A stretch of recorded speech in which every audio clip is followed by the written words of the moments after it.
RPG work is pretty much super inspired a lot by like stuff like old anime and old like JoJo's Bizarre Adventure. The beginnings of that is probably like what puts Persona or everything else that they make usually on the map.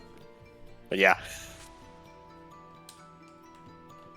Is that where Jack Frost come from? I think so. thing Yeah, that- the little clowny one, the little jester-looking one. Yes, This guy, Jack right? Frost. Yeah. Oh, it says Jack Frost. Never mind. Yeah. Oh, that's nice art. I just don't. Oh, well, dang it, Toby. I mean, no, not dang it, you. I mean, dang it, I missed this, and it's like that looks nice. Man, so I'm playing the Steam release, and the Steam release game is different from the one This is like my favorite game growing up as a teenager. I played the hell out of this game. And it was because Satori is a blue mage and can learn pretty much every ability in the game, which is pretty cool. But Nice. so like in the original game, if you go here, she's like, "Hey, Byakuran's really worried about this incident. She went to go solve it on her own, but she might be back. I don't know." And if you wait a full like 2 real world hours, she actually comes, and you can actually get her on your team immediately when you start the game. Nice. But I like that. the Steam release version doesn't have that. Also, Oh. so you have to get her. You get her like when you would normally get her in the game, which I've never actually done because why would you wait when you can just like go make some breakfast and come back? Another thing is you could get another tank in the game by just going to the bamboo forest, and it's like a maze where like every time you go somewhere, you know, you end up in the same spot. But if you just like put in the Konami code, you can just get there right away.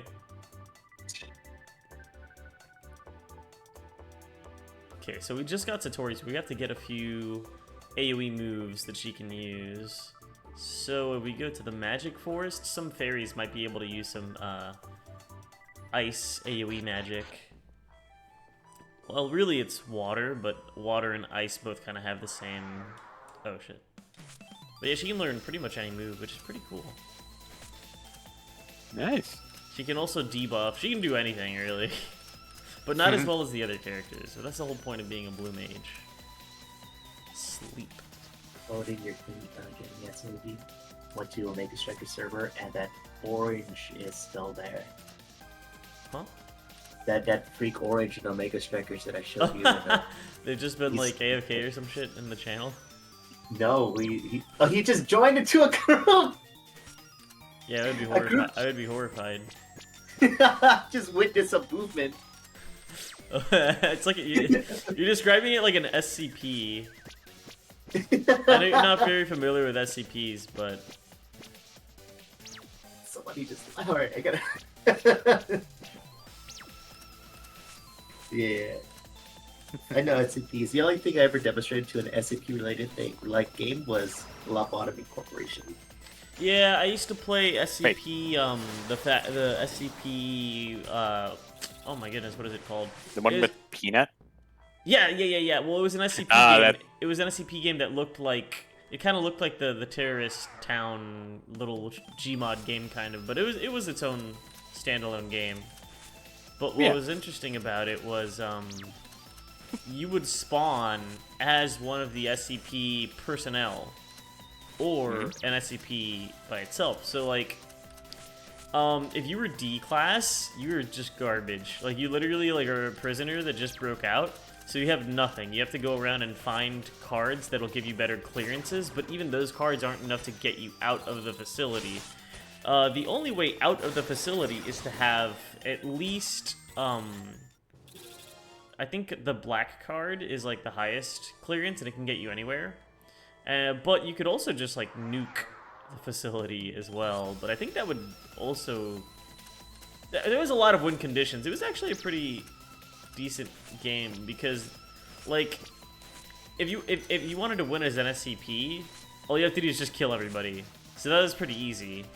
But eventually you would respawn. So like if you died as like a D class or something and the game's going on too long, you would respawn as like the actual military outside of the facility. Oh, I learned Earth Javelin. There you go. So this is a pretty good game. Peanut was busted because you were actually so fast and you're basically playing as a coil head from Lethal Company, Sakai. Yeah. It's annoying. And if they don't look, and there's proximity chat, but it's like, yeah, if they don't look at you, you can like instantly, not instantly, but very, very quickly approach their location and snap their neck. Yeah, it's Peanut. Yep. And then there was like just a dog, and the dog is kind of tanky. The dog can also mimic, well, the dog can't mimic voices, but you could just speak as a person, as a dog.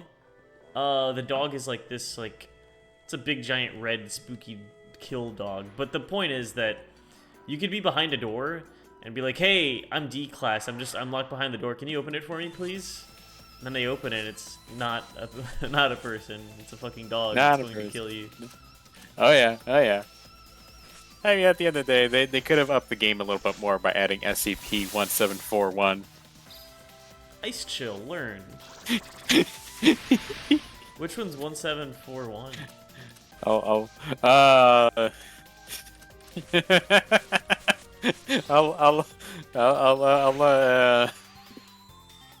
You know, it's a funny one. It's a joke. Is it the pizza box?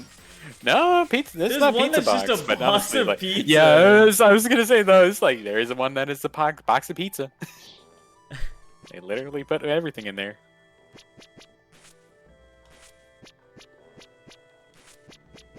Might staff. Oh, it just has a lot of physical attack and some magic attack. Yeah, it's not bad.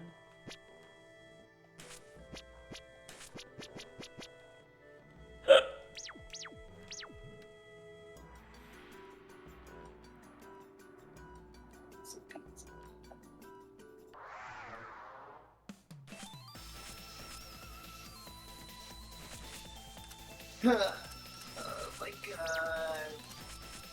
This is a super pain. Wake up, really? Everything is closed, including my medication, but that's okay because it's supposed to be like super omega focused and awake.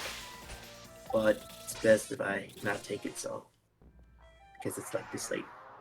Is that a mushroom? Yeah, the enemies in the magic forest are all mushrooms.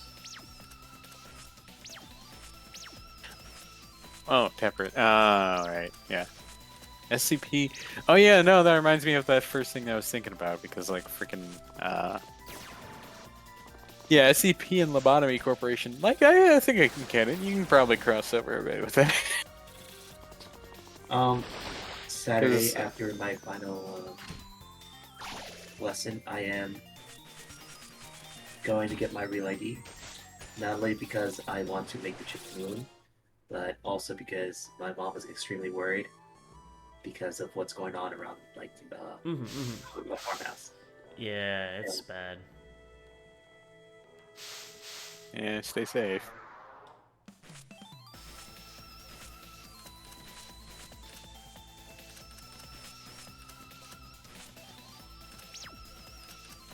Heck. So once I get my real ID, I am golden and platinum at the same time. Noise. But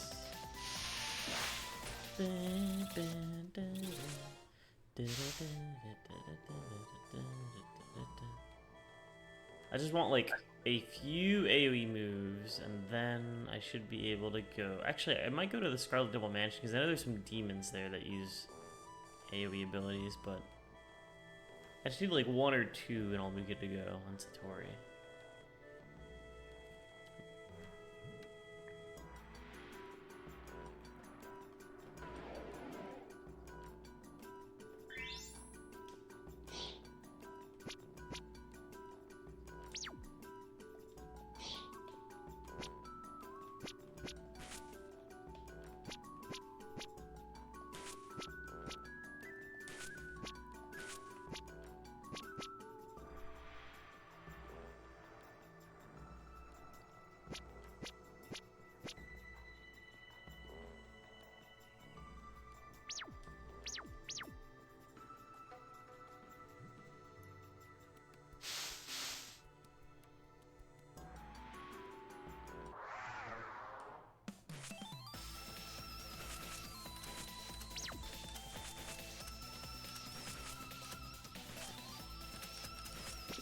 Nope.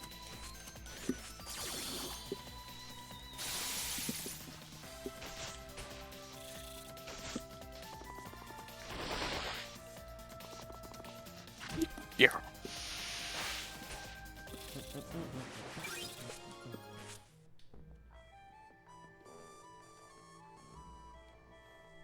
This game looks so cute. Yeah, it is. If you like Toho, this is one of the best RPGs. There's a lot of Toho RPGs. Like there's Labyrinth of Toho, which is how would I explain Labyrinth of Toho? Labyrinth of Toho is like the fighting style where everybody has their like speed gauge or speed meter, and like characters that are really fast can attack like 2 or 3 times per turn if they're fast enough. Like Aya's a really fast character, so she can do that. This one's just a very simple turn-based, you could say Paper Mario-esque.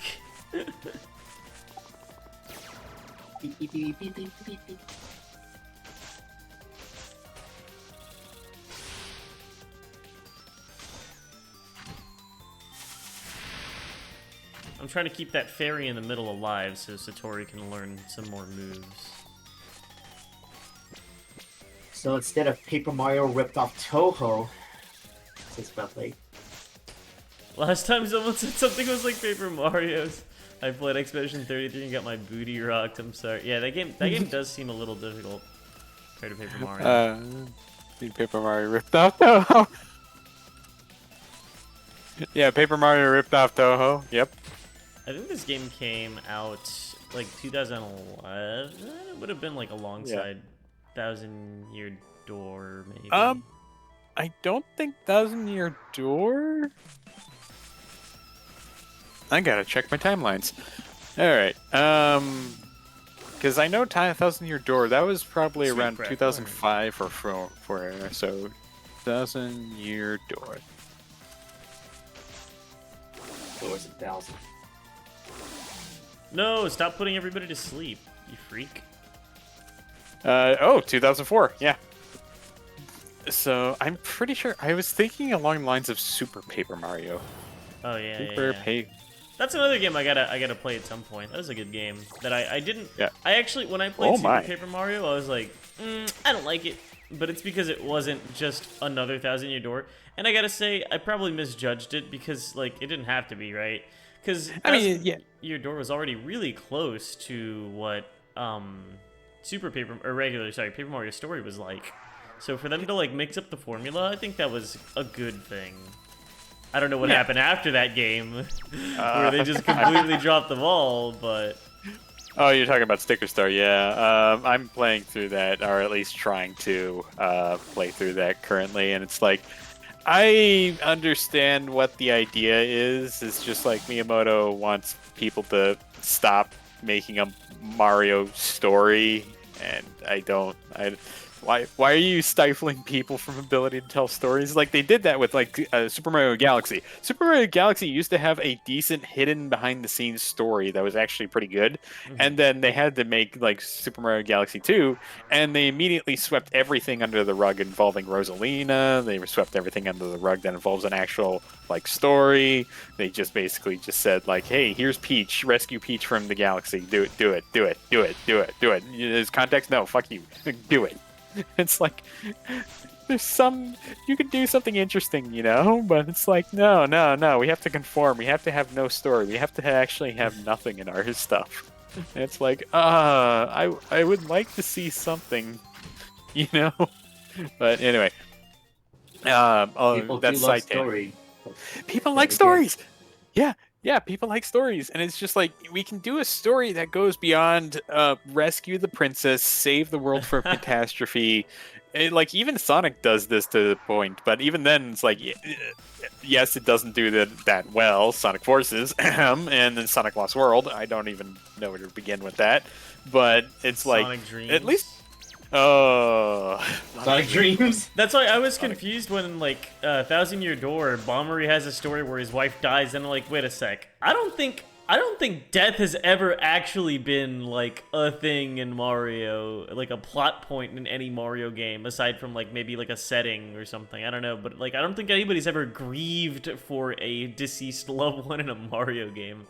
Yeah, I think yeah. the most And fucked up part is like he didn't move on until Mario came. Yeah, no, that was yeah, until peak. That was peak. yeah, until Mario had to literally like drag him out of it and then basically grab one of the old letters that he never got to. But Yeah, also he like needed that. getting He needed that to move on, or else he'll wallow into his despair into the you, entire like gameplay.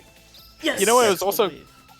a great tie-in with that is also like the guy who was entrusted to actually give him the letter in person just like was so much of He's a holding is on to it. he's holding on to it and is self-admitting himself to being a coward for just not actually like going through with it, and it's like And, like that was a real I moment. find that kind of foolish because like the isn't the wife already dead, or he never Yeah, opened but the letter? he it was just a sad letter. He didn't want to like make him be upset because he was so upset when he read the letter, and so he was scared to give it to the admiral.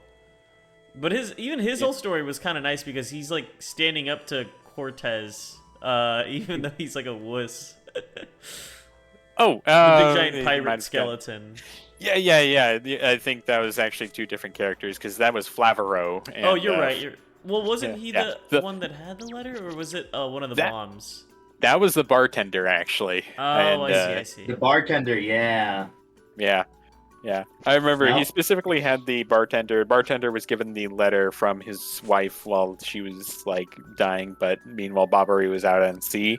And after like getting to him late, after he already learned about his wife's death, and it's just like he grieved so hard, then he just like thought he kind of just put the letter in a shelf in his bar and basically said, "I'll do it later," and then just kind of like kept doing that and didn't like. Just my left it alone. parano- Yeah. my paranoid side would say like, motherfucker is trying to do that so you can buy more drinks. No. That's funny. Yeah. But yeah, they had like a really decent line. Yeah. To be fair, they could have took that pretty poor like a really like if you see your deceased one, how do I say this? If you have a loved one that is deceased recently, you will kind of go like a little bit discombobulated, right? You just kind of be, Yeah. I wouldn't say irrational, but it will go to that point, you know? So like if they get the letter early, it'll be ineffective. They could try again, of course. Who knows? I think it was more to a personal fault where basically the bartender just didn't give him the letters simply because like he just didn't feel like he could go through with it himself. And he held on to that for so long, knowing that it was the right thing to do to actually give him the letter to his wife, but he just cowardly just kept holding on to it and then just like not really just going through with it.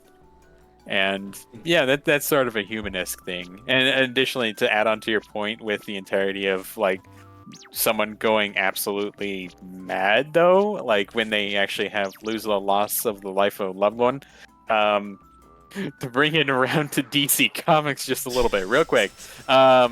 There is an alternate universe where Superman was with Lois and they got pregnant, and Lois basically through a scheme from the Joker basically was killed by Superman, and that caused Superman to just go berserk and just like.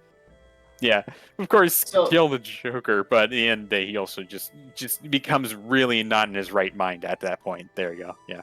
So like if Bombery would receive the letter at the like the early stages of well, like basically when their wife died The immediately. peak of his grief. Yeah. The peak of his grief. There you go.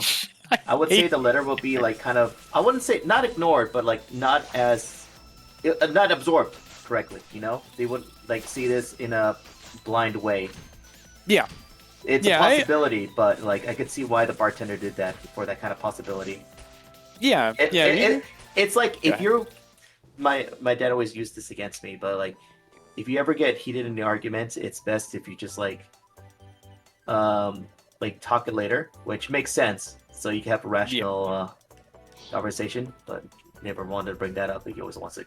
Regardless, it's a way to like you have to be in the right state of mind. So yeah.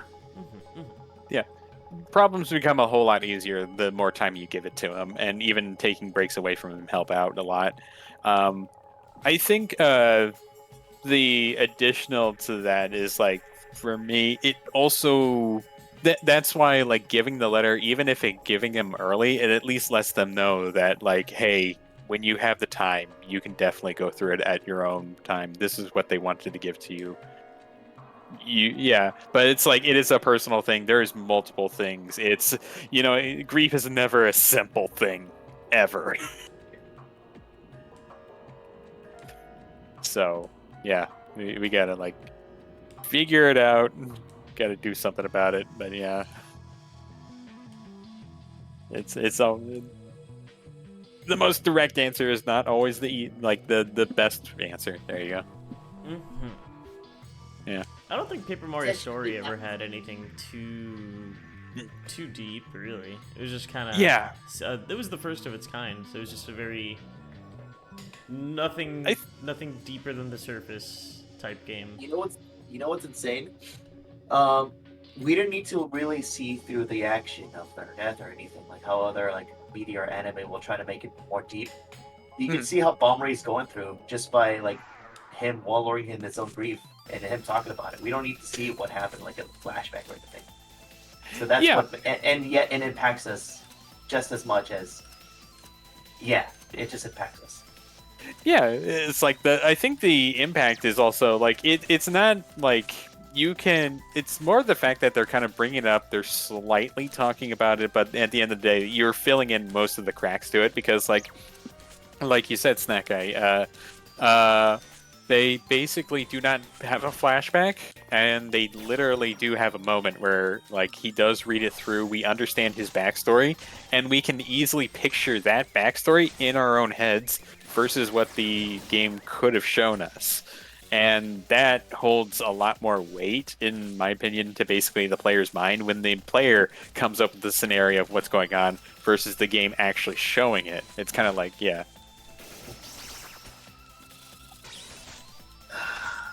And yeah, you know what? I didn't really think about this, but there was no death in the Mario series. Yeah. I mean, there's like being eaten, or like falling off.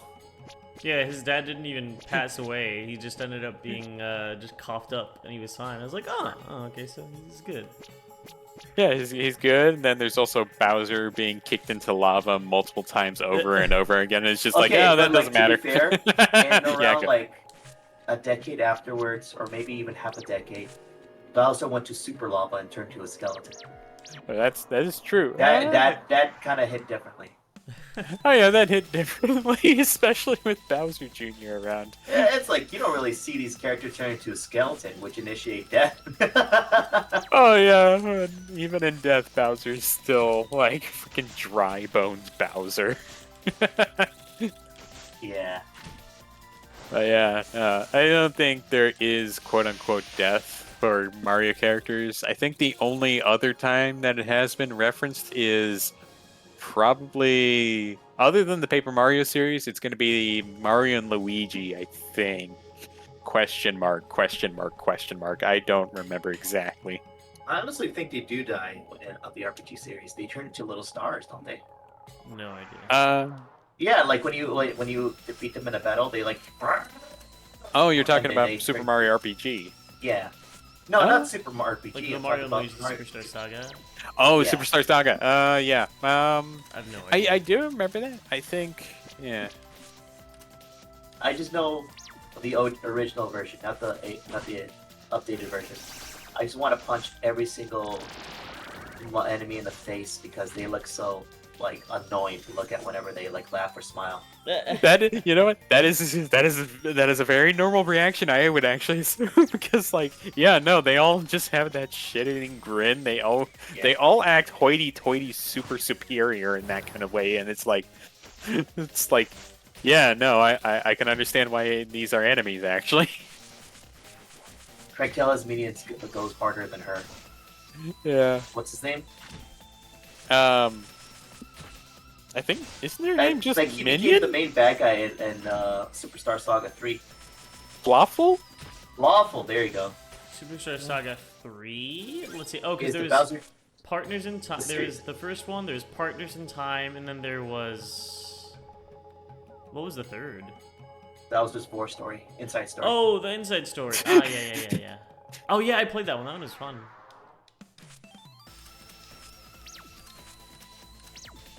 But that was the main antagonist, was that dude, huh? Yeah, after the first game, yeah. Which is like, yeah. That's kind of cool. He did say he would have Fury. I didn't know what the fuck Yeah. Fury was when I was a kid, by the way. I was reading it as Furry. I will have Furry. I was so confused. I didn't know what his deal was. But like, I could tell by the context that Fury meant like something about him having revenge. But Right. but yeah, weird localization maybe. I don't know. Well, I think it's the way he talks, because he says, I have chortles. Like, Yeah, he just, what a weirdo.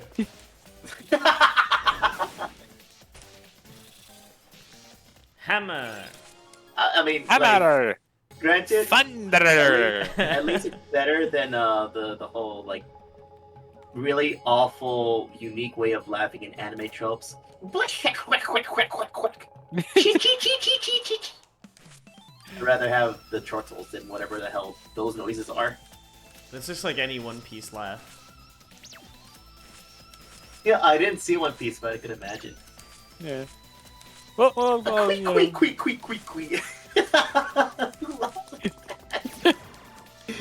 Sorry, but like, I get it, they're trying to make it a sound effect in the manga, but when it's translation to anime, it just sounds so goofy. I think the only laugh that I've seen that translates that well is an Oji-sama laugh. That's it. Or at least for Yeah, me. that's an actual laugh. Another Yeah. Peach. No, well, in a goofy way, but like, it's iconic as an actual laugh. Yeah. Oh, That sounds like Luigi getting his bum burned. And he's like, ah. I don't think anybody would like put effort into those mouth movements for a ha. Wow.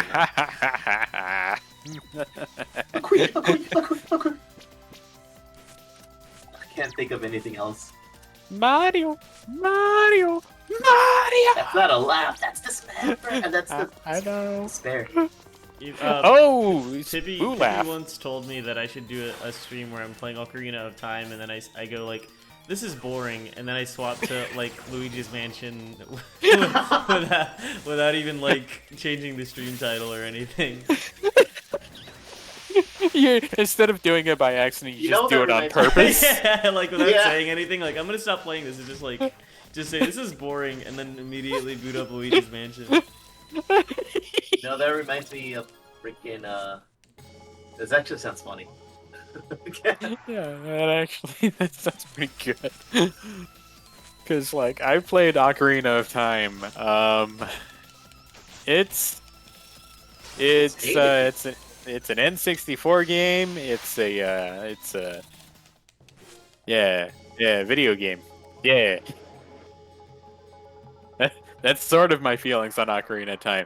Twilight Princess, on the other hand, well, hi, Ocarina of Time. Hi, Ocarina of Time with better. That's better. Yeah, no. I think Twilight is much better than Ocarina of Time.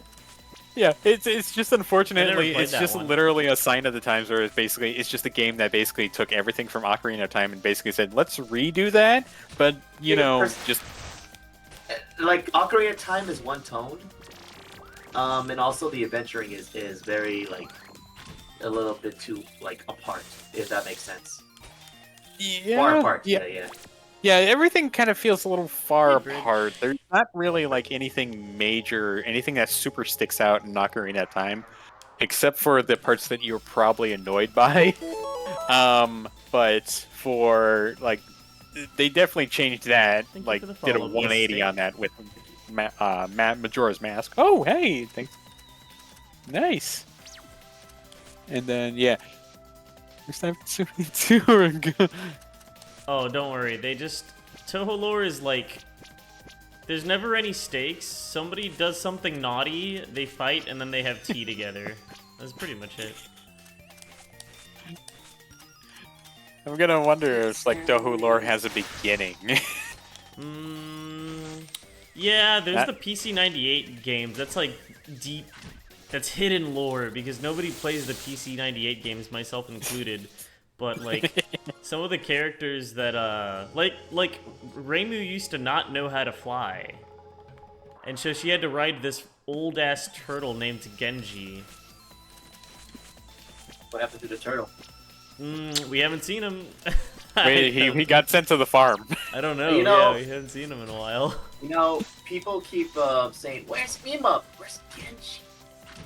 Yeah, I don't know. We really haven't seen Genji. We don't know where he is, but he's a turtle. He should live very long, but he's also an old turtle, so maybe he's I don't know. Hey, old turtles Oh, God. live forever. That- Also, That's a cockatrice, I'm pretty sure. It's weak to thunder. Itsumade. Damn, so Six it mil. really is a like Wait. revolution, not revolution. Down in history, the cockatrices are weak to thunder. Then Oh, really? Is that a thing? I remember like a couple of medias, the games that we always played. It was always just like cockatrices are always weak to thunder. We don't know why. We just don't know. Now, He will like, do and now a this- petrify for the whole like You know- group, so I have to kill it ASAP. I think I remember a cockatrice being weak to thunder or electric in Symphony at Night. So yeah, I think you're probably right. There's only 6 male characters in Toho lore, and one of them is a catfish. Yeah, okay, so one of them is a catfish, one of them is a fucking cloud, one of them is the turtle, Genji, one of them is Yomu's great-grandfather, and that Okay. leaves like 2 more. So like, yeah, there's really not a lot, and most of them are like animals. and Rinosuke is a freaking giant, Oh, and no. Minosuke is just a. Rinosuke is like just a shopkeeper. He's like a normal human. He doesn't have any powers except I guess like if you give him an item, he can tell you like what it is, even if he doesn't understand what it is.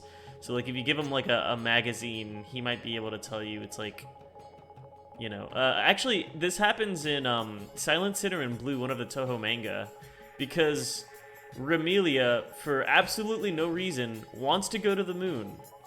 So they have Patchouli get some books from, well, some magazines, some like NASA magazines from Rinosuke's shop, and they actually started building like a spaceship. But like, so like they had Kappa engineers get them like parts for the rocket, but the problem is that they like I don't know anything about like rockets, but apparently you need to have like a 3-tiered like shuttle thing, like it comes apart as it's propelling itself into space. So then like they had to go to Reimu, and what Reimu does is she starts training to like summon out these gods or whatever, and so she, instead of just using rocket fuel, she basically just uses god powers to like, and each one of the rocket pieces to kind of propel it up into the moon. It's wacky. Can you imagine the dating scene in Gensokyo? It's probably rough. If you're like not a yokai, I guess. But yeah, oh yeah, and also it's just all girls.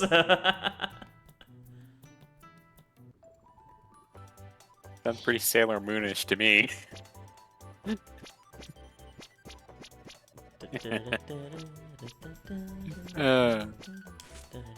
Secret handshake? No. Equipment. Let's see here. Let's give you the Hell Prisoner clothes. Resistance to paralysis.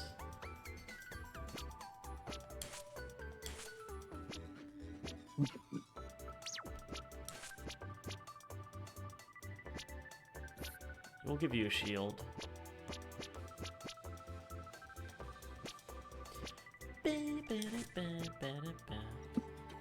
It's a Rolex watch, but it's called Lorex watch. That's the joke. Lorex. I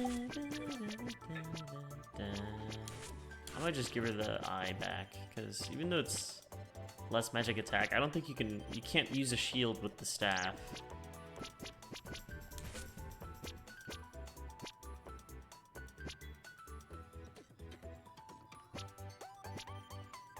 Resist sleep. Winter hat. Praying mantis-like activities. It's scary. There's a praying mantis on my wall, but it was like a little tiny, teeny tiny praying mantis. Wait, I need holy magic at some point. I need to find an enemy that casts holy magic so I can... Dude, it's You know wild what? that I really want to have these like extremely lethal predator insect to have in my house to keep away the pests. And I don't mean lethal for the pests. Hey, Crimson. That's why we kind of keep spiders around. We like spiders. Yeah, I know. That's why I like Fr- spiders a lot. Yeah. They're like Except really for- helpful with the house. Yeah, they're really helpful with the house. The only problem with spiders ever will basically be like, please don't get on my bed. Please don't stop crawling over my computer. Please stop crawling over my Please clothes. Stop giving me red spots on my feet. Yeah. Wait, you can... Wait, you can just punch mailing? Okay, this is gonna sound crazy. This is gonna sound crazy. I'm pretty sure you get a party formation by hitting her like some insane number of times. And I'm It not sounds joking. like it sounds like a game facts. Like, No, hey, I'm here's how pretty- you do. I'm pretty sure if you kick her like 1,000 times, I'm pretty sure you get a formation. I'm not kidding. But yeah, I'm having a good night, Crimson.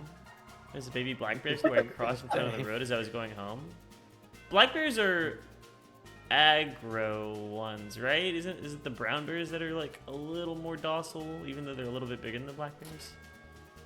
You undid the truck? Yeah, I've been there. I never also got. believed the Mew under the truck because I never had any friends to tell me that there was a Mew under the truck, so... Yeah. My But- cousin's yeah. friend, they saw me playing Pokemon. My cousin don't really play Pokemon, and they would flex at me saying, "I have a level 102 Pokemon." Oh, that stupid rumor. That's about the only hate- rumor I got. I hated that rumor so much. Just because, like, I kept hearing about it all the time, and they just never stopped talking about it. It's like, I basically said source before source. Yeah, and that's then actually it's just what I like, said. Wow, can you show me? It's like I didn't bring my Game Boy. yeah, it's like that. It's always been like that.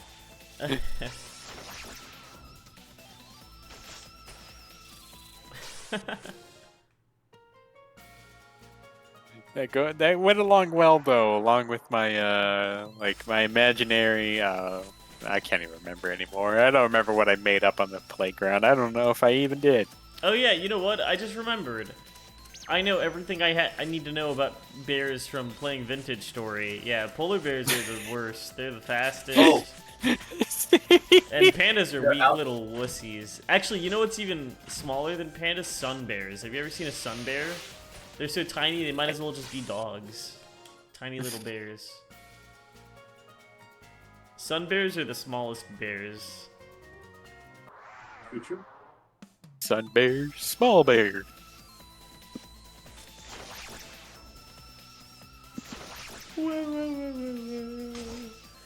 But yeah, it's good to see you, Crimdim. Later, Grim. I mentioned this before, but there was like some super loud thunder. It was so loud, it was like, "Bing!" And I woke up like, what the fuck? And I looked around and I heard beep, beep, which was I think the sound of like something turning on, or I don't know. Which I think, yeah, my power definitely went out a few times because my oven is 4 hours behind. So I probably picked a good time to sleep. Had a friend tell me he had all the Exodia pieces. Then he told me he couldn't show me because they were too powerful and he didn't want me to get hurt.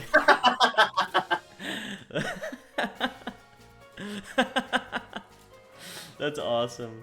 I didn't know, like, so I didn't play Yu-Gi-Oh because I was like, ew, this stuff's ugly. It's not like Pokemon where everything's cool. And so I never got into Yu-Gi-Oh, but like, if you had a fucking Blue Eyes card, you were hot shit. And I didn't understand why. I just knew it was valuable. I didn't know why it was valuable. I just knew it was valuable. You know what's Yeah, funny? What Yeah, when I saw them selling Yu-Gi-Oh cards, the first thing I saw was a Kaiba starter deck which just has a Blue Eyes. And I said, "You could just get Blue Eyes right off the back? This shit is a fucking lie." It's kind of like it's a poser. Kaiba's a fraud. Kaiba's a poser. He had to rip that Blue Eyes in half. Yeah, It turns out there's like more copies. It's just the There's it's so just many the copies, SpongeBob. bro. It's the SpongeBob bit where he throws out the clock, and then Squidward opens his closet, and there's like a closet full of clocks. Yeah. Though I guarantee you, in probably 1 or 2 decades, we will eventually have the article that literally says there is only 4 Blue Eyes in existence anymore, and it's like, oh god damn it! And some dude, dude with green hair is gonna rip I it know in there's half. like a lot of people who kept talking about, who comes in and talk about like Yu-Gi-Oh anime, despite not being good at Yu-Gi-Oh itself. I actually saw a clip, a refresher course of like an episode of Yu-Gi-Oh, and I realized Kaiba is not cool at all. He's just a petty bitch. He's super fucking petty. It's just like Yugi is just fighting cheaters left and right? Yeah, On yeah. Kaiba's own tournament, and then Mokuba, Kaiba's brother, was like, "We gotta stop the cheater. We gotta disqualify him." And Kaiba was like, "No, let Yugi handle it. Let's see how you get your ass whooped by fighting an Exodia yourself." Yeah. I was like, "Shit." He's What the fuck? definitely no Yagami light. We can agree with that. Yeah. Dude, why do people want to personify him as Kaiba? He's a fucking jackass. That's because honestly, it's like for someone, it's like I Kaiba got had to beaten threaten at to a kill child. himself in order to win against Yugi. Yes. Yeah. Damn, that's funny. That is right. I remember that moment. He was trying to do it because he thought he himself was the only person to actually fight like Pegasus to actually return his brother.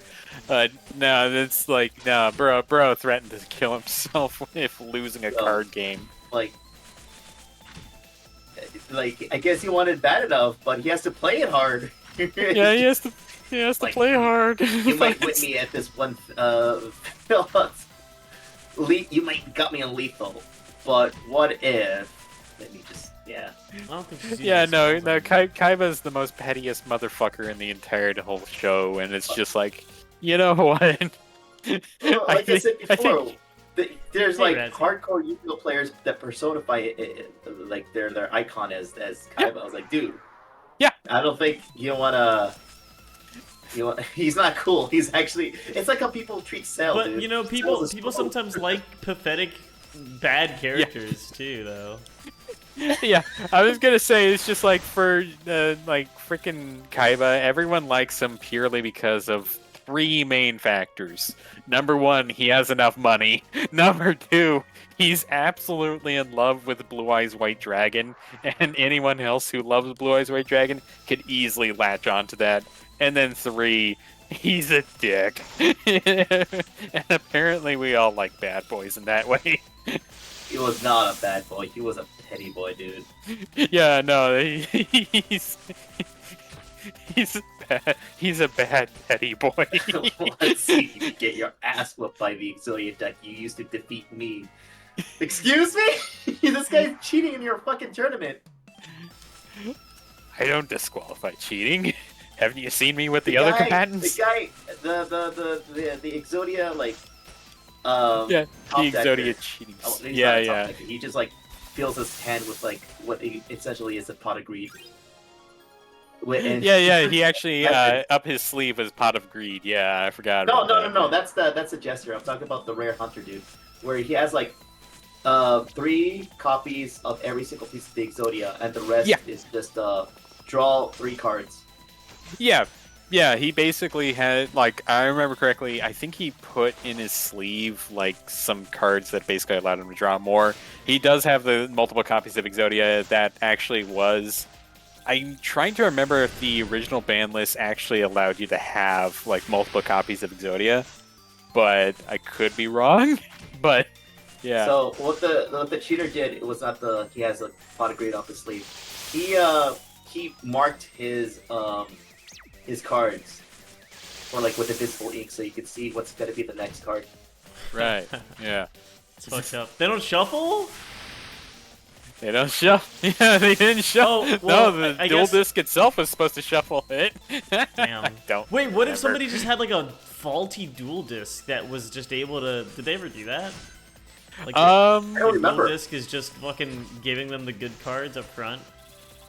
I really don't remember. It sounds I don't think familiar, they did that. I don't think they did that in the show. Question mark. You know what? During the tournament, I don't think that happened, but probably during the rest of the show, probably. Yeah.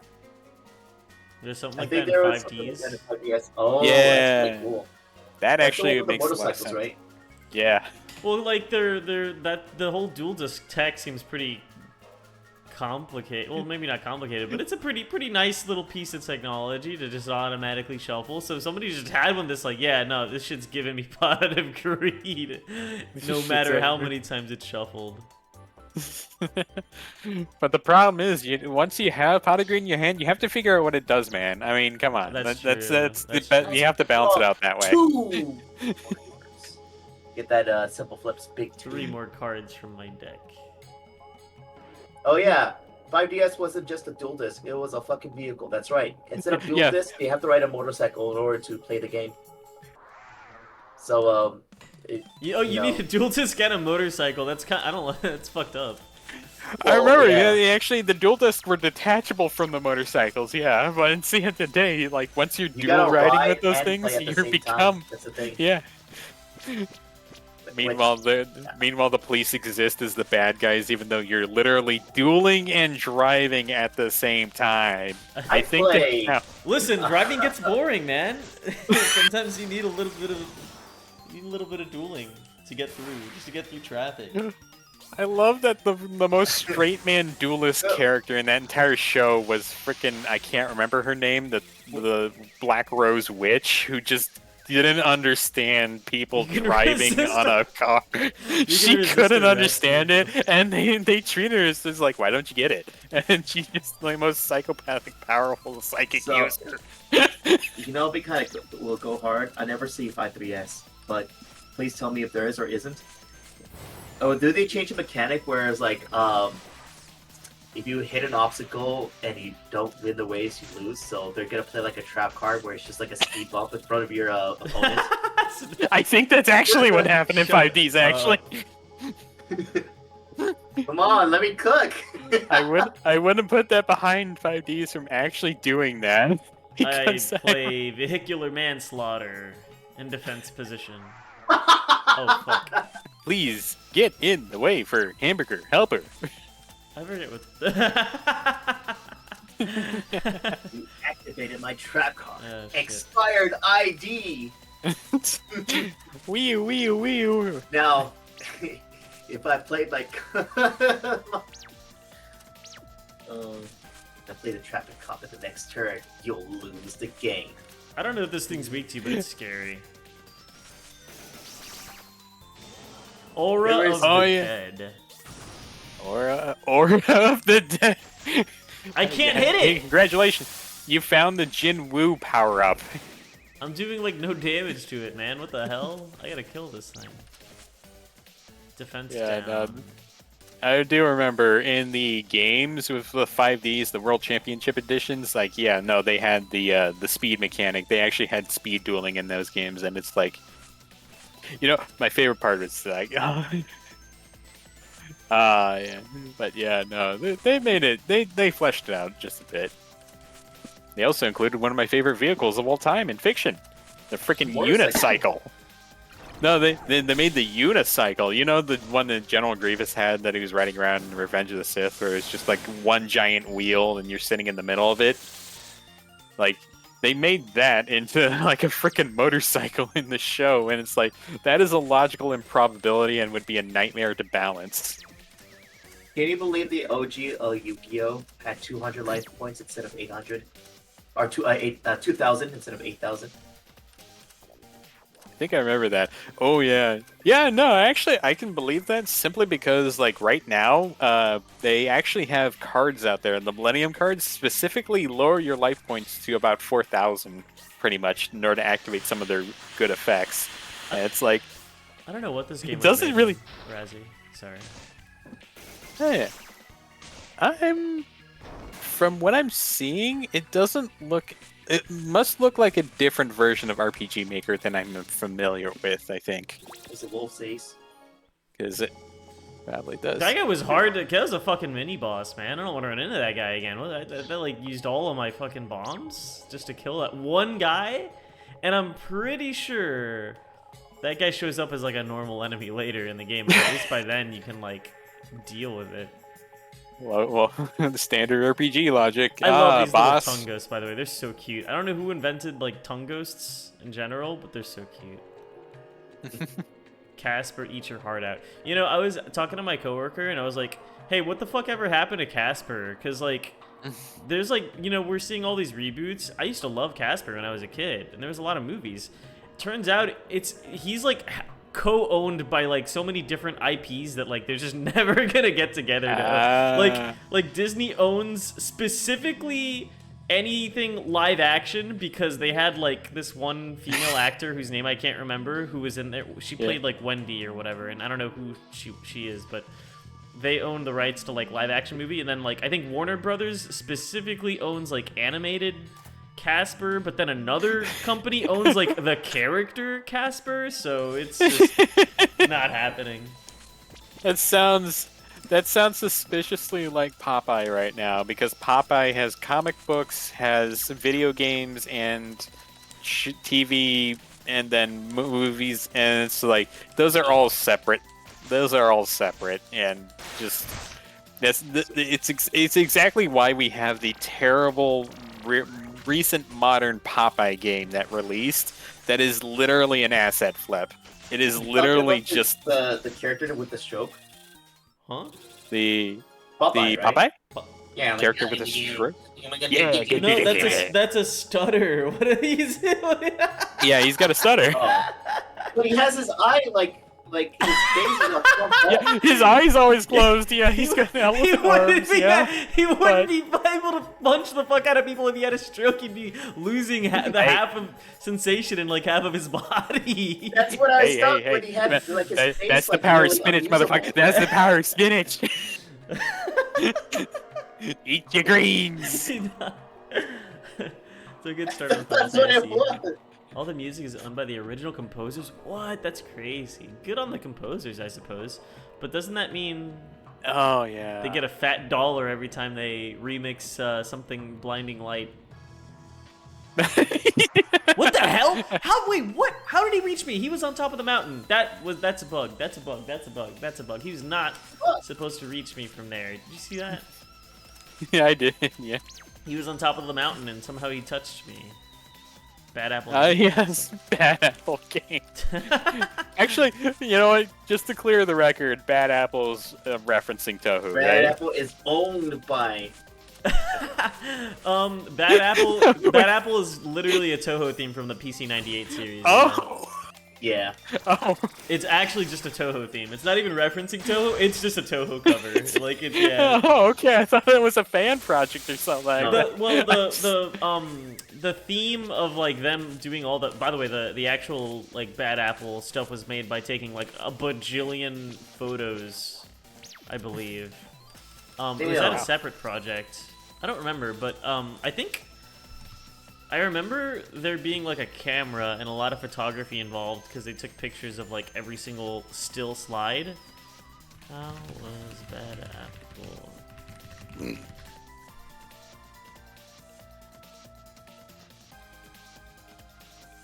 Oh, okay, yeah, I was thinking of a fan like thing that somebody did with like a camera taking photos of every single still, but I think the original was made at MMD. Yeah. Let's see. It's fucking smooth though. Yeah, that's the one thing that I see most of the time with it. But it's like, yeah. What were we talking? Oh yeah, Popeye and Casper and other IPs that are dead to the world. Yeah. Don't jinx it, man. They're gonna come up with a live action in the next 5 minutes. Has the Devil May Cry like Netflix series come out yet? Yeah, oh yeah. It has? How is it? Not good. I never seen it. No way. You don't say. It's not Yeah, good? Yeah, not? from what I've heard from a lot of people, it's not really that good. I'll I give it a mean, shot tomorrow. it's worth a shot, but it's like don't. It's like for Devil May Cry thing, expect something different. For quality thing, I guess also Okay, expect but something. like, here's the thing. I don't want to hear it from like these like nostalgia heads. Their like vision is tainted by their own goggles of what they see in the video game. Like, True. granted, yes, it's in a different IP, but I just don't want to make it so it's like, where's It's not referencing this exact thing. basically, yeah. Somewhere Yeah, out yeah, there, yeah. No. somewhere out there is The thing somebody's is, grandma who's experiencing Devil May Cry for the first time. She's like, I quite like this Dante fellow. I'm yeah. also making She's- British. She's 'cause living her best life, enjoying and consuming Devil May Cry media, unbeknownst to the taint that is having played the actual games and expecting Yeah. something different. I think what makes it fucked up when you say somebody's grandma, all thinking about, they played Fred Durst in the Ultimate opening. I recognize that song.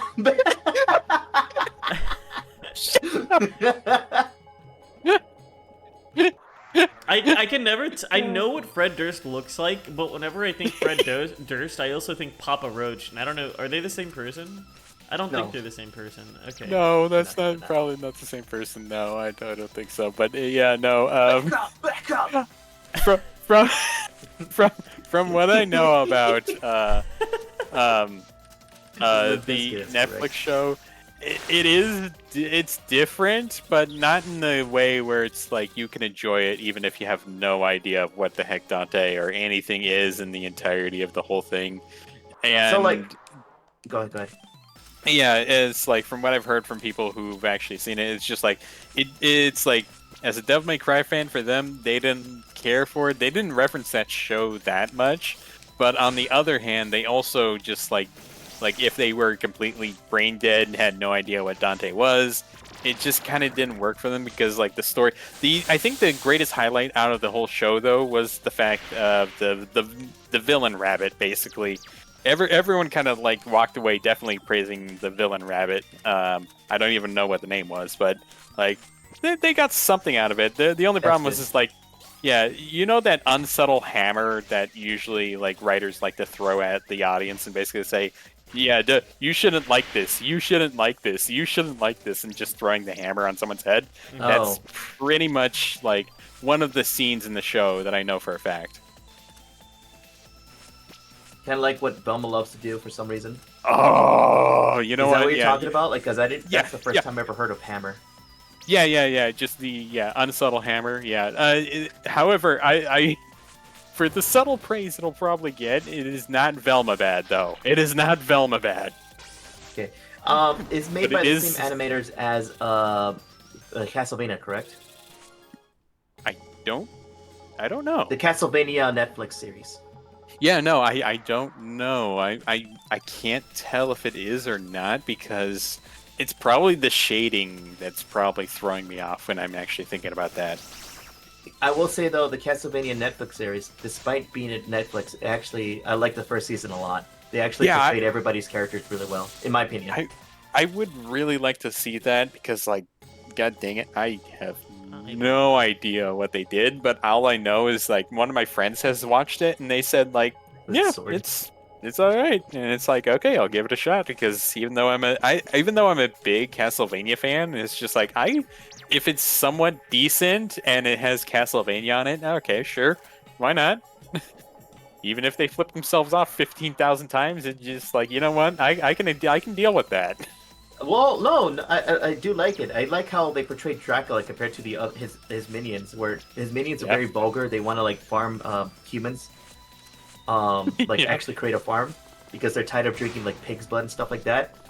And then Dracula was just like, just do what you want, kind of stuff like that. Just but at the same time, get out of my house. Fed up by the people's like the vampires like wanting to actually conspire against them.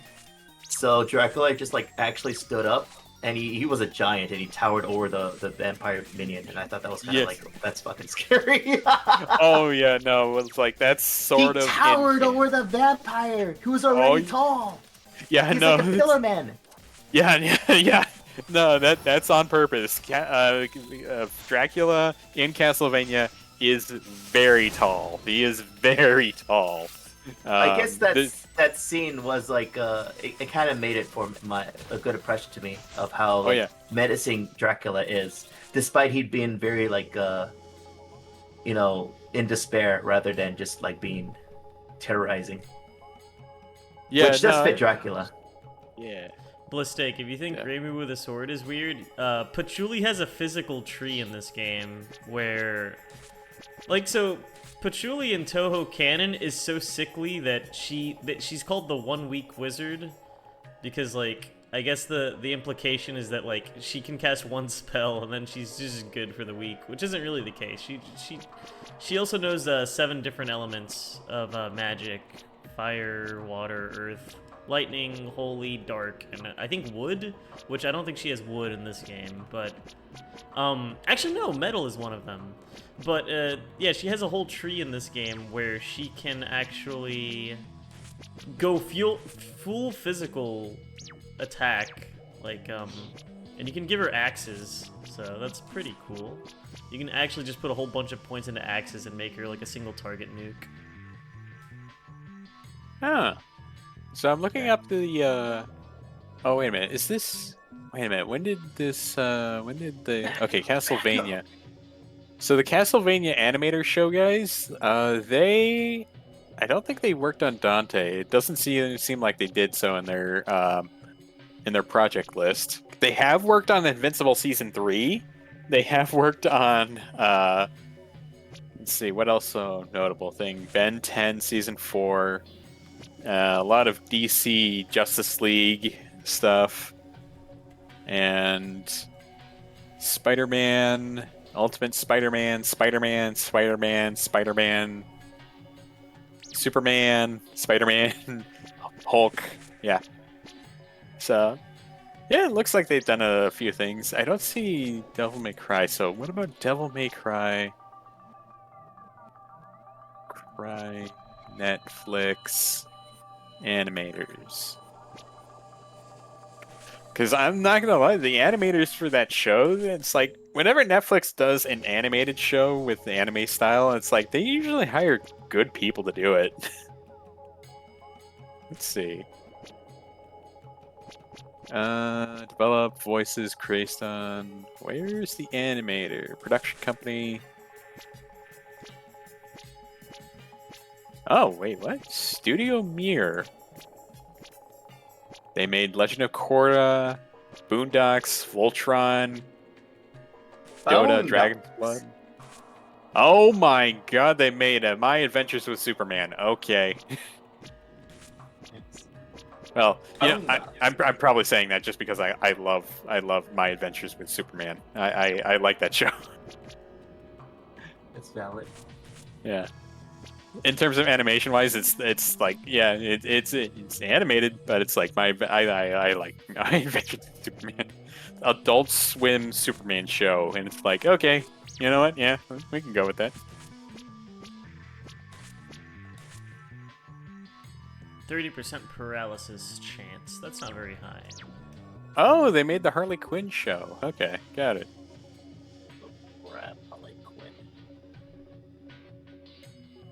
We're trying to find Yuyuko because we suspect she's the culprit. The lore of this game is that there's a mist, but it's not affecting humans. It's only affecting yokai. To which Reimu is like, okay, so I don't care. But then Marissa's like, but if yokai understand that humans aren't affected by it, they'll think that maybe a human caused the incident, so they'll get angry at humans. She's like, oh yeah, oops. Okay, fine, I guess we gotta solve this incident then. Toho is a whodunit. Yeah, kinda. Toho is a whodunit. That's why every single Toho game has you fight like 5 other people before you get to the actual culprit. And in some of those games, that last person isn't even the culprit. Like in Satori's game, not UFO, Subterranean Animism. Oku's not even like the one at fault. Technically, it's Kaneko who tricked her into consuming the Yatagarasu to get her nuclear powers. We hate Kaneko here. like the funny part is, the other bosses who are like not related to the incident at all. They're just in Reimu's way. Like Kogasa.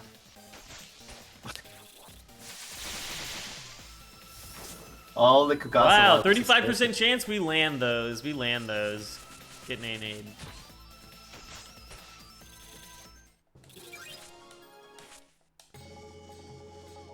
Now see, if I had Byakuren and Moko, I could set up a second team here, and I could swap teams in the middle of the dungeon. But, like, I don't have enough members to really make that work, so... I'm gonna have to do a little bit of dodging here. That's what Tohu's really all about. Dodging. I think this is a dead end, because I came through this way last time. Pretty sure. Yeah, I'm like 98.9% sure. I'm gonna lure this ghost over here, and easy. And there should be an opened chest over... Wait, this is a dead end, actually.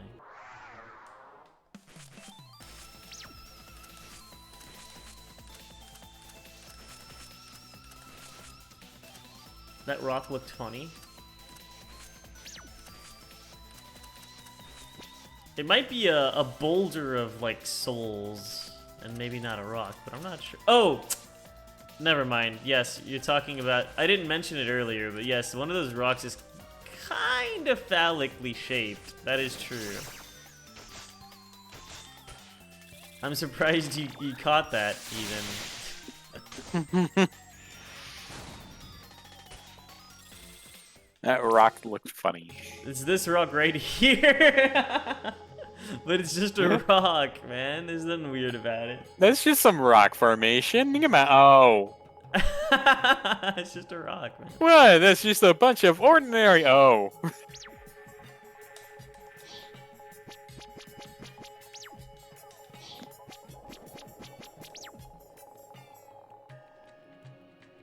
What if you climb on? Nope. I'm trying to figure out how to get out of here. There we go.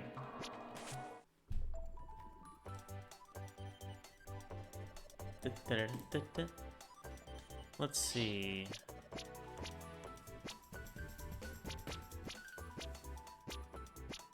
Yeah, no, we're good to keep going as is. Let's see here.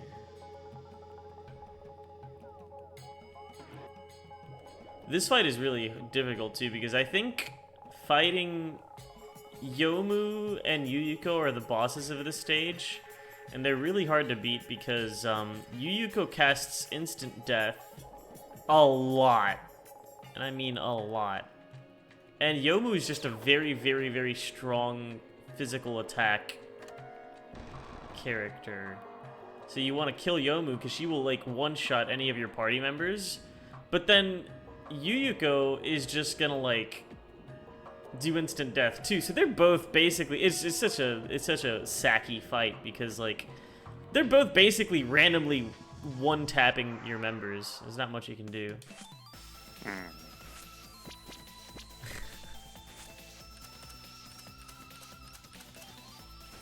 Is that a stalagmite or a stalactite? No, not this again. I avoided this for so long. Stalactite is going up. Stalagmite is going down. No, it's the other way. Why couldn't... It's... True. Stalactites hang tightly. Stalagmites stand mightly. Steven Universe taught me that. You know what? And if I'm wrong, then I don't even know. You know what? Blame Steven Universe. There you go. Yeah. Wait, actually, okay, I'm looking this up. Yeah. All I need to know is stalagmites. Yeah, stalagmites do stand. Okay, stalactites are the ones that grow from the ceiling. Okay. Shout out to the Steven Universe, I guess. Steven Universe, yeah. What about Thank the you. hang in the walls? Thank you. Next time I'll remember when I'm quick cave dwelling. I'll remember that. Dude, stop. I've been watching cave dwelling videos. They're fucking horrifying. They're so horrifying. I even watched some like spelunking cave dive. No, there's a whole channel I got recommended to me, and it had like fucking Saddam Hussein looking ass thumbnail with a guy in the fucking cave, and I'm just like, I have to click on this. But it's like my biggest fear. And all of those are just so spooky. Yeah, no, So claustrophobia is not welcome with that. Yeah. Dude, there was one where like they actually like escaped, but it was like so it was like two 16-year-olds going into a cave, and it was like a really obviously like they had to exhale just to get any further into it. That's how like tight it was, and then there was a portion where they couldn't even progress any further. You want to know what the kid did? He broke off a piece of the rock and started using it as a hammer to start breaking apart the space in front of him. But then this like caused a whole bunch of dust to start it was starting to get really hard to see and really hard to breathe. And because the cave system is like really delicate and hasn't been, fucked with in so many years, him hitting those rocks made a big boulder shift behind them, locking them in to this space. And but they were rescued, believe it or not. They actually got like some rescuees to go in there. They were stuck for like 6 hours. Insane. Yeah, that's just I'll never understand cave dwellers, man. I'll never understand them. Yeah. You're a different breed of freaking insano psychopathic. Yeah. But when is Minecraft? What about Minecraft? Get it, Quaid Doling? That's what they do. Oh. You said like you got like no more cave dwelling videos, but then we have Minecraft coming up soon. You're going for that. Miney? But then again, I understand that I do see some videos and they are terrifying. Yeah, no, that stuff is terrifying. Absolutely, 100%. I remember one of the artists I followed who streams said that they saw a video of a person who's trapped for 2 weeks down there and they're trying to support them. They know where they are, right? But the thing is, they cannot get out. That's how tight the cave system was. They try to feed them through a little, like, tunnel. I wouldn't trust a website that's gonna put flowers on somebody's grave for any kind. Unless, like, the site is, I guess, there physically, but how would you even know? It seems like just a way to get money. Yeah, it seems more like that. Also, additionally, it's like, who wants to give Saddam Hussein flowers? Question mark. It's like, I don't think this dude's liked by almost anyone. Dude, have you ever seen Gacha Life? Little characters, they will make. I think the most awful people are hanging out on Gacha Life, shipping like, anybody. Saddam Hussein with Sans Undertale. Is that what you go with? Pretty much. I don't see a lot of Gacha Life stuff though anymore. You know what? Shout out to the first original Saddam Hussein ship with Satan and. Well, actually, no, that wasn't. Actually, no, that was a ship. Yeah, that was a South with Park Satan one, wasn't it? Yeah, that was a South Park, and then they eventually had to ship. They had to throw Saddam Hussein into heaven just because he would hate it there. Can't believe they made Saddam Hussein a Canadian. Okay, so this is. That was also the weird thing. They put his real face on there, but since they had to like animate him moving with his mouth, they just freaking had him with the Canadian talking head. Just so weird. Okay, so I cleared that portion of the area, and we have a silver key. So I think from here we have to go deeper. Avoiding the ghosts. There we go. Let's go. Let's go. From what oh no, I'm running away from this. I don't want to fight this that's guy. a bird. Yeah, I don't want to fight this guy. You can just run. That's life sometimes, You don't have to, like, deal with these things sometimes. You can just run. Oh, another key. Nice. What you can't do is give up. You're not allowed. That's what I like to hear.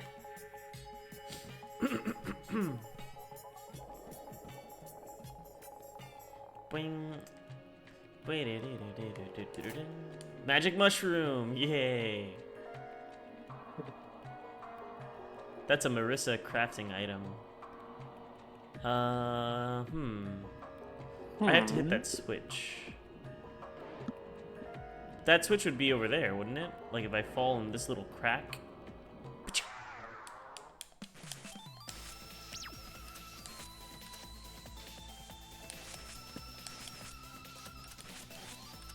So no giving up smoking, quitter behavior? Well, no. Quitting would be to quit your sobriety streak to begin with. Or abstinence, I guess, if you haven't That would be quitting, technically.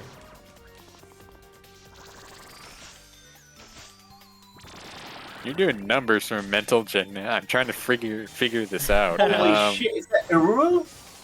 Huh? From Dragon Maiden? No. I It paralyzed looks her. very That's close to good. her, so yeah.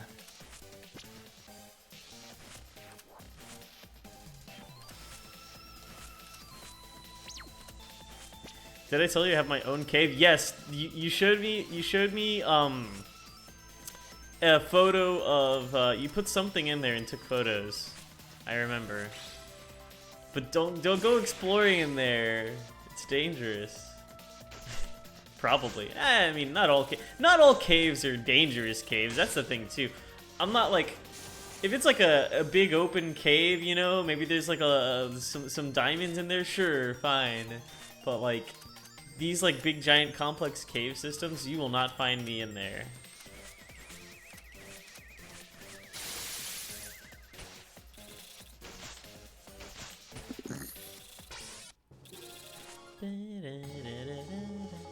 There was another one where like one of the divers, he only had like 12 minutes left in his tank, and it's like, oh, that's enough time to like go. It's like, dude, why? Why? What do you mean 12 minutes left? Dude, 12 minutes? I could like be lost in thought for 12 minutes, bro. Like, what do you mean you're gonna go cave diving with 12 minutes left on your oxygen tank? That's insane.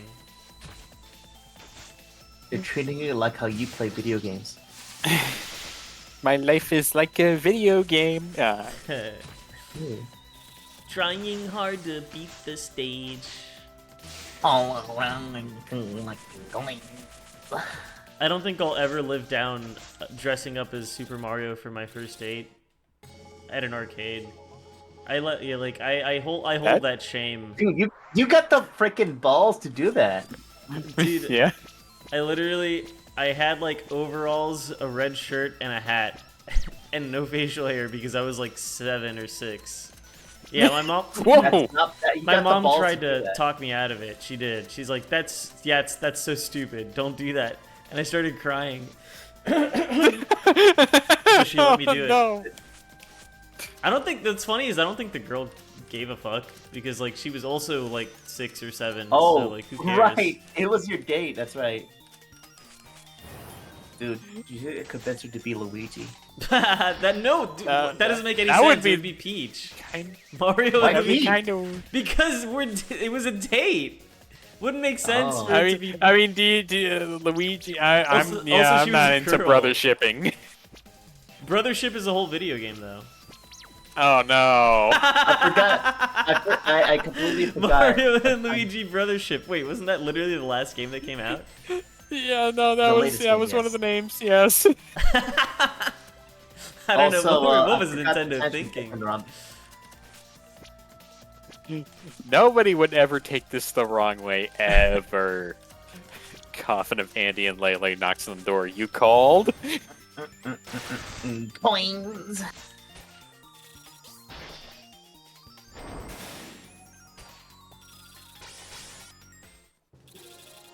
To be fair to that game does everything wrong. Oh, the Brothership or Like- the other one? Oh no, not Brothership. Coffin Andy and Lele, but yeah, no, Brothership is just different. Oh, my Mario. No, Krim, stop. We can't go any farther in this. Mario.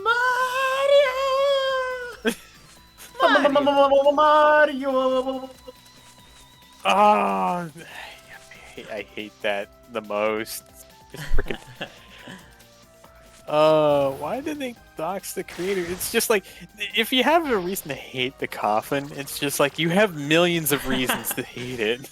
Country roads, take me home. It's me, Mario.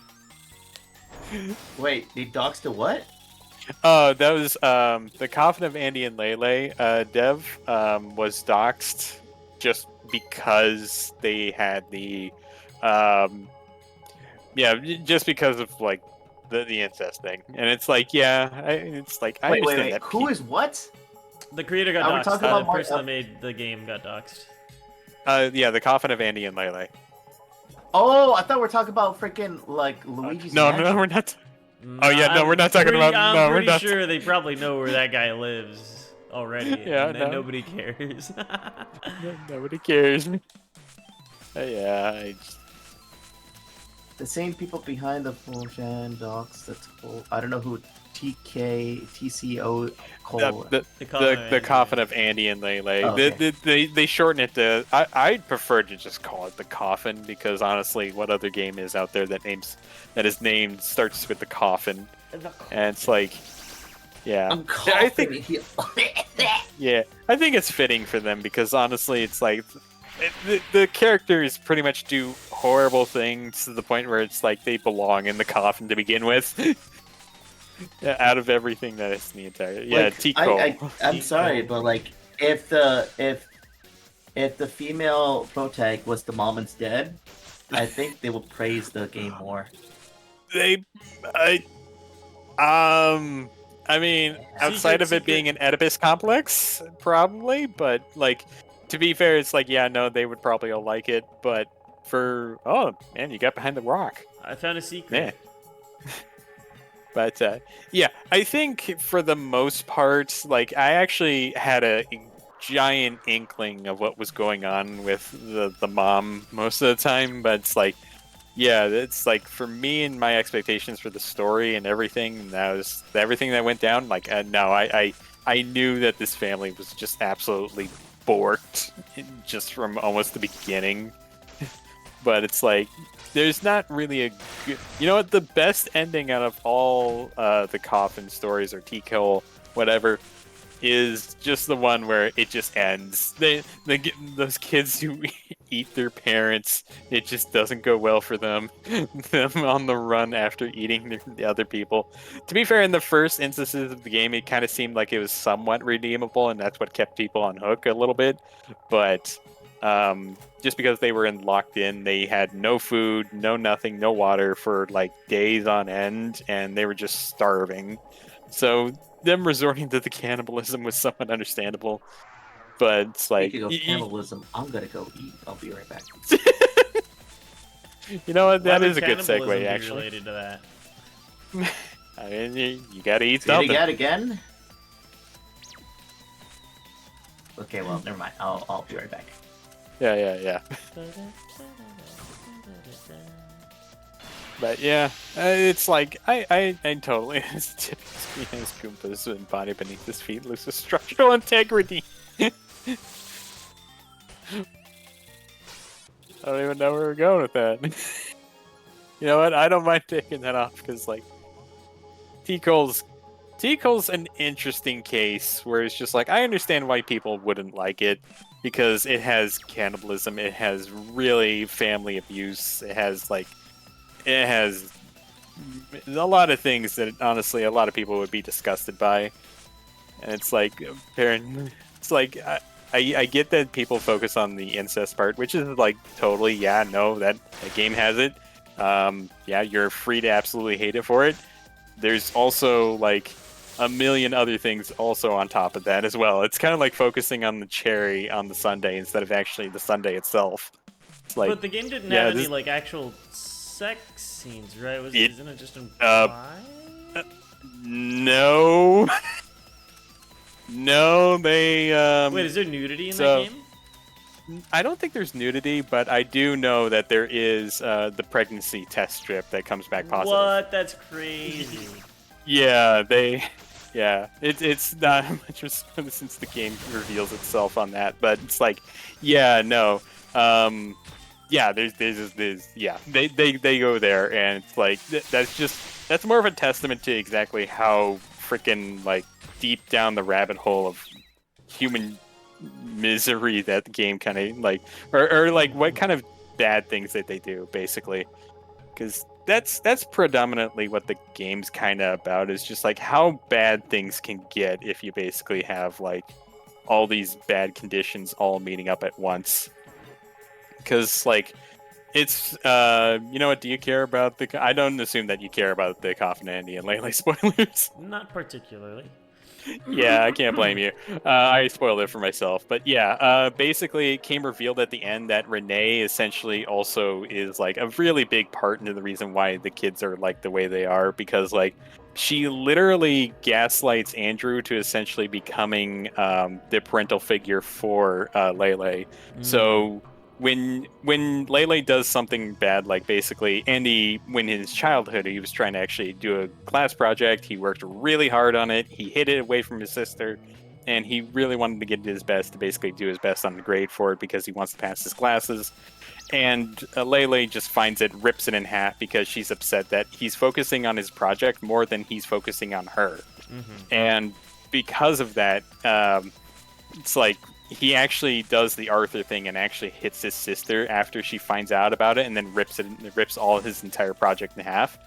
And then when Renee's brought in, their mom, she basically gaslights the heck out of him and basically just tries, like, this is him while he's 7, or actually maybe 5 or something like that, and then just like gaslights him to basically continue trying to actually be like just this absolute sacrifice and pittance of a man to his sister, just to basically like stop them from fighting, and then basically just like continuously keep having Andy be having Lele rely on Andy for everything. What happened The to majority. the father anyway? Why is he not in the picture? Oh, he's still around is the What? thing, but No way. yeah, no. He doesn't have a Yeah. sprite though, right? Because I've never seen. He does have a sprite, actually. What? Like he's actually a character in the story. So the big thing about their father, I don't know if they actually give him a full name or something like that, but the big thing about their father is the fact that he's actually this absolute complete pushover of a guy. Like he is legitimately like, you would tell him to basically do whatever and he just does it, and he just falls apart instantly. And the thing about Renee is like she's really a rebellious kind of person to her parents, when she basically like her parents kind of like gave her an ultimatum to essentially just like leave the house or something like that when she was like not even, I think 14 or something like that. And oh yeah, also another lore important thing for the Coffin Annie and Lele. Let's see, their kids are 22. The parents are like, I think they're like 32. No, not 32. No, but yeah, basically it was a teen pregnancy essentially. That happened with it, and Renee is pretty domineering and basically forced herself on top of like for the guy, because like she was rebelling against them, but like for her husband is like really meek and not. Yeah, fry some tacos. That's good. But yeah, yeah, he's still around. He doesn't play much of a role in the life of the kids, because Renee, and to quote her, when she basically had Andrew after like literally 4 years, she wanted to have another kid because she said it was so easy with Andrew. And yeah, that's how we got Lele a few years later, and basically just put him on basically being a parent for her the entire life. And she's extremely dependent on Andrew for basically everything, and is really toxic, manipulative. She kills a kid just because they were just hanging around, and she just locks them in a box. And, I had a childhood friend Yeah. whose mom was like, "Yeah, you better do good because you're paying for your brother's college." Like your infant brother who's like just been born. I was like, yeah, yikes. Glad that's not me. As long as that's not, yeah, no, there's a lot of screwed up stuff in Coffin of Andy and Lele. It goes beyond the incest thing, but it's like, yeah, no, the incest is also, it's kind of like it's a not symptom, I would say. It's more or less just like an end result factor of how the game is, and I just don't like. It's like I don't like focusing on that because honestly, it's like there's a lot of things that lead up for it. There's a lot of bad stuff about it. Yeah, no, it'd be closer to call it a toxic, dysfunctional family game. Yes, absolutely, everybody's terrible. Except for the father, but even though the father's just an absolute pushover, anything that happens is just totally, like, he kind of glosses over. Even when he's tied down in the basement and actually being, like, cut by his, like, son for blood sacrifices for the demon, he's not that phased. His wife, though, goes absolutely livid. Yeah, Renee, the mom, she basically just, like, she's the controlling one in the relationship, and she basically just, like, just uses uses their dad, essentially, to get whatever the heck she wants, but she does genuinely deep down love the guy for some reason. I can't remember if they explained that well or not, but he is supportive. He does support. She basically bolsters her ego a lot, and yeah, she's just like, yeah, she's completely full of herself because she also gaslights Andy to basically becoming essentially the father to Lele, even though it's like he's literally 8 during, or maybe 7 during that time, and he's just, yeah. Oh yeah. Is there an actual demon in that game, or is it just like, yeah, I guess yes. something happened? Oh, they actually summoned a demon. See, okay, how have I not heard a peep about the demon summoning? Oh yeah, don't worry. The demon summoning is actually a part of the game, so it's like I'll explain it right now. Crazy. How have I? So, yes. Oh, sorry. Go ahead. Go ahead. Ah. Okay. Yeah. So demon summoning. Just to explain it real quick. Basically, they're in COVID lockdown apartment zone, and they can't literally get out of their house. It's been boarded up, and they're supposed to be given food rations. They are not given food rations for a few days. They run out of their food, and essentially they get desperate enough to essentially break into their neighbor's apartment complex, where they realize that the guy is trying to do a demon summoning ritual just to escape the problem that, like, he's also in. He's starving. He can't eat. So is everybody starving? Wait, so the neighbor's starving? Like the neighbor that? Yeah. Basically, the entire apartment complex is basically locked down, and essentially none of them are being fed food that much, unless why are they locked down? like. That's the mystery of the game a little bit, because they've been locked down, and it's because they hand wave it away by basically saying the water has been, like, contaminated or something like that, and they have to, like, keep it away from other people who might get sick or something like that.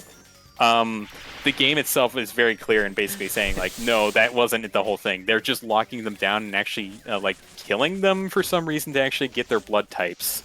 I think there's extra parts in the lore that explain why, but, like, yeah, no, there's, yeah. I don't Yeah. think anything topical happened around that year. No way. Oh yeah, no, totally nothing topical happened. The game wasn't totally released. It was a coincidence purely. A coincidence. Ah, yeah, the coincidence. Coincidence. Yeah. Coincidence. Yeah. COVID! Coincidence, yes. Yeah, I think I nailed it the first time. I didn't have to revisit that. I don't know why I tried to workshop that. I like nailed it. We gotta go around for a second time. Yeah, well, because I was like, coincidence, but coincidence might be like way too subtle. So I was like, maybe I should add the D, but that doesn't roll off the tongue as well. Coincident. No. Nailed it the first time. Sometimes the first take is the best take, guys. That's just. Yeah. Yeah, it's definitely like with George Orwell.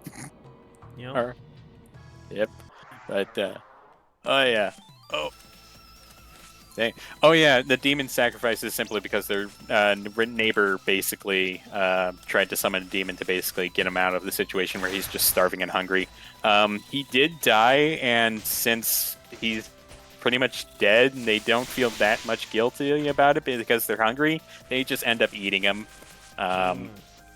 Yeah, so that's how they got a taste for the cannibalism after that point. And then essentially they figure out a way of actually getting out of their apartment by using by using it to actually trick their warden, the guy who's the manager and is feeding them, to basically enter the room. They kind of kill him. They kind of keep him a little bit alive enough to basically continue using the demon ritual to basically like kill him, so that way they feel less guilty about it, and then essentially use that to again like get his keys and also eat again. So yeah, they were kind of desperate at that point. So they up to that point they've kind of been justifiable. You've kind of seen a little bit of the descent of like how they kind of act when they're like in desperate times, but later on in the game is the game kind of like burns and basically tells you it's like, yeah, no, these two, like, it goes beyond the cannibalism, them being desperate. They're just not good people. It just kind of keeps going down and down that path as the game goes by, and gives in kind of like carrots on the sticks with you for like, oh, these characters kind of could be redeemed a little bit, and it's like, yeah, it does that till the very end. So that's the kind of game that the Coven kind of is. But yeah, based on a lot of stuff that they've done, it's like Andy, for the most part, was considered like a pretty much like innocent guy in most of everything. Lele is highly considered by most people like totally the worst, the instigator out of everything. But yeah, she's yeah, but in certain aspects they are kind of both terrible, but it's like I need to go back and basically remember everything, because like I'm missing a few parts here and there, but yeah, no, this is like everybody is not a good person in this whole story. I think the only good person is pretty much, you know, debatably and rumoredly the good person is actually Andy's girlfriend, who comes off as he just has a girlfriend. Yeah, he actually has a girlfriend. He had, you know what, better wording for that. He had a girlfriend, because Lele's biggest tendency is to literally tell any woman who gets close to Andy and just absolutely send death threats their way and just like do anything possible to essentially try to remove them from his life. And Andy somehow, even then, he still got a girlfriend. However, it's questionable. Okay, so just kind of summarizing it. In high school, they were rumored to basically already be having incest to begin with. And Andy, with his one and only friend, who basically kind of like tried to help him out. He's not given a name. He's not important to the story, but basically he's just like helping him track down the source of the rumor. And then it's kind of hinted at that his girlfriend, the current girlfriend in the game, is probably the one who might have actually started the rumor just so she could actually get in with Andy, just to actually help him out. Because of that, she thought it was harmless to basically spread that rumor. It's hinted at, it's very subtly hinted in the game that she does that, but we don't know for sure at all. So it's like, yeah, she could, even though it's like, yeah, out of most of the characters in the entire cast, like the girlfriend is kind of the normal one. She's pretty meek, quiet, and kind of like to herself, but she also just like knows enough. But yeah, there's a lot to this game. Yeah. oh, Snugeye, who do you think is self-insertion, by the way? It's like, because to be honest, I wouldn't want to be self-inserted as any of these characters. Like, most of these characters are pretty. Yeah, no. If I put the self-insert as like Andy, I would be just saying, "Hey, I'm the human doormat." If I self-insert as Lele, I would basically be calling myself like, "Hey, I'm demon." Oh, the dev. As you meant as like as the girlfriend?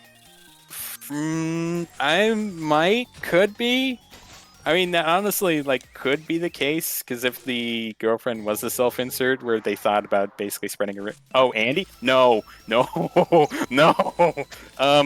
So to clarify on Andy a little bit more, in a dream sequence, he is revealed that he also spies on his sister sometimes, because he genuinely just he also goes along with like Well, he's sort of resistant to the incest idea, but it's like the fact that he went through with it and did it for his sister. I no. I'm sorry. I'm probably firing a lot of shots. I mean, It's okay. They're fictional characters, so they won't. I don't think they'll be upset about it. no, yeah, but like, yeah, I mean, at the end of the day, for me, it's just like, I don't think. No, he Andy does have a voice in his head that does tell him to basically not do stuff, but when it comes to his sister, because of how much he's been pushed, I'm pretty sure it's been in that he wants to go. I guess the voice in his head is not loud enough. Clearly. Yeah, the voice in his head isn't loud enough. You know what? I think that's the best way to kind of put it, actually, because like he genuinely kind of does at least have somewhat of a level head and understands like how to try to approach a good situation at least decently. But to say he's like a good person deep down is probably the biggest lie he even tells himself. Because like, yeah, he's not golden boy, but Stay gold, yeah. pony boy. Damn. Yeah. Look at how well read I am, guys. That line, I can't even tell you the novel it's from. Stay gold, pony boy. What the fuck was that from? Yeah. So, Was it like some teen bunch of? I think there was like a bunch of greasers in that Wait. novel. wait. No, I don't remember it. No, all right. Probably don't even know it. Yeah. It's from The Yeah. Outsiders. I don't think I've read that or have seen that. Just one of those things they make you read in like high school, middle school. See, they actually made me read Mice and Men, and it's like, I never read that one. yeah, no, it's you know what? By today's standard, it's the most predictable thing ever. Unfortunately, because like it starts off with two guys who are essentially like on the road trying to look for work to basically get housing and just kind of live, and they just kind of go back and forth. Let's see. You know what? I don't even remember the names except for probably Lenny. Lenny is a big, strong guy, but he really doesn't have any like. He's. I can't remember how the story tried to word him because he's not that smart. He doesn't talk that well, and yeah, he's just basically the muscle and doesn't think, pretty much. And then George is basically his best friend, and essentially just like helps him just kind of live through life. Essentially, he's kind of more or less a handler, essentially. If that's the right way. Well, that I'm I'll be thinking about it. fucked. Yeah, I might die here. Let's see. Shadow Burst. I also read The Giver a few times. Oh, oh wait, what's the game with the Giver? It's the one where this old man. That was confusing to read because I didn't really understand that they. But anyway, the old man, he's the giver because he's the one that holds the key to like all knowledge of things that are like color. Anything that you think or feel or see that isn't like vital, he holds it because the society is kind of like, I guess, not really colorless. It's just that people don't perceive color or perceive like feelings of love and joy and all this other stuff. So the giver is like the guy that is going to give all of these memories and feelings and experiences on to the next person. And the protagonist that we follow is like just throwing catch with his friend or something. And he's describing how he like saw that like the ball shifted, but not like in position. And he's basically describing like seeing a little bit of color. And I guess the giver takes notice of this, and that's when he starts giving him these memories.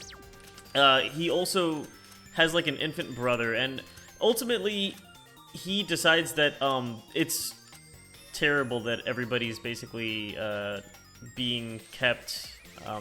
Like, there's bad memories too. Like, there's pain, right? Like, they don't feel anything. But he decides that, like, this sucks. I'm gonna book it, and he like escapes with his brother because he starts giving his little brother some of those things, some of those memories, and which you're not supposed to do, I guess. And at the very end of the novel, they're just sledding. That's all I remember. They're just like sledding, but they're like Yeah, leaving.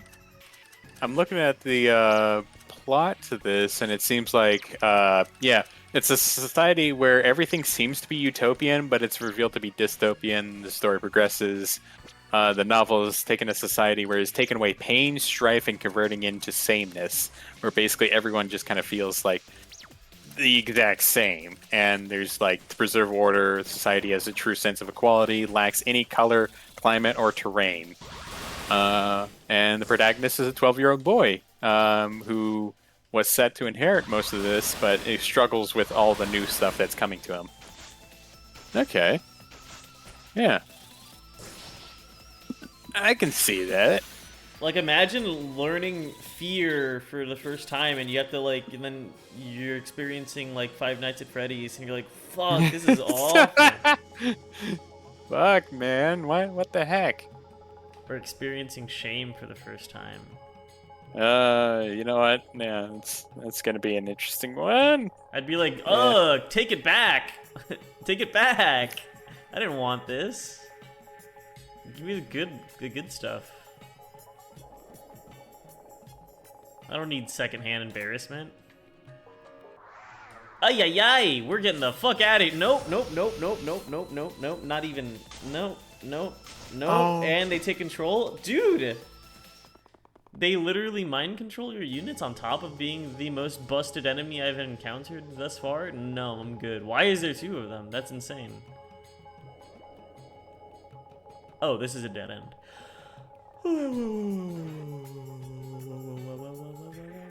Oh god, why? I hate this. I'm reading through the Wikipedia article, and then I've gotten to the part where it's like censorship in the United States, where it says like the Giver is a frequent subject of bans or attempted bans in school libraries due to dark themes and violence.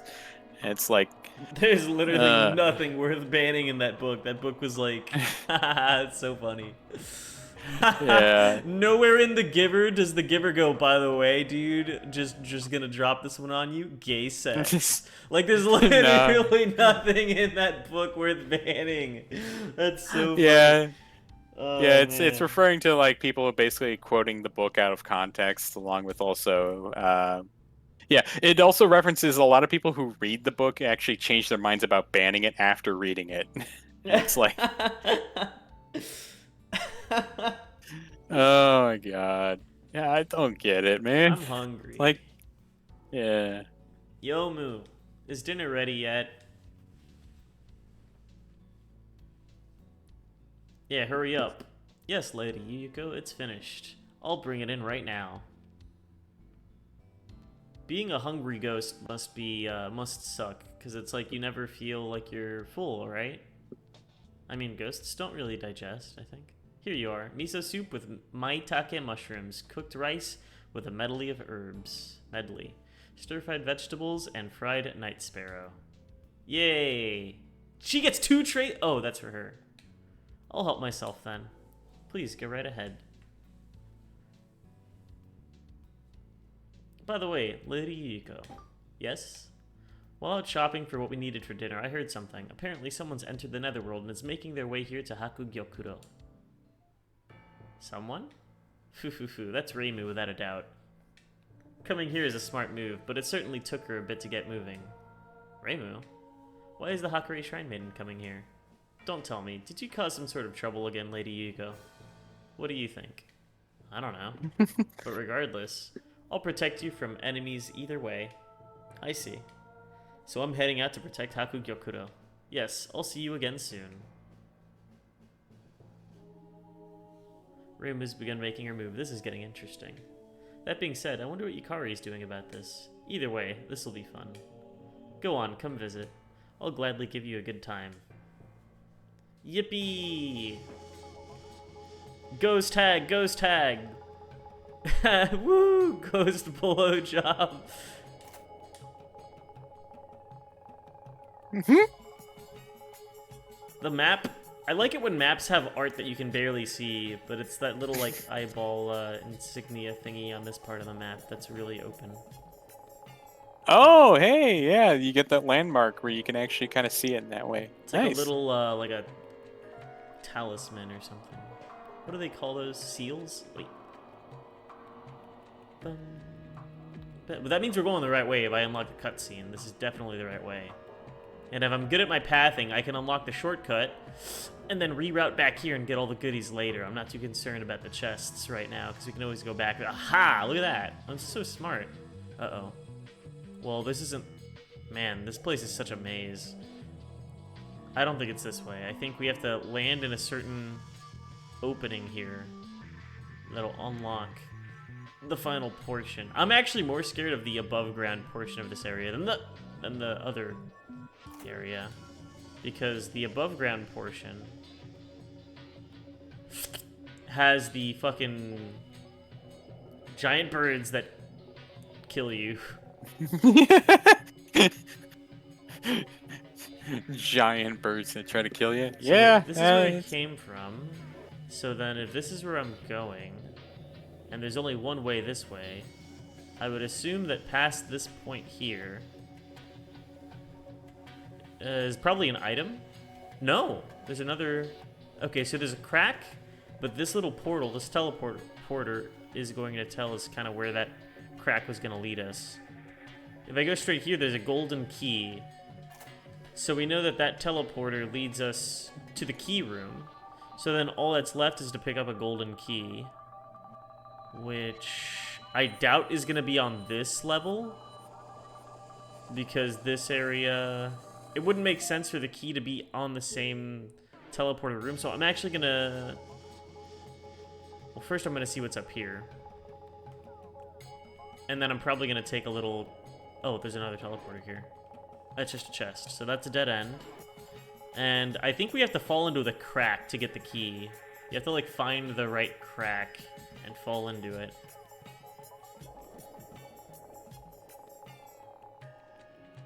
I think. I don't remember. Oy. It's been a while.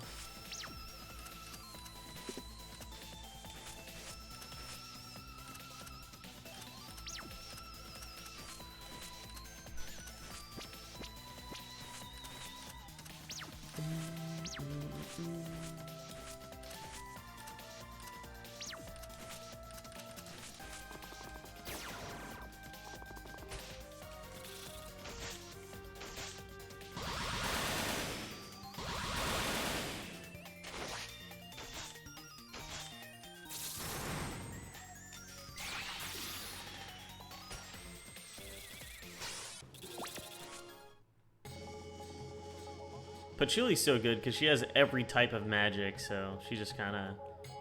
They're weak to shadow magic, so she just kind of zapped them. Yep. Hey, wait a minute.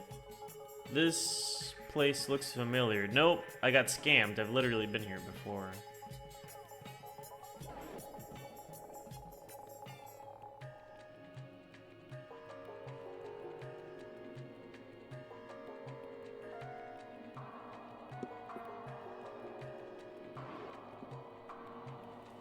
Since I got scammed, we're just gonna escape from the dungeon, re-enter.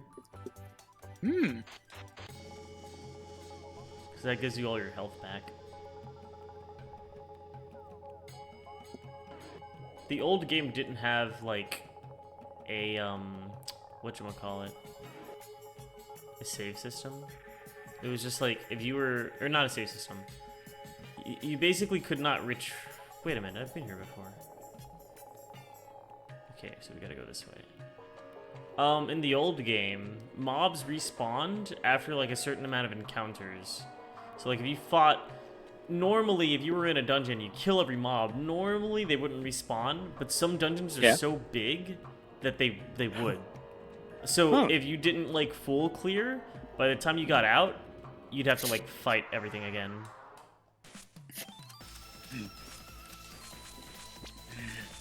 That's why you bring in the nuke. True. You can have... There's enough characters that you can even make, like, 3 parties in some parts of the game. Better get some water. Yeah, sounds good.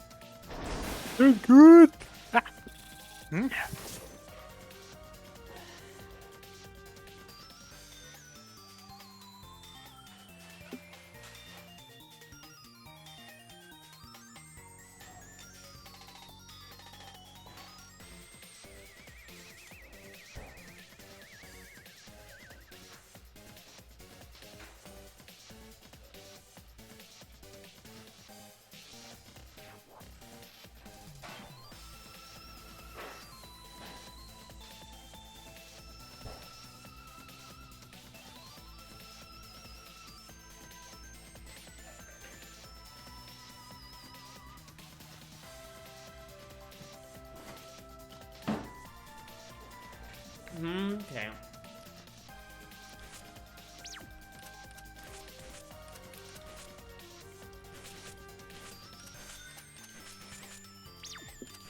Yeah. I tried pouring water from my water jug, and I didn't realize the top was still on. So I just held it against my cup for a little bit, being dumbfounded by the lack of water coming out. Understandable. Yeah, you have. Well, usually I get rid of the Water. caps, and then I just drink straight from the jug because I live alone and I can get away with that. That is absolutely fair because it's water. You drink it how you like it. Oh, that reminds me. Might want to get some ice cream real quick. Be right back. Okay.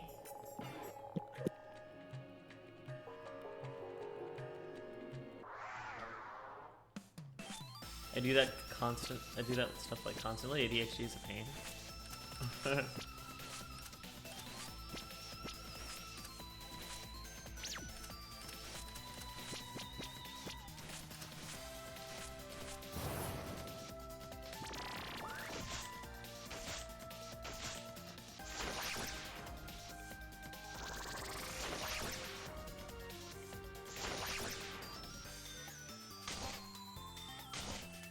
No, she got silenced. Oh, man.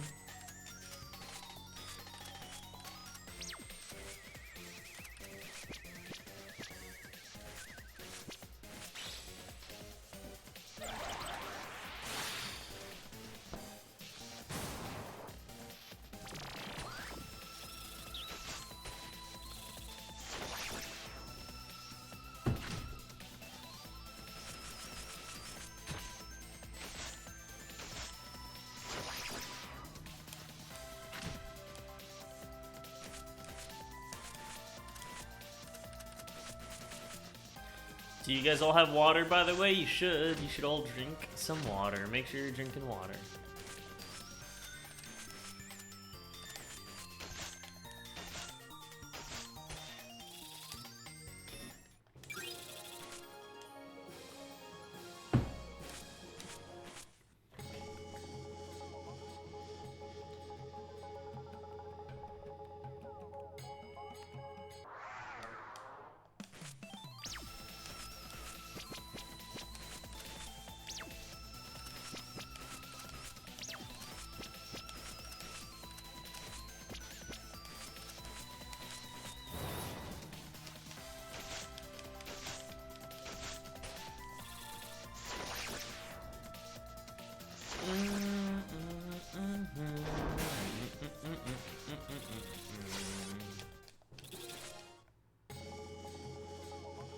How do I... Oh, there we go.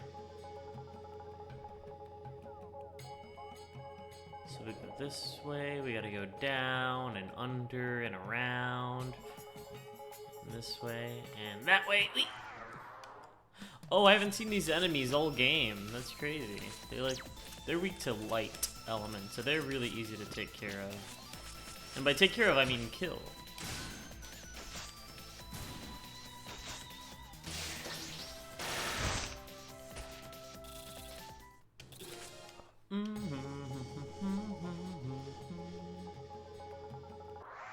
Oh, no.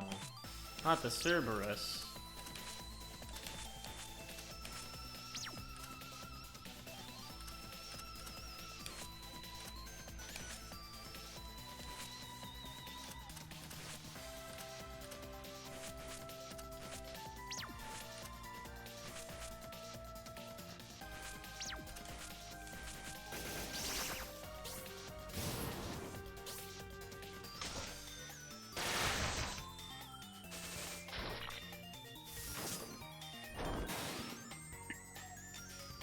back.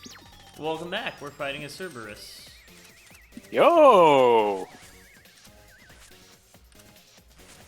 Cerberus is always a classic. Now, granted, I do enjoy when Cerberus is not always portrayed as a fire flame dog. Hellhound. Shadowverse just has like a fucking cute anime girl with 2 little finger puppets on each hand. Okay, that's a unique way of going about it, actually. Alright, I give props for creativity with that one, definitely, because, like, I wouldn't have come up with that. I probably would have gone the Van Ripper route, Helltaker, and basically just had 3 dogs with 1 personality.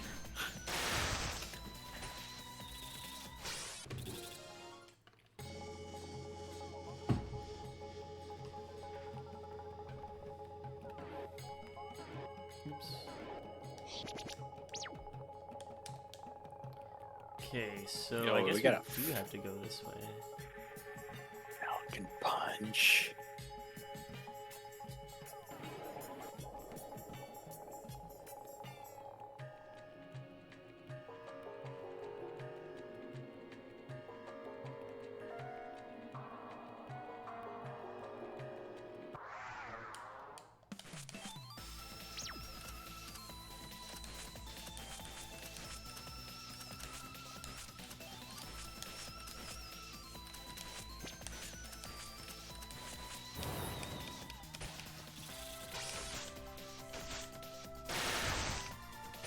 Yippee!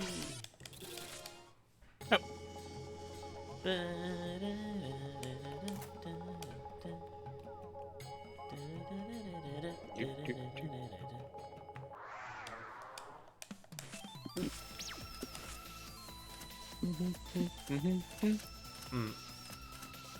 Wait.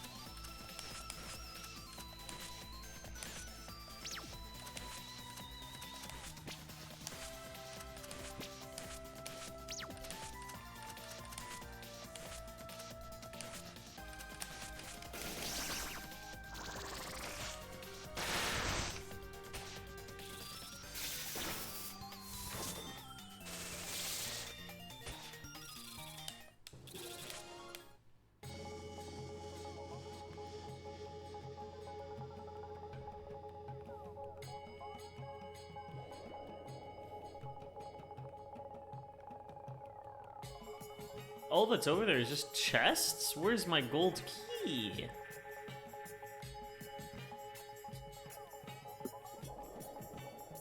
I mean, I'll open the chest, but like... Yeah. Philosopher's Staff. I'm hiding from the ghosts. Fuck off, ghosts. Go over here. Yeah, over here. Yeah. Dumb ghosts. Dumb ghosts! You're so dumb, you're so dumb. Ah! Lost the Falcon Punch war.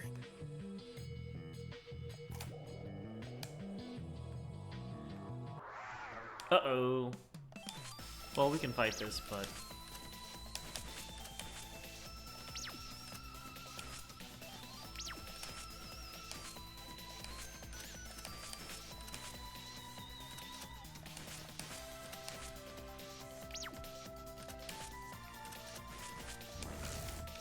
Uh-oh, that's not good.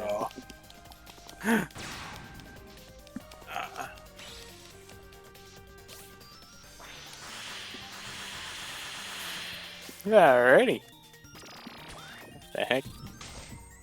Power of spiritual border? Yeah.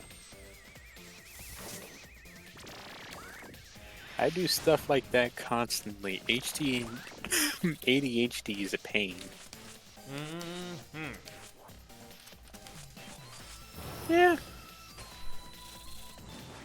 I can agree. I work with a girl who probably has ADHD, and it's like, yeah, no, I can understand for the purpose of focusing. I've been trying to because of my line of work, I can't. I have to tell my boss about it and basically say like, "Hey, can you bring this up with the parents? Can you let them know about this?" And he says like, "No, I can't. I'm just not gonna do that." It's like almost, and it's like, I feel like I've seen like things, and it's like I'm trying to give her like some help and like tools to actually help her deal with stuff like it's like focusing and paying attention when she just kind of like it takes her about like an hour or a little bit more than just to finish like 5 pages of like basic reading a little bit. Mm. She's like 7 years old, and it's like, yeah, sticky notes, that definitely helps. What I'm also trying to do is also a very big thing, trying to give her a timer. Because no matter who, it's kind of like when you kind of look at a clock and you realize like, oh, I've been on this for about a few hours or something like that, and then you kind of give yourself a little bit of a time limit every time. It does hurry you up a little bit and basically allows you to reflect it. I've heard it be referred to as a Pomonero or something like that. It's basically like it's you know those the kitchen clocks or the timers, kitchen timers that they have. That it's just like there's a tomato as a kitchen timer or something like that. Yeah, I'm trying to give her like some tools to kind of help herself, basically, get her to be focused a little bit more. Basically, just kind of like getting her to be a little more self-aware. Because I remember I had like instances like that. However, my mom's way of actually trying to deal with that was basically like, oh, you got this one word wrong, you spelt it wrong. All right, now you're gonna have to rewrite it 10 times. Every time. No. And then and then like after that, it's like, okay, if you misspell it wrong again, you're gonna rewrite it again 5 times. And it's like, I agree that it did help me a lot with. Now I can spell because perfectly fine. I'm questioning if I needed to do that, but oh man, it looks like you're trapped with a ghost. No, I give it the slip. I give it the slip. Oh, I'm so good. slip. I'm so good. Yo. I see the key. I see the key. And because I see the key, I don't need to get that chest. Because if I get the key, I'll unlock a... Uh-oh. I think we can handle the Cerberus. Dude, when I was learning how to spell, we had to like, you know, write sentences and stuff, and so I wrote like one of them was like I forget what the word was. I think it was was it human? Because? I don't know. I think it was human. So you have to write a sentence, and it's like, when I'm older, I'm going to marry a human being. And I wrote bean, like B-E-A-N. And my cousin was like, ha, ha, ha, ha, yeah, look, he brought out like a fucking pinto bean over. It's like, look, your wife's calling, ha, ha, ha. And I'm like, Oh, that's... Fucked up. That is, yeah, what a kid would totally do. 100%. Oh my god. Hello. Yo, what's up? Hey! I heard. Well, I was listening, Yeah. but froze up. Real Chip. human being. And I And dropped my a food. real hero. Yeah. Though I already like it Mike enough, keeps though, freezing when up, you but be... yes, about that. Go ahead. About your bean wife. That was it. What? How dare you? How dare you? Hey man, for me, I'd take a bean wife. Ring of the Starry Sea. Does she... The only condition that I'd take a bean wife, though, is if she'd actually love me. God damn it. Mm-hmm. Ring of the Starry Sea. There it is. Probably water. Resists magic. What? That doesn't make any sense. Let's give Sakuya the accuracy. She's very inaccurate. Yeah. My foot is like stiff as hell. I'm starting to feel like I'm getting my mom's arthritis. What do you mean by stiff? Like, is it just like, it doesn't feel very limber? Kinda. Cat Like lady. I want to like stretch it and crack it into the point where it's just like actually feels loose. But it's stiffened to the point where it's just like kind of hurts when I turn. Yeah, it could just be joint soreness, I guess. Yeah. Well, I hope so. you know, I used to feel joint soreness a while back, and I always used to feel like my knee. I would have a little bit of knee pain, and then ever since I started doing squats, it went away. I think I should do squats then. Maybe that's the thing. Well, if it's your ankle, I would actually recommend that you do like calf stretches, because your calf muscles are like Ankle, not knees. Ankle. That's what I meant. yeah, no, that's what I'm saying. Like, since you're having like ankle pain, I would say you should do like calf raises. That's when you like, so you stand on your tippy toes. And then yeah. you stand on your tippy toe. Basically, you stand flat-footed, and then you literally just lift yourself up with your toes. Oh. And you do that Oh. a few times until you get sore. Oh, you're Okay, talking about we like should start sun doing that then. salutation position? They're I walk on my tippy toes often. They're called calf raises. Well, you're not walking. You're literally just lifting your whole body weight with the front of your foot. So, like, the balls of your feet will be off the ground, like you're meerkatting, basically. And then you just set Got yourself down. It's easy to do, but if you do it a lot, you'll get sore, and it works out your calves. Yeah, I I'll start highly doing that. recommend. Yeah, if you want a reference diagram, I highly recommend the sun salutation yoga pose. That really does help because, like, yeah, I believe it's stretching up to the sky on your tippy toes, and then basically folding your arms back as if like you were gliding, like you were like skiing or something like that. And then you keep yourself on your toes, and you try to keep yourself balanced while doing that. Okay. Yeah. Oh yeah, well, I'm on topic. I learned that from Wii Fit, and god dang it, why can't we have more Wii Fit? Why do we have Ring Fit Adventures? You can get Baller Cash for doing caramel dancing. Yeah, no, I mean, you would. You totally would. Oh my, yeah, caramel dancing. Go ahead. Yeah, absolutely. I'll I just make run sure up the of that. stairs every workday. Yeah. That helps too. I mean, yeah, absolutely. Your thighs and calves. That does more than just calves. Okay. Okay. I see how it is.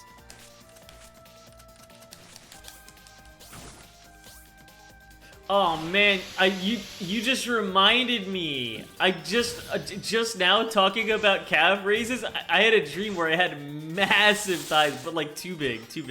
I'm no like super Oh big. no. Yeah. Like I just remembered. You know what was it Chun-Li size or was it like a little bit way? Yeah. It was like Chun-Li size. Yeah, which is Oh, like no. way too big. Yeah, that's like Well, on yeah. me at least. I'm not Chun-Li height. You know what I mean? I'm not dissing Chun-Li. I don't even know how tall Chun-Li is She actually. looks tall. She might not be, but she looks really tall. I How tall is she compared to Ryu? How tall I think is she's Chun-Li? Aren't think they like she's the same height? as She's Yeah, isn't that 5'7". crazy? She's 5'7". She's 5'7". Ain't no way she's 5'7". 5'7". The Ryu's like 5'8" then. Who? Wait, well, Ryu. that's if Rio's like fully standing. I'm pretty sure because 5'9". Ryu's 5'9". I knew it. I told you. You said.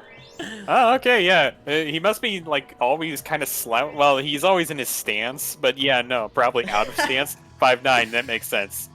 Oh, they shrunk him down. That's interesting. He You was what, 5'10" before. bro? I hate Bro. bicycle crunches are rough. I don't like any exercise that has you like flat on your back. That's the one where you're like, is that the one where it's like you're like rowing, Oh, but like you're on your back? Is that the one where you're kicking your feet back and forth up inside like your kind Yeah. of like stomach area? And oh my goodness, yeah. Honestly, anything crunch. Listen, if it's crunch, it better be Nestle, because I ain't doing it. Oh my. That's Yeah, a chocolate joke. that's a chocolate. But, It says Ryu gained 37 pounds before his debut. what? So Which are we makes talking about sense, how 'cause much he was weight a he gained? huge- Wait. He had like so much muscle now. Like Yeah. this is on Street Fighter 2 to Street Fighter 6. So yeah, he gained like 37 pounds and shrunk an inch. Street Fighter 2 to the Street Fighter 6. Okay. Yeah, because I do know that Street Fighter 3 is technically, I think I'm trying to remember my Street Fighter order, but yeah, basically, he does get older. Definitely is another thing to add on top of that, because like Does the getting older make you shrunk? Yes. I You shrink when you age. yes. That's Yeah, crazy. Fuck, that means I'm gonna get shorter. That's fun. But you do shrink. You do like shrink like an inch or two. It's not nothing crazy. Yeah, it's nothing I crazy. was It's just like your almost body. sit. Well, go ahead. It's just your body, basically, kind of getting down to that point. And Ryu is, I think, 55. I don't remember how old he is right now, but it's like, yeah, bro's reaching like age levels. He's Okay, reaching so it like happens when boomer you're older, dad. not like you know. Okay. Because Yeah. I swear I was 11, like 11 before, but when I looked at recently, it was like not 11. I almost waited to 12 too, and I thought I was gonna get taller. But no, I guess I gotta be on my tippy toes.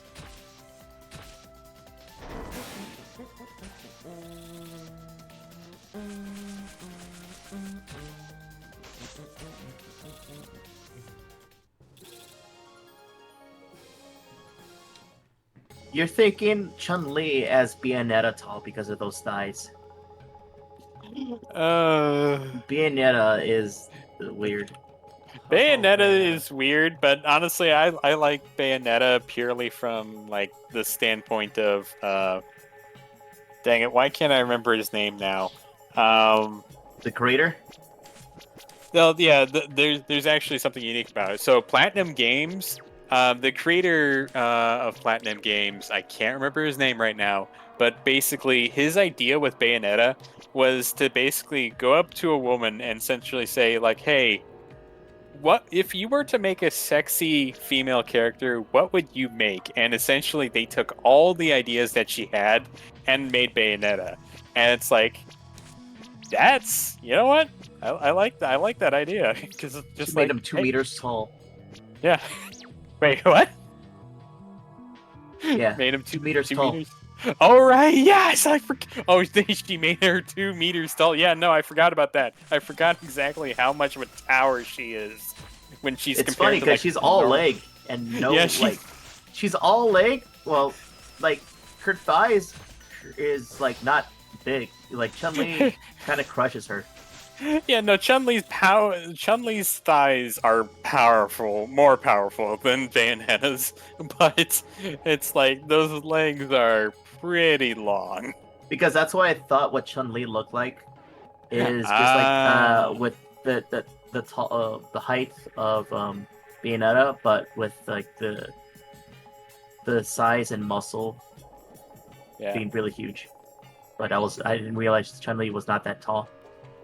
yeah, yeah. It's pretty deceptive because the characters all look like they're pretty like taller than most of the average people, and it's like, yeah, I would kind of suspect that as well. This is a bad Hasn't group got to fight Yuyuko, but I think I'm gonna have trouble running into instant death, so I need to swap one of these people out with Sanae. And it might be Patchouli, but I'm not sure. Does this game have the Lisa mechanic? No, right? No. When you said instant death. It's more like well, there's instant death, and then there's like the glitch, and glitch is like, okay, because your characters actually have lives. Like if you die in battle, just like in Toho, how you have lives. But for this game, if you lose a life, you're dead for that unless you get revived for that battle. But when you finish the battle, you get all your HP back. You don't get your MP back though. And if you're in a dungeon and you lose enough lives, then man, this game would be miserable if like you only got one life before your character just falls permanently. You need like a res. So like it's generous in that like if you do get one shot or something, you're good as long as you don't lose all your lives. Like you can see Satori and Patchouli here have 7, everybody else has 8. And if you lose all of your lives, then you're actually done until you go to like a res circle. But there are some enemies that can cause this like glitch effect. It does just remove you from the party basically until you get a res. Like you're just completely gone. And that is, like, the closest thing to, like, death in this game. But yeah, we're gonna go fight Yuyuko. Well, and Yomu. See, look, we're at the Hakugyokuro steps. Hakugyokuro is right within our reach. It's already almost time for our showdown with the culprit. It was totally worth coming along to get close-up coverage. I can't wait.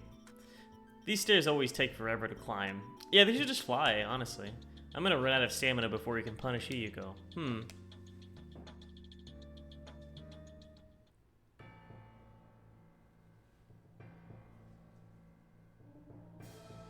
Oh, it's Yomu.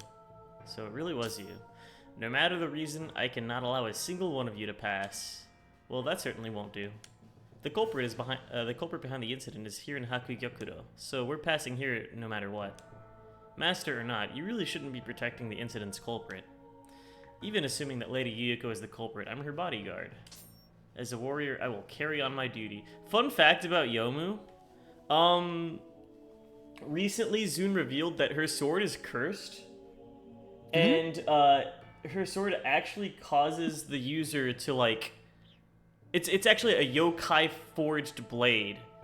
So it's a blade made by yokai, and it curses the user to want to kill people. But Yomu is so dumb that it has no effect on her. So that's actually... That is like Toho canon. So she has talent but no skill. Or no brain. I suppose, yeah. She's just so so dim-witted that like the cursed blade actually just has no effect on her. And it could also be that she's half yokai. Like, the way Yomu's physiology works, the little ghost behind her is like half of her, and then the other half is like her human form. But they're both like the same entity. So, but yeah, she's very dim-witted.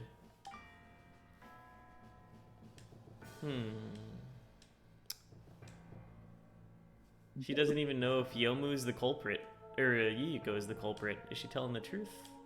After all, she hasn't told me anything. What? It seems she's telling the truth.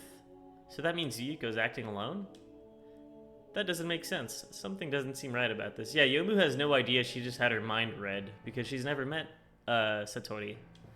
Her mind is bred. Why do you know what I'm thinking about? Wait, don't tell me. Can she read my heart? What? If that's true, she can read this too. Lady Yuyuko, you're a dummy. A dummy. Oh no, she really can read my heart. At this rate, she'll find out that I wet the bed this morning. You wet the bed? What? Ow. Don't go reading that. Yeah, Marissa, I can't believe Marissa would have morals. Ah. She's mad, huh? She sure is. Quickly, before my secret gets leaked. Oh, don't use that word. Ew. I'm going to cut you all flat. Are you gonna cut us or crush us? Which is it? Oh yeah, she said cut you all flat. Yeah, that doesn't make any sense. That's irrelevant. Well, Yomu is dumb. What? That was a good dodge. However, I won't miss again. You're serious, huh?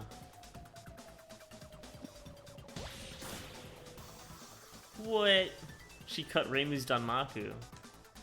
Konpaku single blade style. The things that cannot be cut by my Railkan-ken forged by yokai are next to none. Not too shabby. But how is this?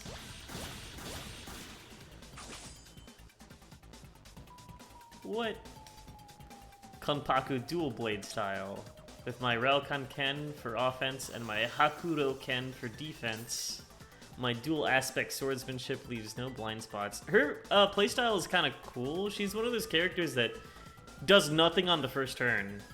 You basically charge a stance and then use an ability on the second turn. She's very slow, but hits very, very hard. I will not allow you to get any closer to Lady Yuyuko. What's going on? Yomu sure is fighting hard today. We've got a real troublesome foe on our way. Ugh, you need to learn your place, Yomu. You haven't forgotten about us, have you, Reimu? Yeah, I know. Let's get her, everyone. Yeah. Gang up on her.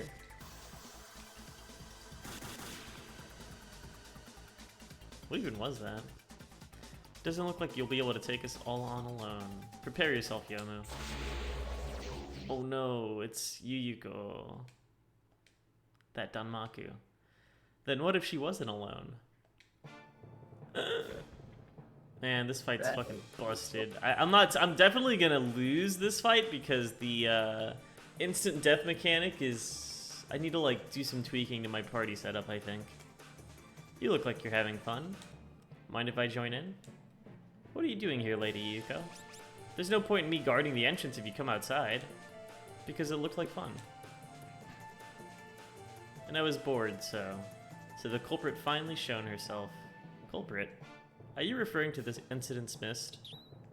I knew it!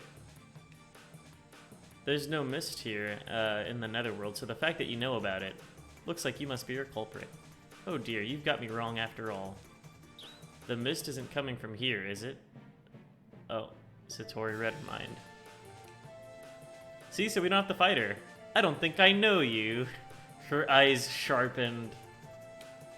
I'm Komeiji Satori, master of the Palace of the Earth Spirits. I see. So you're the one I've heard of. So, what's the reading, Satori? Is Yuyuko really the culprit?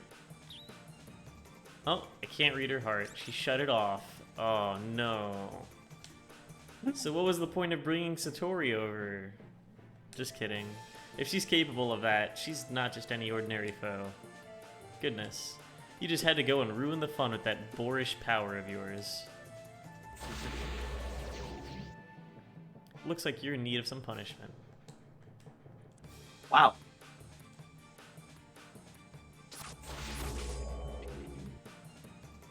Eek. Beat her ass.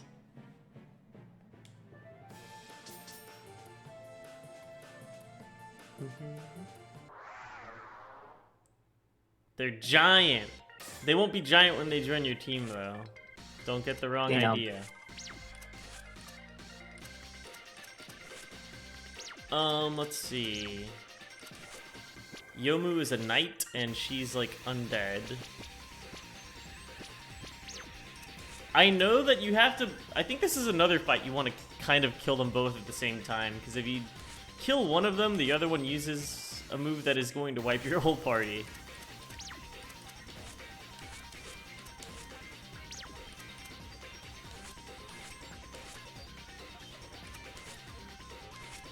Oh, Master Spark is actually really strong here, because Yomu's weak to magic. And then, I guess, Fire? Or maybe I'll use Holy. Let's see. Let's try Holy. Royal Flare.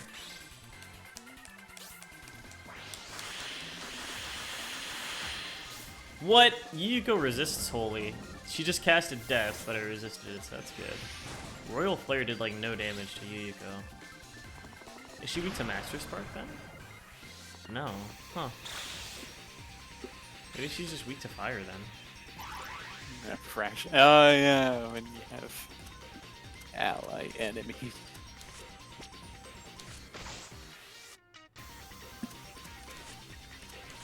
Okay, so... call that off.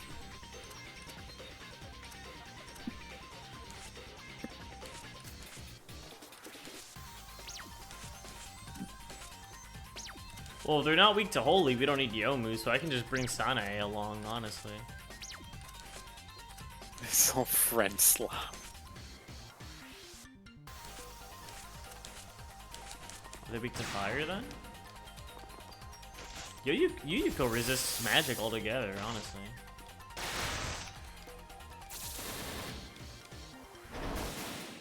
She's weak to Fire, okay. But she still resists magic, so goddamn.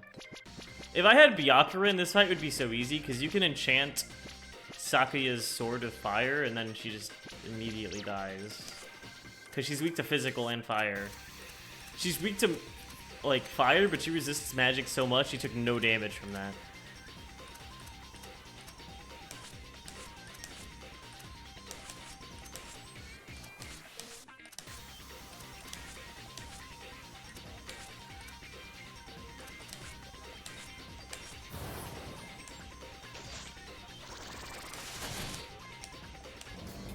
Instant death. Wait, Satori's death. Out. Alright.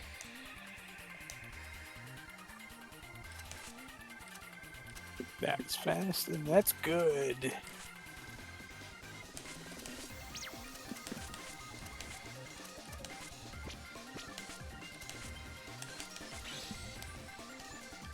Okay, go with another hammer and call it good.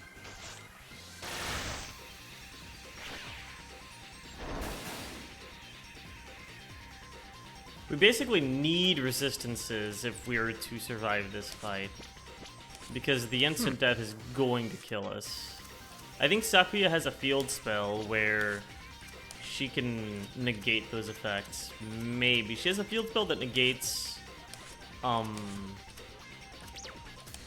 wait, I can use this. She has a field spell that negates healing, but that's for both sides.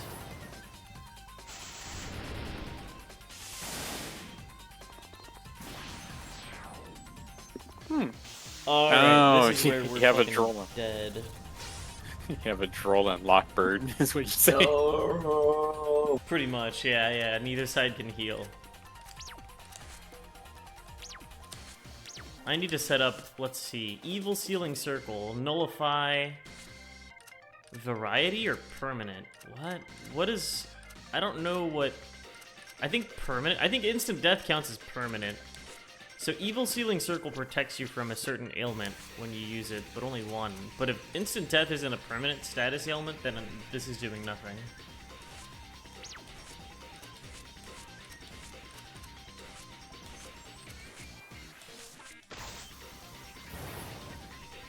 Uh-oh. Magic defense down, that's fine. She's taking no damage! Maybe we need Notori. Notori can just use guns. Ghosts are weak to guns. Trust. Makes sense. It's like a Ghostbusters. Ignores magic block. This is why we use lasers on Marissa. It's not that she's weak to... Let's see. Ignore... We have to use lasers. Oh, okay. I remember now. If you're using Marissa, you want to use lasers, because the only way you're going to do any magic damage to her is if you have magic piercing.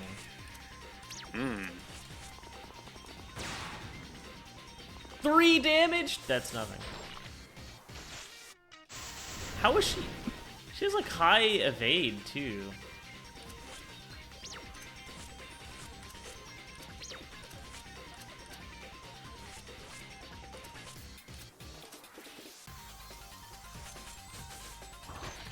Whoa, that did a lot of damage.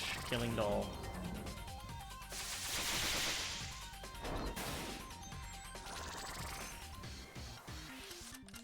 Okay, my last word just triggered, so that's good.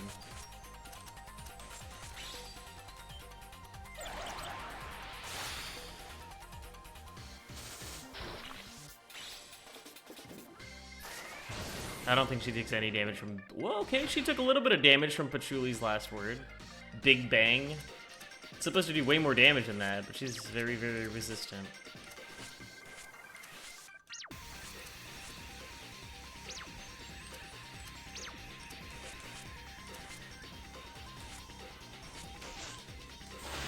I can't believe I'm actually about to kill her. I don't know why she's not doing her... They must have very heavily nerfed her, because by now she should... Wait. Is it... Does she do it when you kill her? I don't... Because it feels like I should be dead right now. Let me see if I can use You've come a this. long way. Maybe you just got better.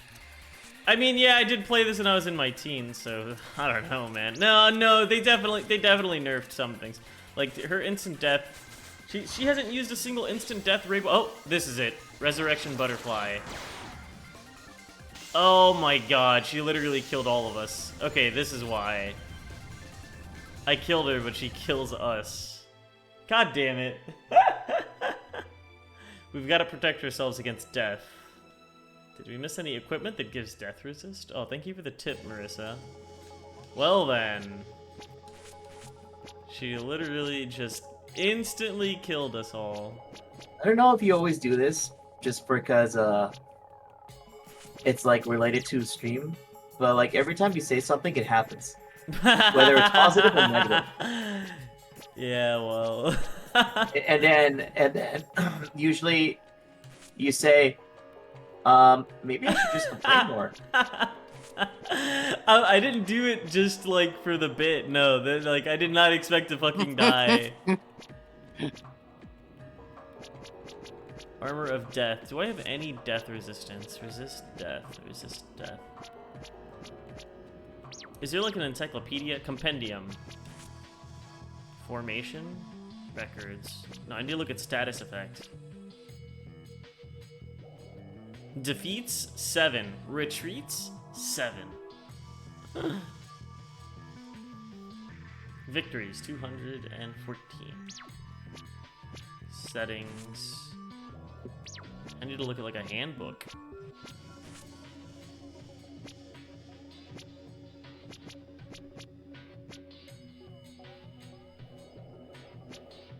That's so cool. These are all the formations.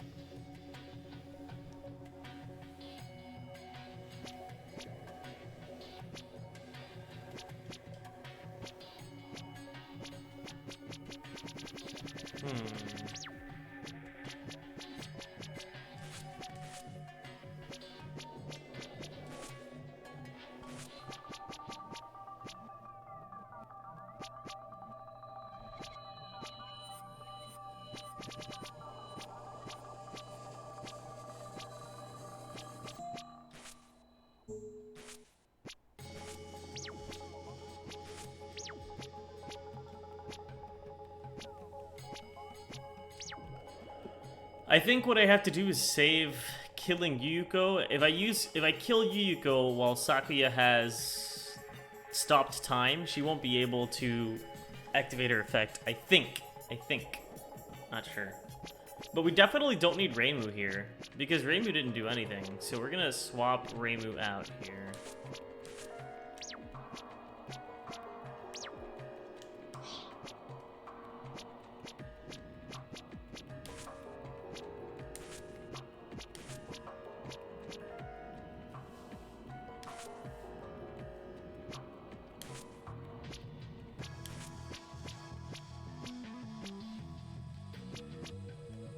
What do her abilities even do?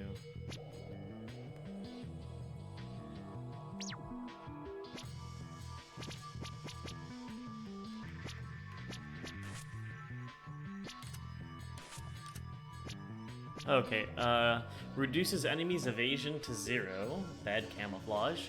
Grants camouflage to all allies. That's kind of bad. Command power. Weakness damage plus 10%. Maybe we'll use Notori as a commander here.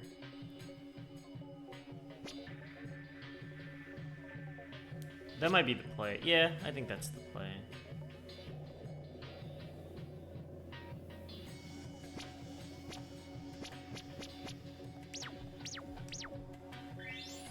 And then let's swap out some skills here. Augmentation.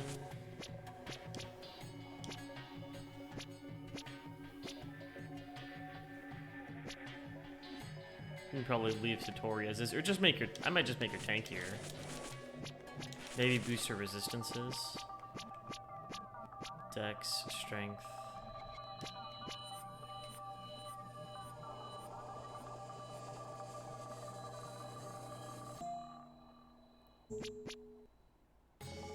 Oh, this tree gives her some resistance.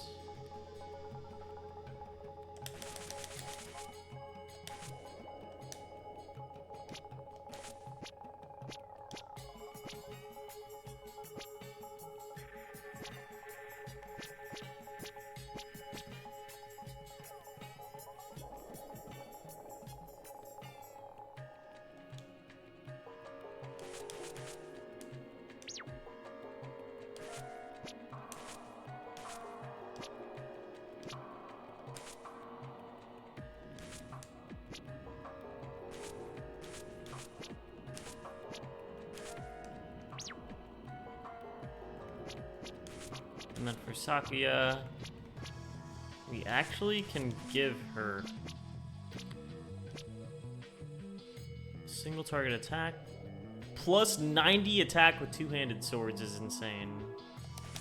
So we'll give her that one. Oh, she's gonna hit so hard.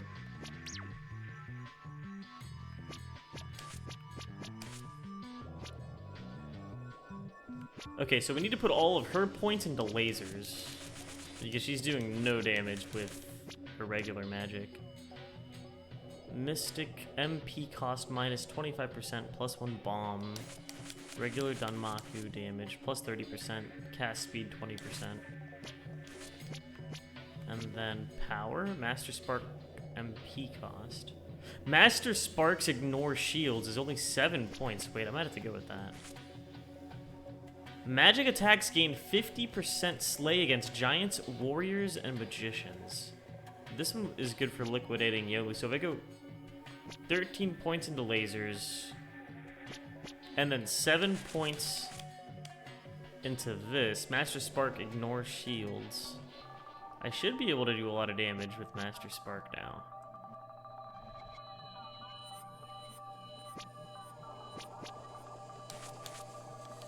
Okay.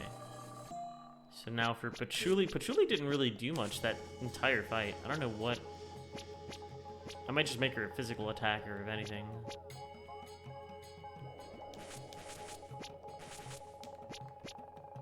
Physical attack, 100. And then we're just gonna give her a fucking axe. Ignores defense, inflicts attack down. There we go, we'll just give her a giant hammer.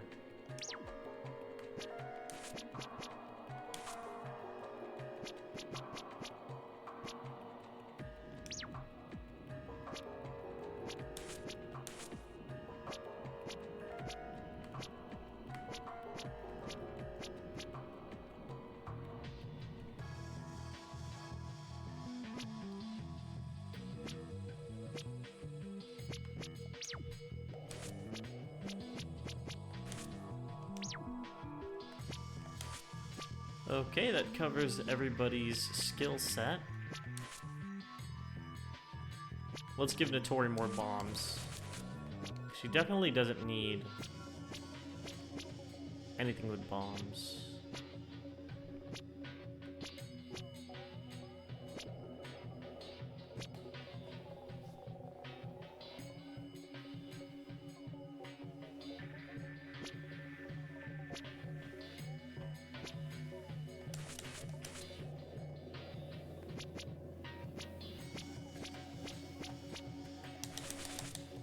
Okay.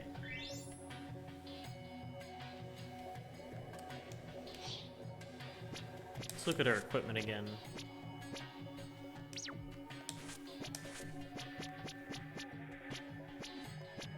Physical defense, Ring of Earth. Do we have any instant death negation, though? Because that's what it comes down to, is am I going to, like, live the instant death?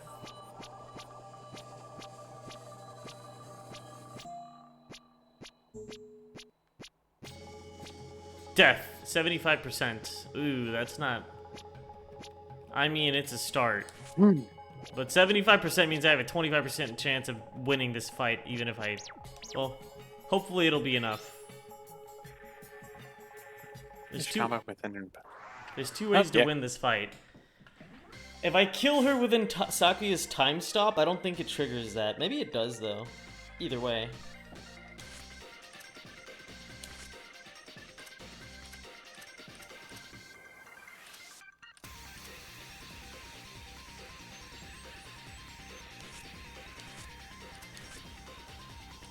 Resistance up.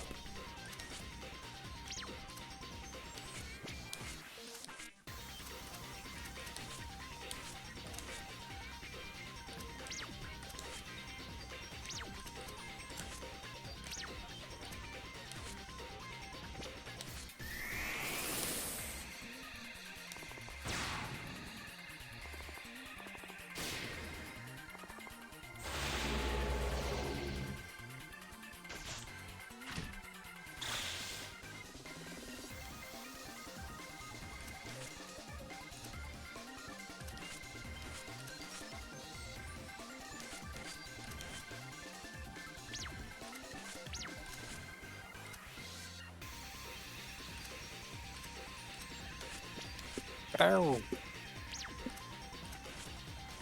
Let's see, charged, good.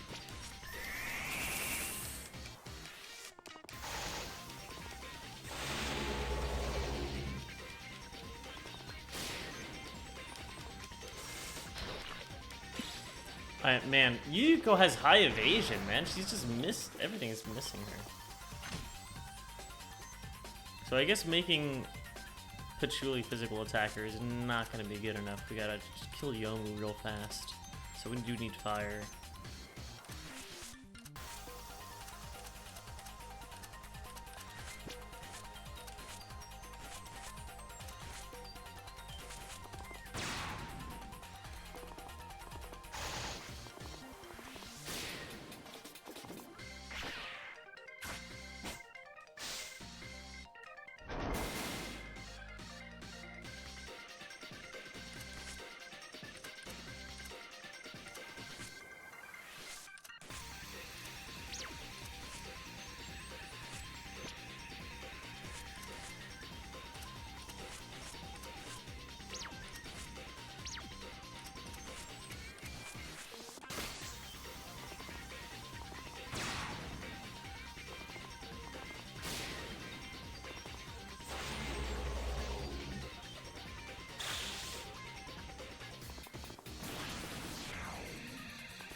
Okay. I remembered why I had Reimu initially. Because it's not that she takes a lot of holy damage, it's more so that if you don't have Reimu and she gets to tilt the land into Dark's favor, she actually heals like 100 every turn, which is crazy. So we're having to put Reimu back in. Sorry, it's funny, our initial comp was actually like better. There we go.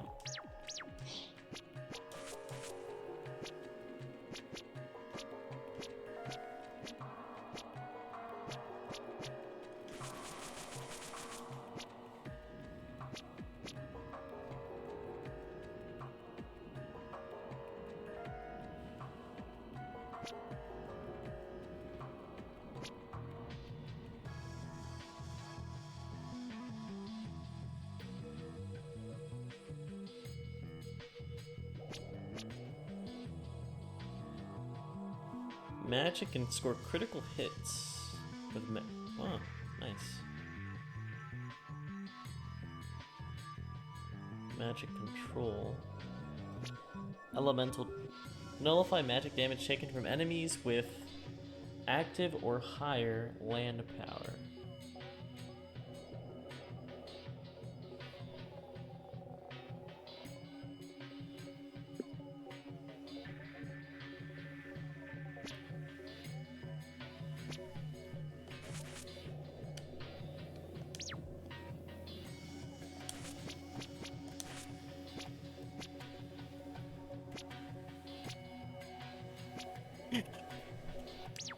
Lord Farquaad.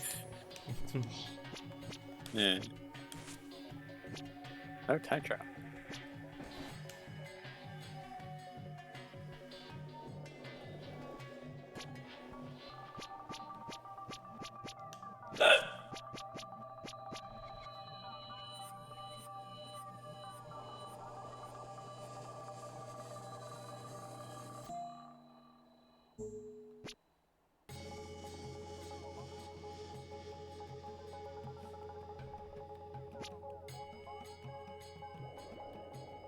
E.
Let's give Patchouli the speed ring.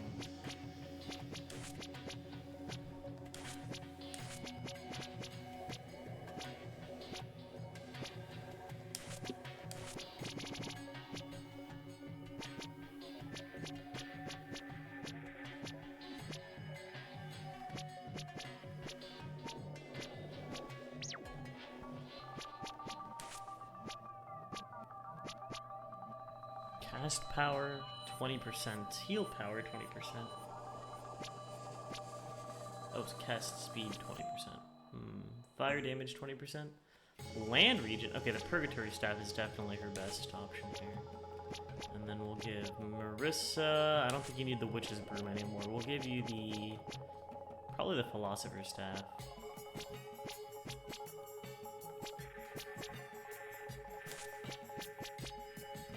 Alright. We'll give this a try.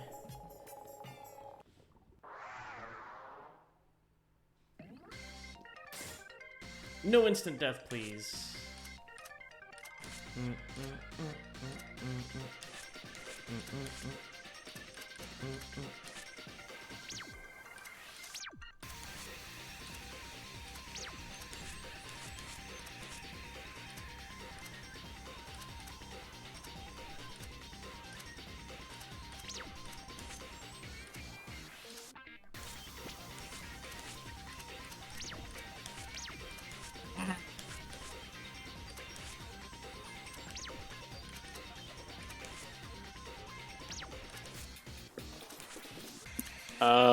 Targeting in fun action games.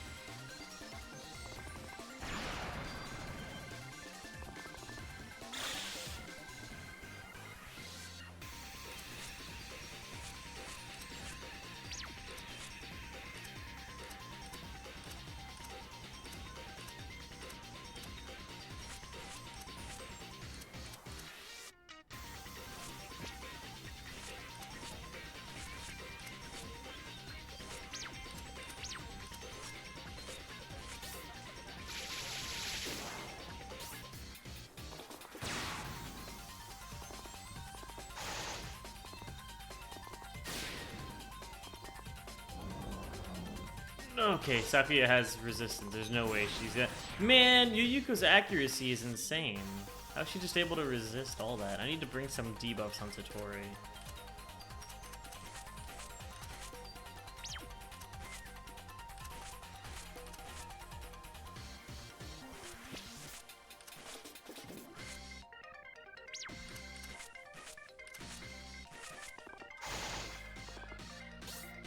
Reimu might die soon. Just gotta heal.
She takes no damage to that. Man, that's crazy.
Don't miss. Don't miss. Okay, we're making progress.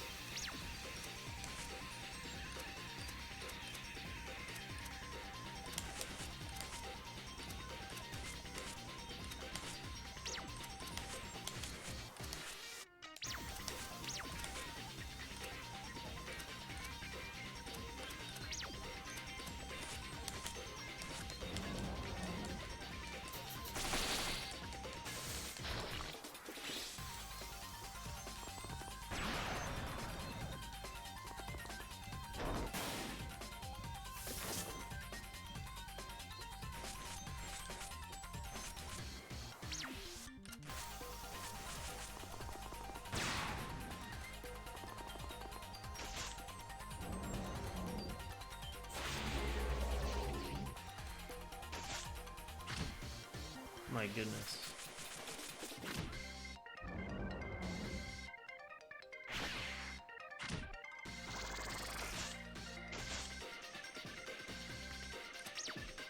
Okay, let's see. Support. Camo penetration. That makes her evade like nothing, so she can't evade. There we go.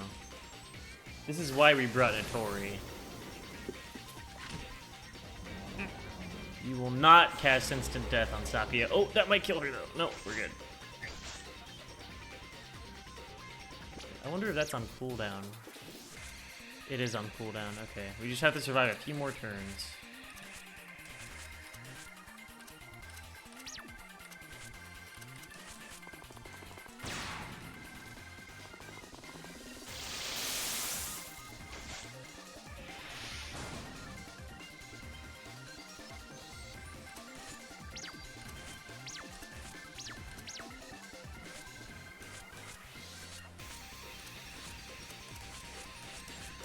Setting their evasion to 0 is helping a lot. I should have been using this earlier in the fight. I think Sapphire's dead. No! Okay, well, I don't think these two can even survive the instant death mechanic. We definitely need Sapphire alive.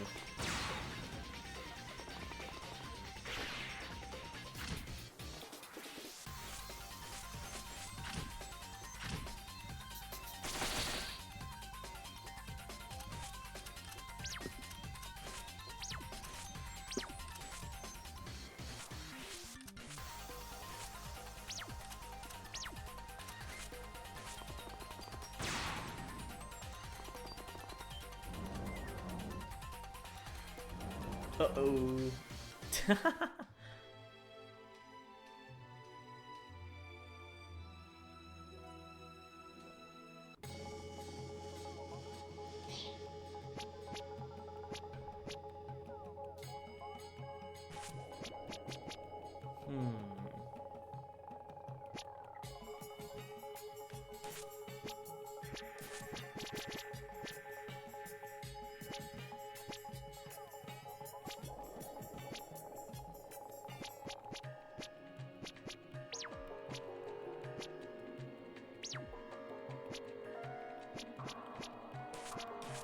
We need to give Reimu a heal of some sort.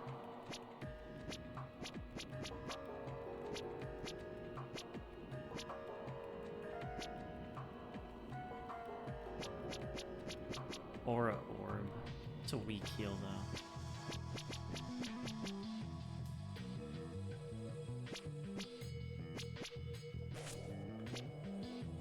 HP recovery.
Poison. I don't think I can poison. Silence? No. I can do variety magic. Dex down. That's accuracy down. Okay. Agility and speed. Evasion and speed down. That's very good.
No! Oh my goodness, they killed Sakia.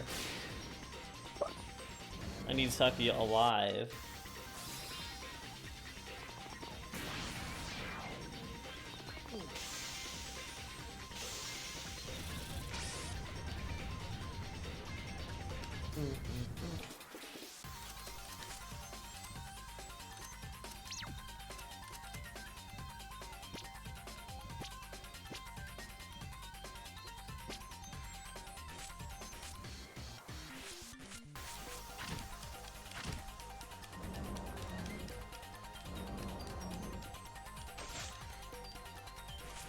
Oh, she gets to attack twice when she's alone, I see.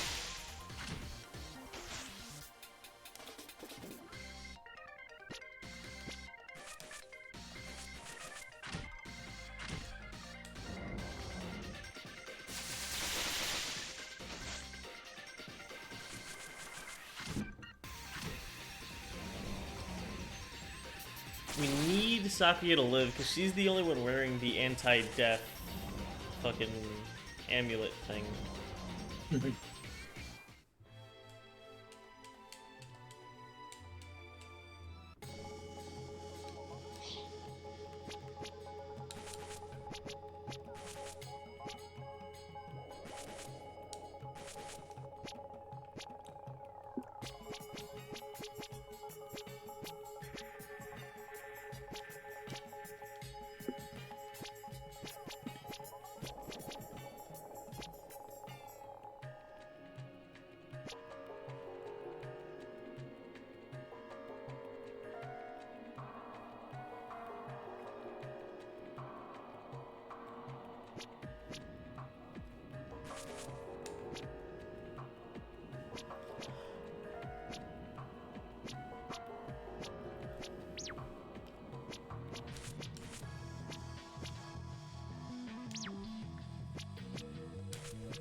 Take 3.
Okay, I misclicked there.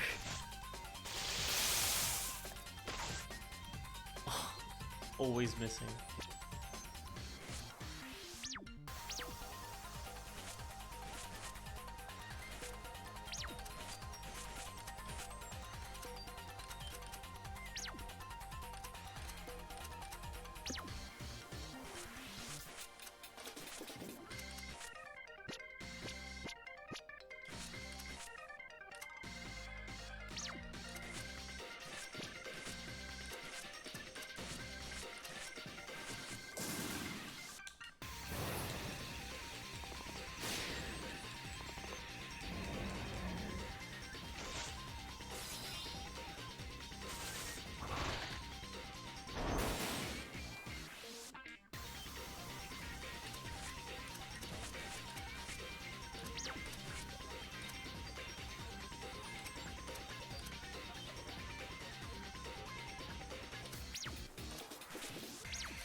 What the hell? Well, that's an AoE move.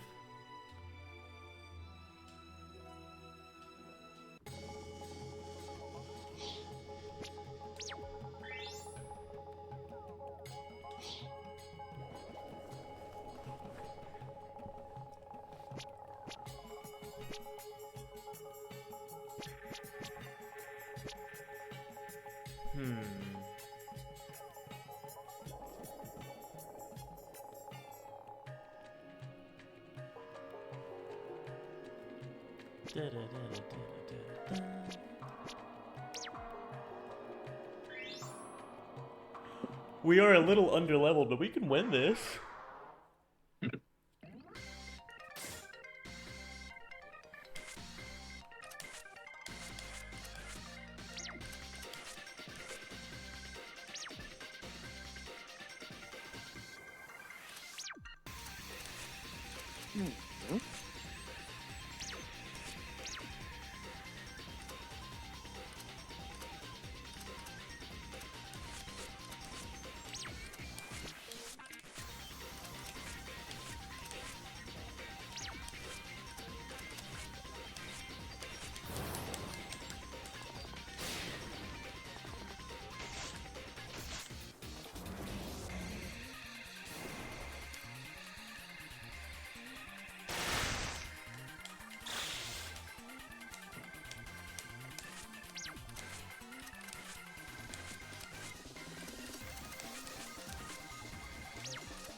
No, Reimu's dead.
Wait, I thought I set her defense to 0. She should not have been able to... How did that miss?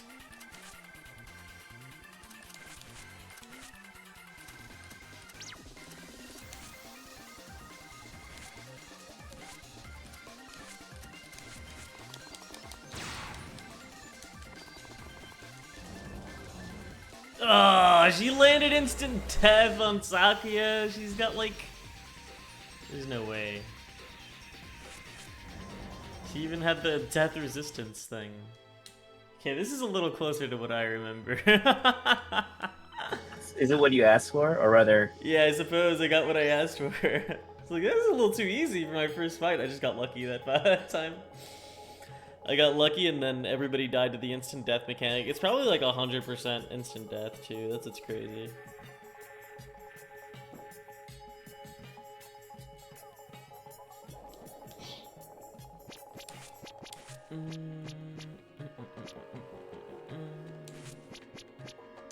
Let's see if we can craft anything that'll make this fight easier.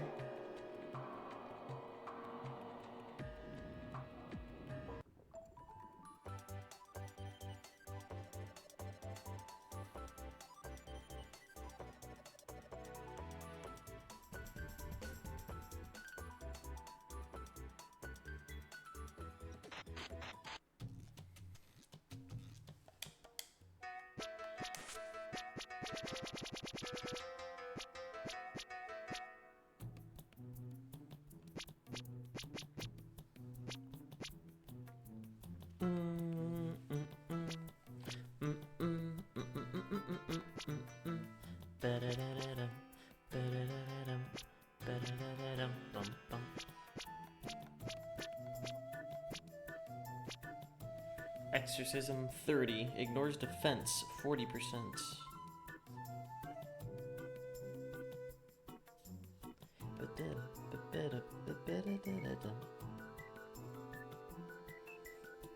Exorcism 30. What does that even mean?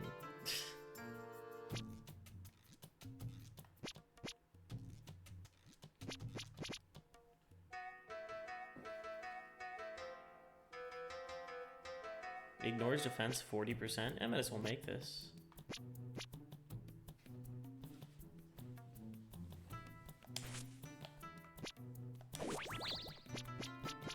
And then... let's see. Great Maid. Resists... I don't even know what it says. What does it even resist? Deity. Resist 80%. What does it resist? Oh, light and dark. That's actually not bad because she's using dark magic. Yuyuko is. We can craft this. All of Sakuya's swords are pretty good usually.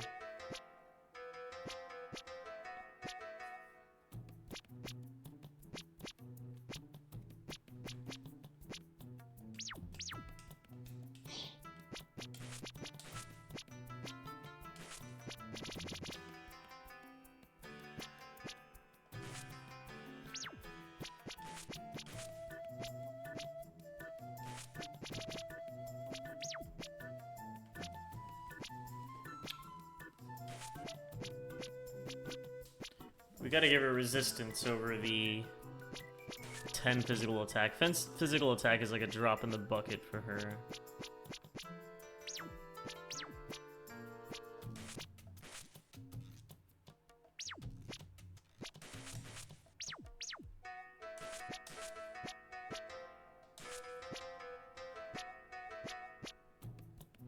Spiritual Strike Rod.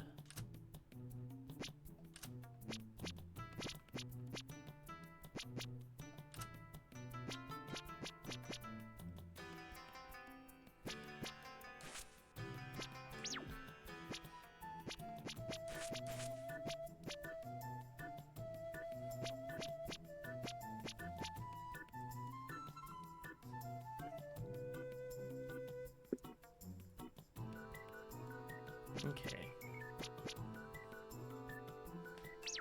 If she doesn't do extra damage with this, I don't know. But it does boost her exorcism power, so her spells should do damage to Yuyuko now, which should help theoretically. Realistically, this would go a lot easier if I just swapped out Satori for Sanae, but I don't like fighting without Satori, so...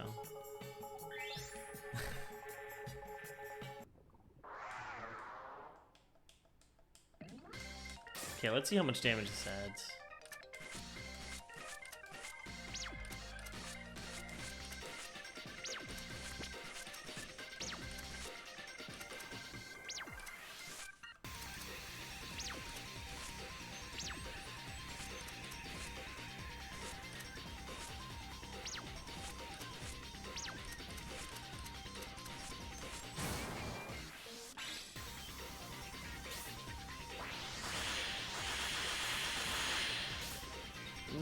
Not much.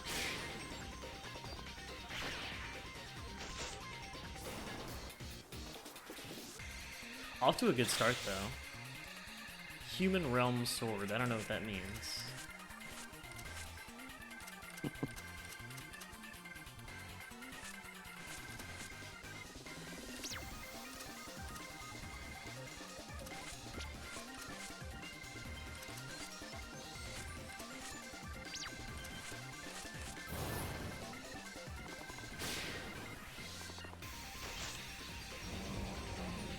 Ah, instant death on Satori. Hate to see it. That was so soon, too.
It's so over.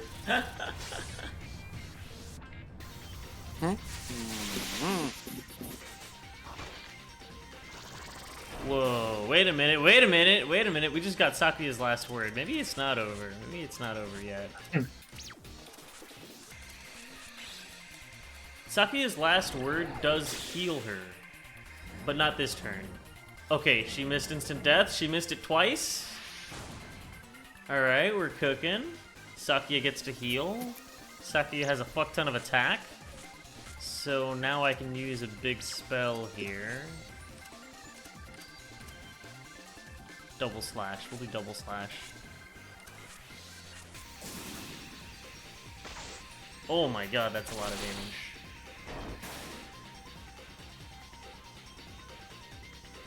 I think this might be it. Let's use, well, we don't have Notori's spell yet, so we're gonna go with a regular attack here. I hope that we live. Holy shit. Okay, I think we can kill her with, Sakuya's last word. Actually, you know what? Fuck it. I'm gonna roll the 50% here, and I'm just gonna go for killing doll. Because that should kill her, even though she's not a doll. This should kill her. Okay, it only hit once, but she's dead. She's using her instant death move. And she didn't resist it. Oh. No. Fucked up.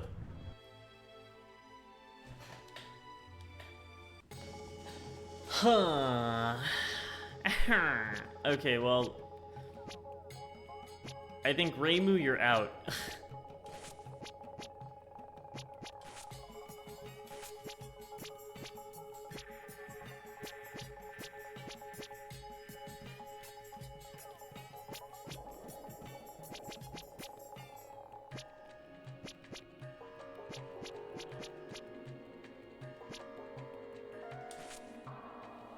And Sanae, you're back in.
Do I have any physical skills on Satori?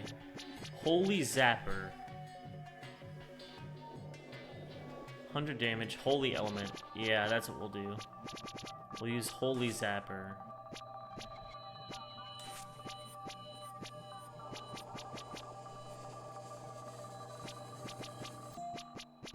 Wind God Blade. Avian Slayer effect. No.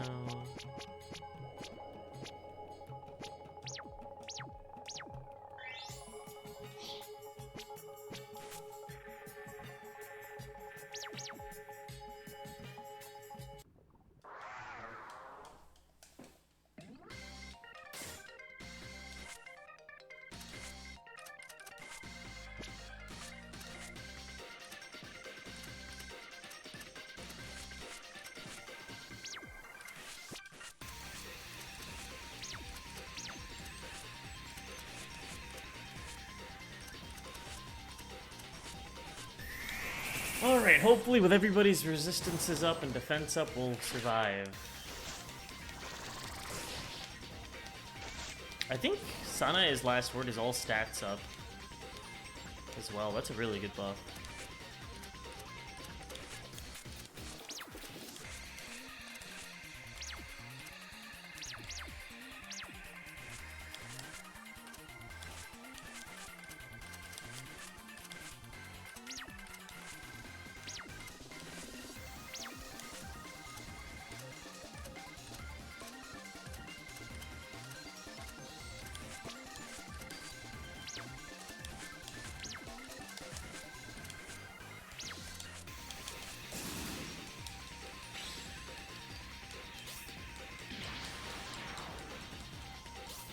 All stats up.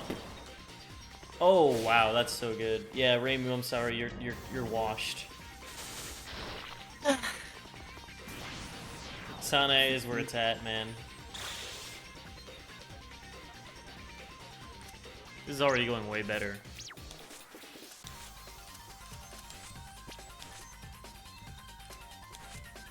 Resistance up for everybody.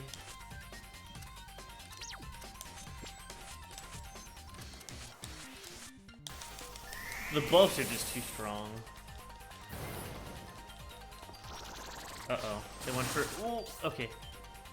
The defense buff is coming in clutch.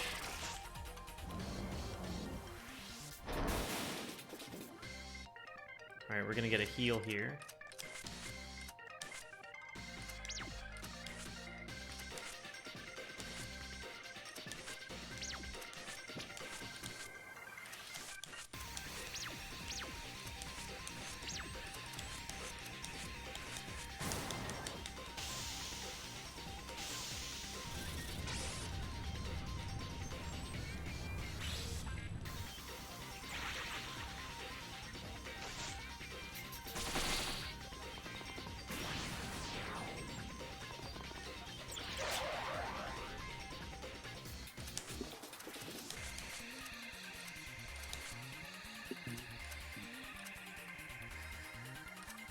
And now we just keep buffing. We can buff physical attack.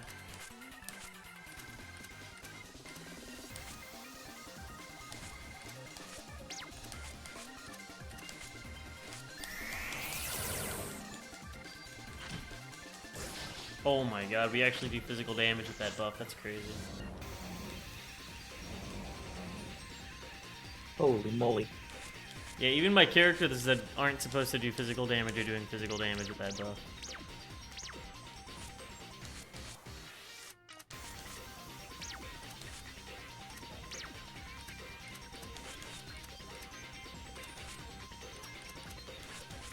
Hello, Violet, love you. Am I strange for thinking someone for allied team to be on the left side and the foes to be on the right? That, you know, I never thought of that, but I guess they are usually on the left side, huh? Well, this is a Japanese game, so maybe JRPG? Because, like, the last RPG I played was UFO 50, which is like a Western RPG, and everybody was on the left. Like, your teammates are on the left, the enemies on the right, but since this is Japanese, maybe because they read left to right, or wait, no, right to left, maybe it's different? Like, that probably influences the orientation, maybe? Interesting, though.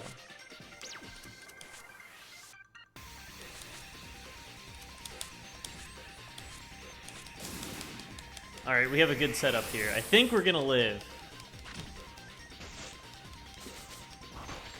How does that miss? She has zero evade. And that means she missed 3 times? No.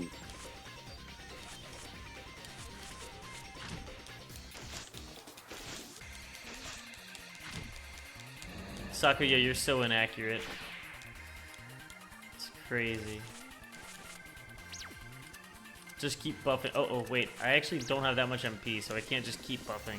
I might have to save it for resistance only.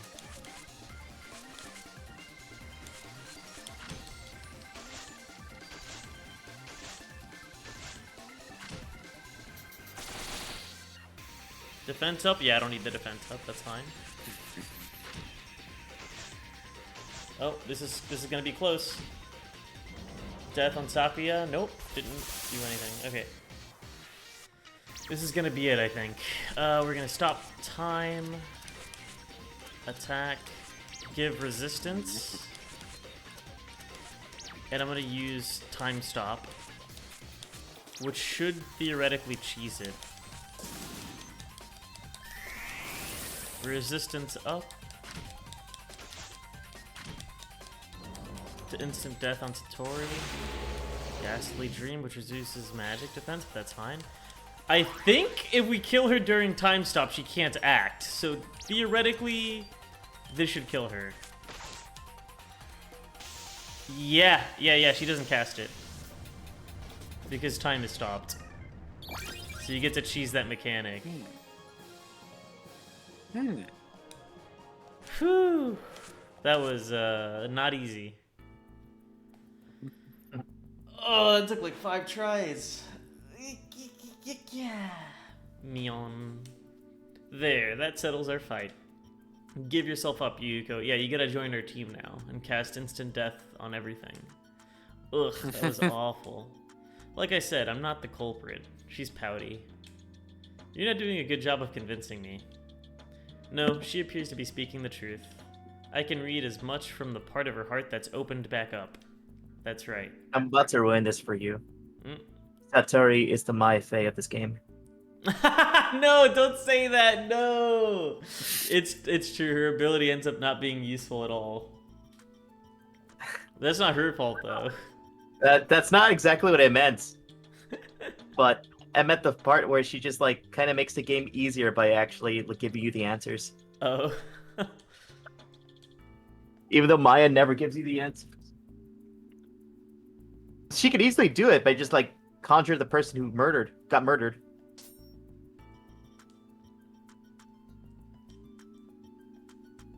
She doesn't want to cooperate because she's mad. Huh? I wouldn't have minded, but you just had to use that boorish power on me. So I don't feel like telling you anything now. Satori ended up making things worse for us. Now what do we do? I didn't do anything wrong. Why am I being vilified here? But, well, since you came all the way to Hakugyokuro, I don't mind lending you some power as a parting gift. I can't tell whether you're refusing to help or agreeing. What are you trying to say? I'm going to lend you Yomu. You're what? But, Lady Yuyuko, why me? Lady Yuyuko, you're a dummy. Oh, she heard her when she was saying that earlier. Irk. At this rate, she'll find out that I wet the bed this morning. Awa. Don't tell me you were watching earlier. You can either stay here and get punished, or you can go with Reimu. Which would you prefer? I understand. I'll go. Oh no, poor Yomu. I don't feel like I get any say in this, but whatever. So, with the matter of Yuyuko's involvement being resolved, that means I've done my job here, yes? What nonsense is that? I'm not letting you go home until we find the culprit. Blech. Poor Satori. So with all that settled, what are we doing next? Yeah, good question. We're back to square one. Where are we supposed to look now? What about Muenzuka? What's your basis? Our Yuyuko theory ended up falling through, but our outlook on the mist's makeup shouldn't be far off the mark. In which case, when deciding where to go next, wouldn't it be wise to pick another place related to said makeup? And that would be Muenzuka? Death, right, I see. Muenzuka may have some merit as our next destination. It's decided then. We're striking while the iron's hot and heading straight away. Alright, Lady Yuko. I'll leave Hakugyokuro to you for a while. Yes, good luck out there. I'll give it my best. This will be a good chance for you to accrue some experience. Go out there and grow, Yomu. I look forward to seeing how this all turns out. What crime was committed? There's like a mist. But it's not Reimu, or not Ramelia this time. We don't know who it is. What's his purpose? What does it do? It hurts yokai, like it just makes them feel weak. I see. Just as expected as from the Hakure Shrine Maiden. It looks like I'll need to report this. Who's that? Pakuyomu joined your party. Who's the snitch? I don't know.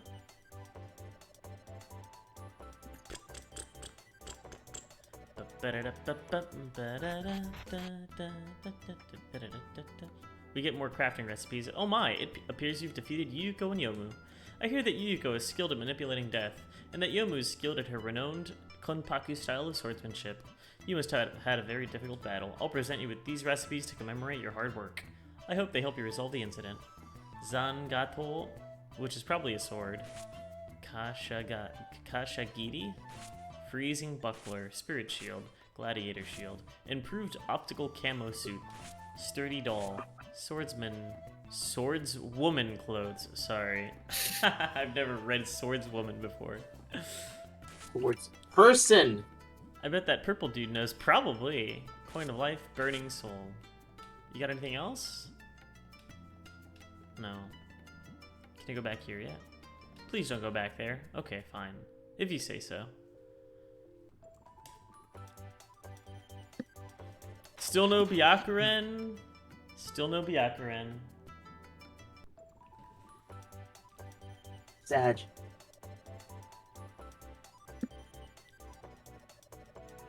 Muenzuka. Oh, I thought it was the sunflower field. Muenzuka. This has some pretty difficult enemies in it, if I can remember. Oh my god! Just to give you a feeling for how like underleveled I am, by the way, when I beat Muenzuka a while ago, Satori was level 30. She's level 11 right now. The reason for this, though, because when I beat Muenzuka, she was over-leveled. Right now I'm under-leveled, but she was over-leveled because the boss of this area has a move. It's Komachi and Shiki Eiki. And Komachi has like a scythe move that like has a very high instant death rate that you can actually use on another boss to just instantly kill them. But you have to be level 30 to even have a chance to learn the move. So I leveled all the way to 30, which took hours. Probably like 10 hours to grind that high. Just to learn the move. Well, it's gonna be very entertaining to watch you play. I'll be You're doing it gonna be under on the level level. for sure. Yeah. I think you can start finding Yukuri here, though. I won't say we should comb every inch, but let's at least start at the deepest reaches. This certainly is a strange place. I've never been here before. But there's a sort of difficult to describe presence in the air. Yeah, that makes sense. Muenzuka is the cemetery of the Muenbutsu. The dead with nobody left to tend to their graves. This is purgatory, which is why they have those little spider lilies. This is a cemetery? She means it's a cemetery for anything that flows in from the outside world. People, objects, things unconnected to Gensokyo. Gensokyo, the netherworld, and the outside world are separated by barriers, and Muenzuka is where those barriers intersect, making them weaker. That may explain the presence you feel from the outside. But this place is a mountain of treasure for us Kappa. You tend to find a lot of Tsukumogami here, though. Aren't those like the, Tsukumogami are like objects that are given life, like mimics and stuff, I think. Yes. Tsukumogami? A type of yokai in Japanese folklore. They are inanimate objects, often household items that come to life and gain a spirit on their 100th birthday. Yippee! Your birthday? You know that? Yeah. That's what Kogasa is. She's over 100 years old. Well, they like things that are forgotten and left abandoned for like 100 years gain sentience. So this place has a complicated history behind it. With all that said, would the culprit really be here of all places? I wonder too. They could be here precisely because it's such an unlikely place, but we have no way to know. However, we may still find some clues here. That's right. I don't know whether we'll find the culprit here, but for the time being, let's explore with the intent to look for clues.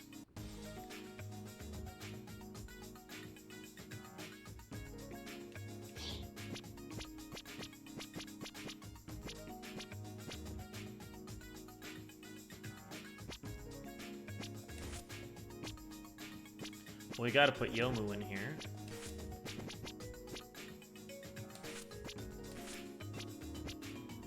For now.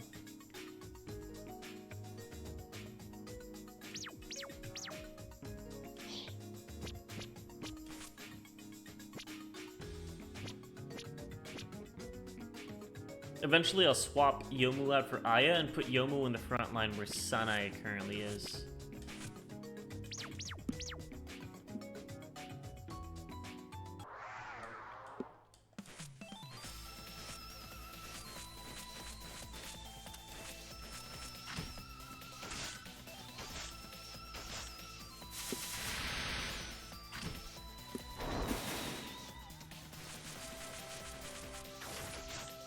Oh my goodness.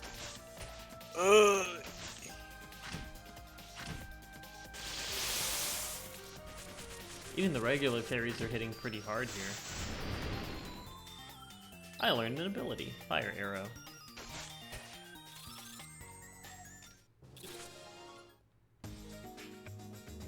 Probably gotta reset some of their skills too, Augmentation. Third Eye is fine though.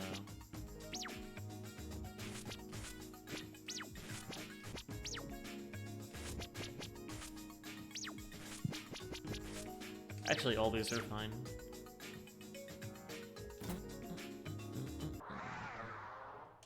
These guys are weak to fire.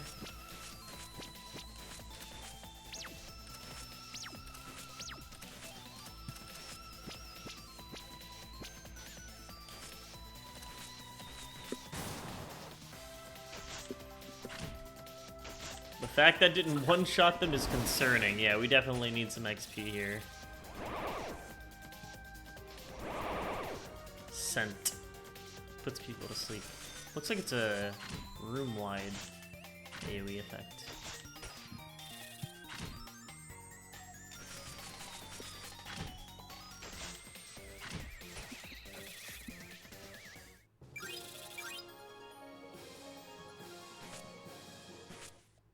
Yomu got 2 levels from that. Nice.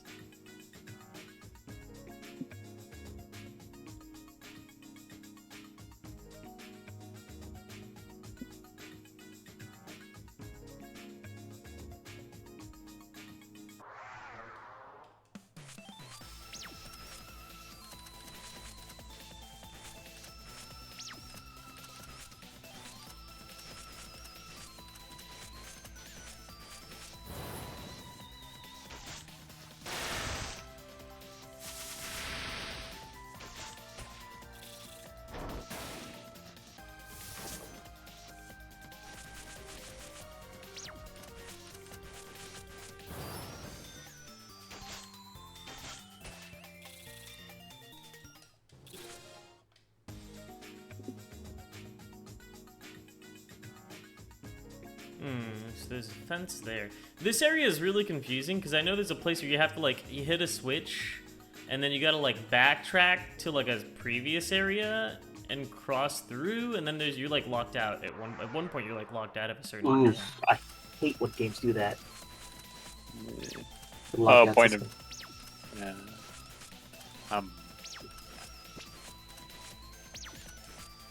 Sorry, it could be short.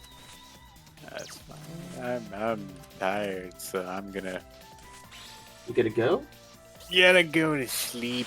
Take I care, think that might be Take your a good fireplace. idea. Yeah. You guys have a good one. Thanks for hanging Night. out. Bye bye. Thanks Yeah. for hanging out. Thank you. Yeah.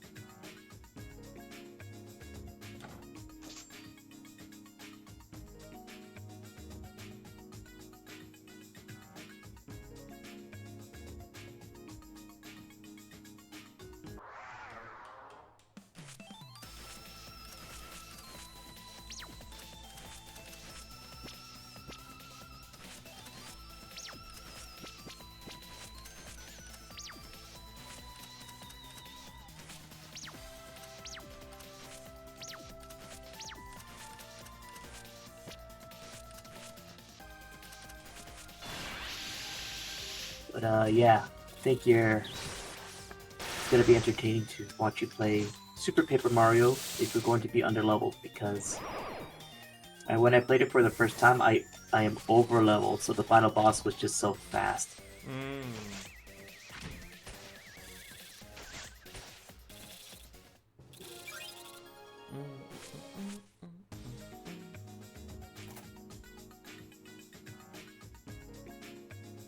So this is a dead end.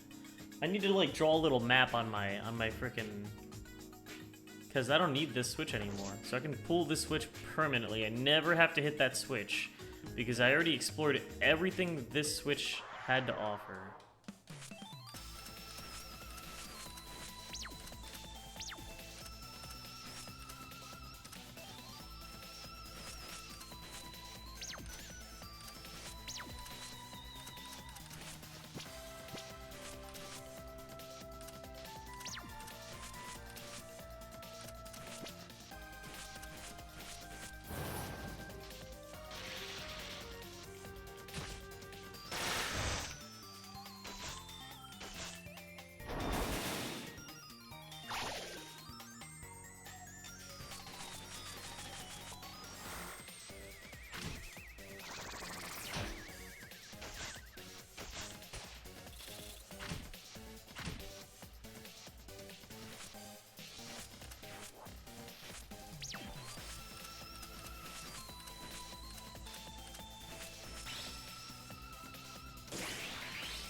But yeah, let me just double check.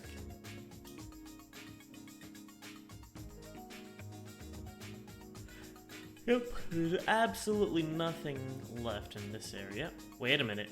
Oh my. Oh, okay. Whew. I was about to say. What happened?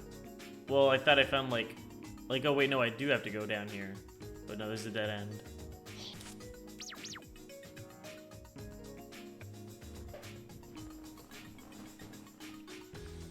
Damn. I wish I grew up with stuff like this instead of the other RPG Maker games where it just should not be meant for cows my age to be playing. I really like the OST for this area too. It's nice. That's a dead end. So, what is this? Some kind of super enemy? No, just a regular enemy. Okay.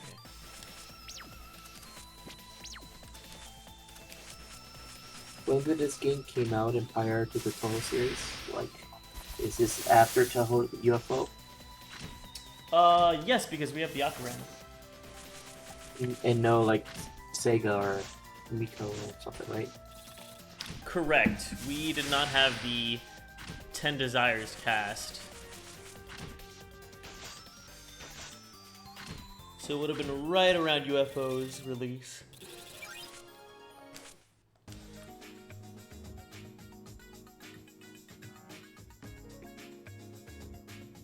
What is going on with Toho now? Like, they had the Religion Wars arc, right? Mm-hmm. And after that, what is it? Is it just its own thing now? Yeah, I guess Like, so. it doesn't have... The last game had like an Egyptian little cat.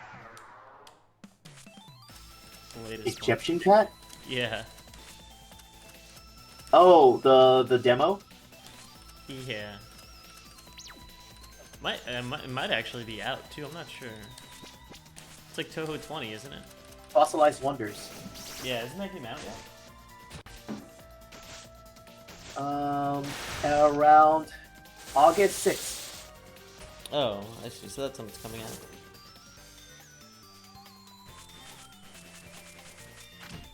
Best Toho game in years?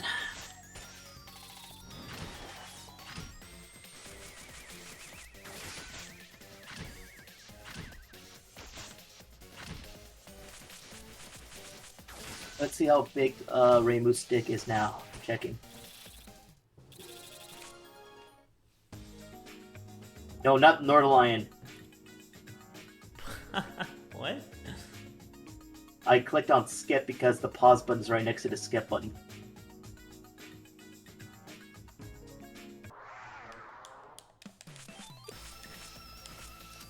Reimu's weapon is so big, it just, it could, like, house a whole city. I know that's, like, way over-exaggerating, but that's what the artwork of the title's... Also, the artwork is, like, a little bit more, like, more rendered. Might be tweaking.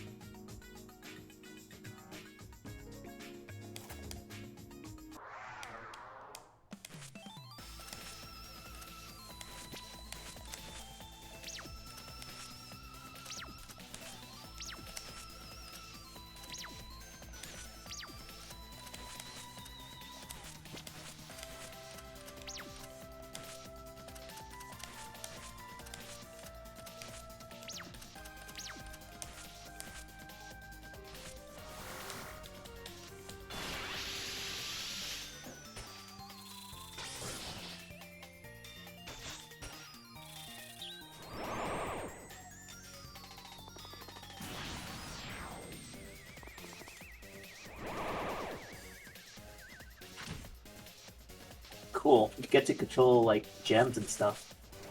I might be into this.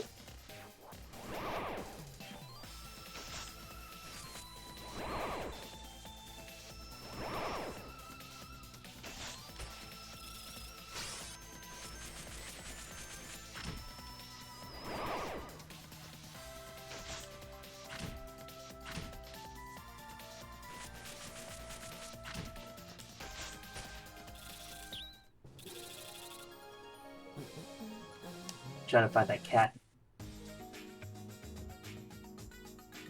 Oh, there's a moth girl.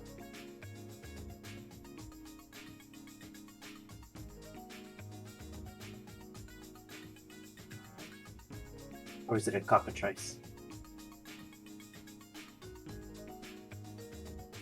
I see the cat girl. She's wearing like an explorer's outfit. Yeah.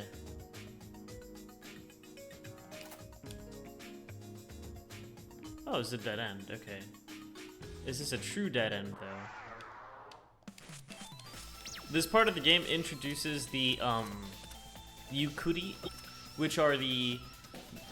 they're basically the metal slimes, or whatever. Like, it's basically a mob that's just gonna, like, run away. A Maisie Daisy, basically.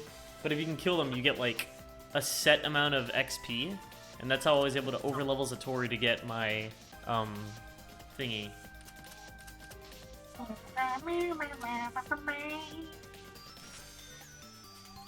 Or however that sound would make. That one? No, the Amazing Daisy when they sing. Oh, ding dong. Like that. So what's the most effed up status mechanic in Paper Mario 1? I thought it was Dizzy. Like on the Mario itself. Because like, well, actually they all do the same thing.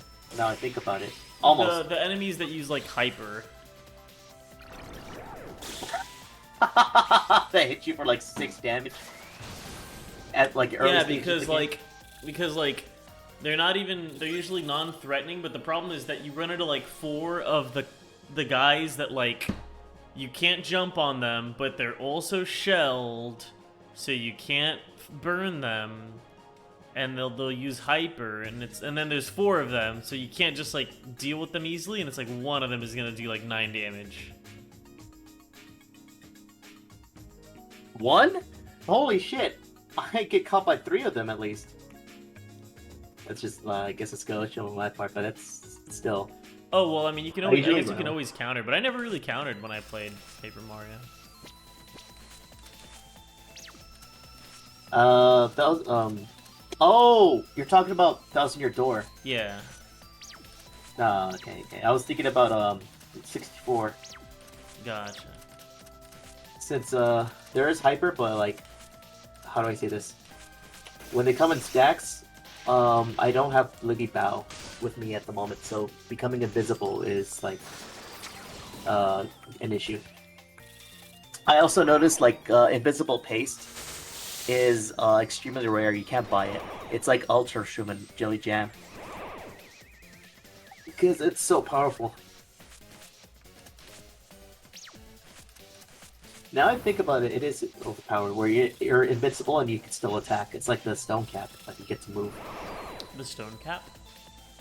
The stone cap item makes it so your Mario is invincible through all attacks, but he cannot make a turn, so the partner could do attacks and stuff like that. Which game was that from? You know what I've been waiting for years? Paper Tenko. It was a Toho Paper Mario like, and they just like never worked on it. Paper Tenko. I've been waiting for that game for like 10 years.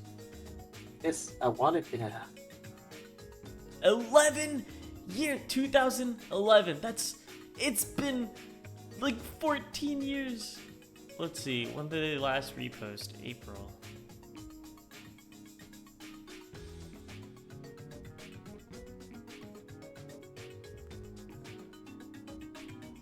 Sorry about the silence. Lots of real life stuff got in the way and motivation was sapped out. Hoping to be back into the swing of things sometime before June. The fact that the candles dim and not put out is promising, at least, that Look, they're still into this Toho. This is a little this is the last thing we've seen, which is like basically at the start of the year because it was December 2024.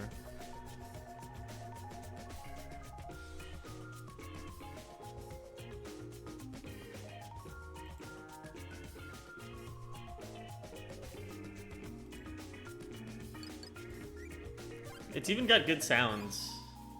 It has the same style that I want in Paper Mario.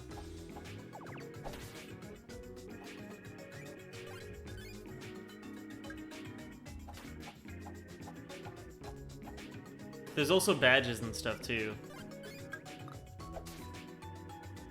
Oh, what the fuck? They're adding the kappa from Toho 19? Yeah. They really gotta finish that game, man. Well, it's a good thing that they're updating it at least, if that makes sense. Yeah, it'll probably never get finished though. It's like one guy working on it, man. And it's like this this is something like Paper Mario, even the regular Paper Mario had a huge team behind it, you know? You really, yeah. It's just one guy who's depressed. The sound, No the offense. story, It's hard. huh? I said it's just one guy who's depressed. That like that's also like affecting them, you know? Can't make a game if you're like going through depression. I mean, like, granted, the music, the gameplay, the storyboard, the programming, it's a little bit too much for one person. Mm-hmm. Yeah, and then they're like, you know, like even the sound design is pretty nice from what I can see. Oh yeah, let me go get my trash back in. I'll be right back. Okay, change your face because it makes me sad to look at you sad. There we go. Yippee! Alright.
Scary cargo.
Oh, fuck. It's so fucking funny.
I hear some stuff opening.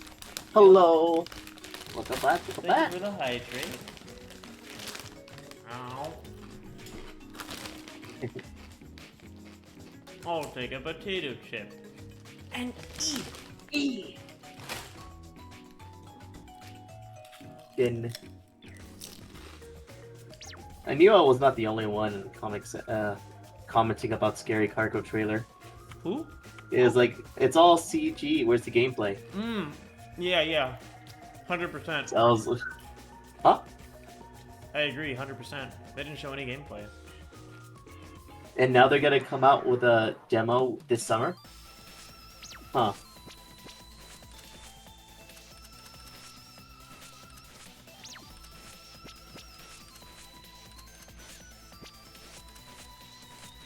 I like the part where they said, "Oh my god," several times in a row.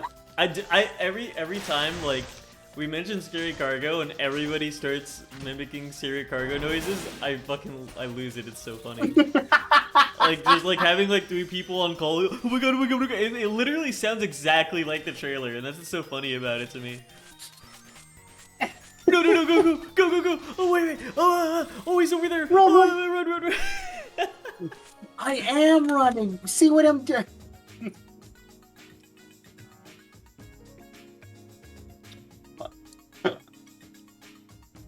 We probably need to hit that switch if I had to guess.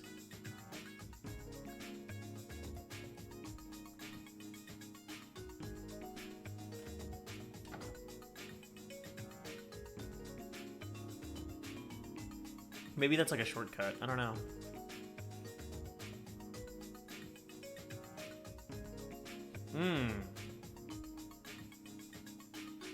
Maybe I hit that switch? Because that switch shouldn't even matter, right? Oh, wait. Because I can just go this way, down. So that switch shouldn't even matter. Slimes. What the heck's friend slot? But... Huh?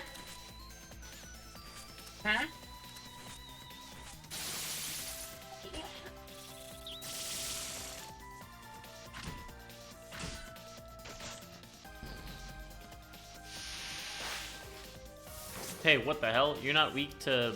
Wait, what are you weak to? You were not weak to water?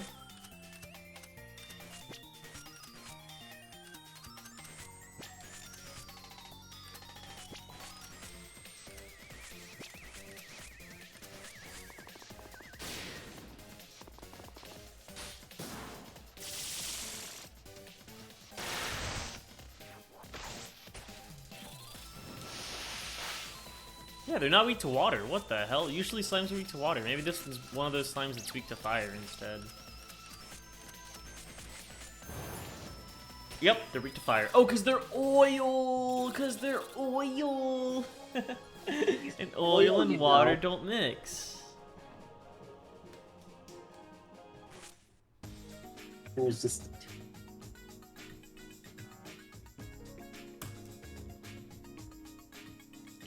This is the tricky. See, this is what I mentioned, Snakai. There's like a fork in the road, right?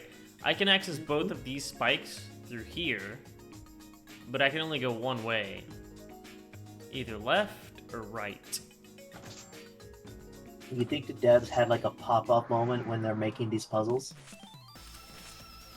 No Because idea. what the fuck? That just went through your thing. It did. Anyway. Fucking, I got scammed. Anyways, what I'm trying to get at is trying to make puzzles. And then they have like, oh, but they have to go through here. I bet it's fun to make these puzzles. Fuck, Pachuli's out of MP. This could get dangerous if they put half my party to sleep. That's your power? The flowers put everybody to sleep. Oh no.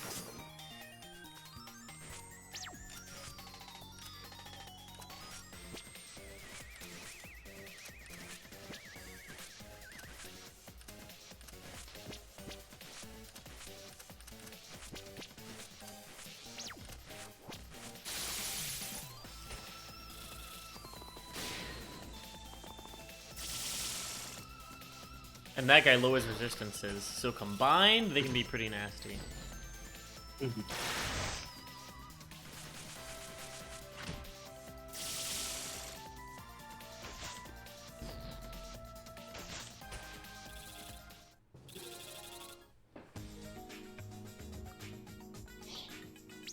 So one thing this game is, and the one way this game is probably a little bit better than the old Genius Sappheiros is that I can just do this.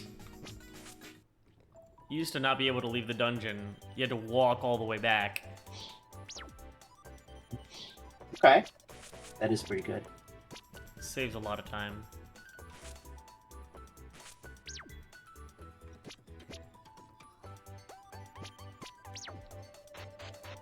Wow, we're already like level 14. We leveled up fast. Because we're already like, I remember we were like 10, 12 range. We leveled up like 3 times and we haven't even been here that long. So to go up there, I think we went this way. But I can't go here because of that fence. So there is a shortcut here, but I can't access it yet. It's next to a nuclear waste looking thing. So I gotta go up this way. Nope, this is a dead end. So the bottom right side is like a dead end.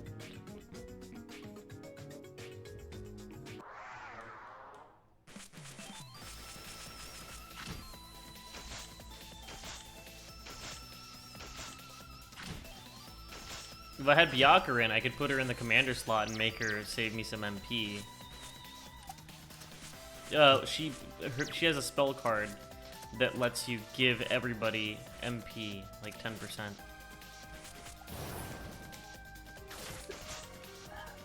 That's actually strong. Just giving everybody more firepower without stopping.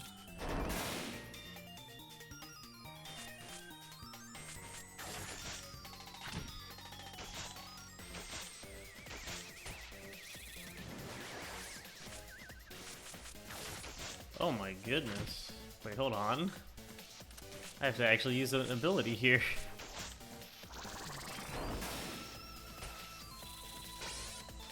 See, that's how you know we're under-leveled. We almost wiped to, like, regular... I guess the sword fairies are a little bit stronger, but still, I didn't want to use MP on them, but I kind of had to at the end there.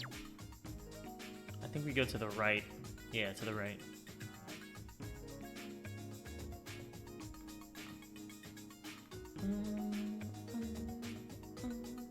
Dead end. I was wrong. Oh, it's just a little golden beetle.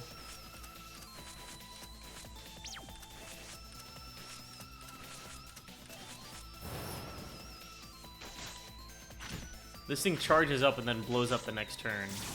Gather strength, yep.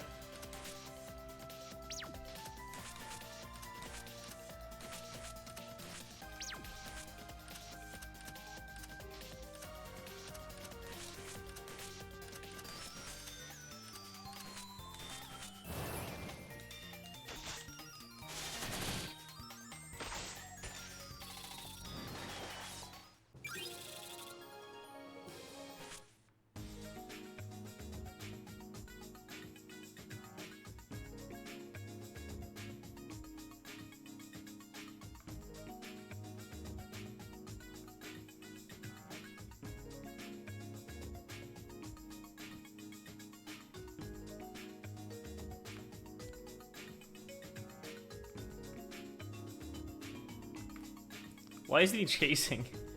What? The AI is so weird sometimes.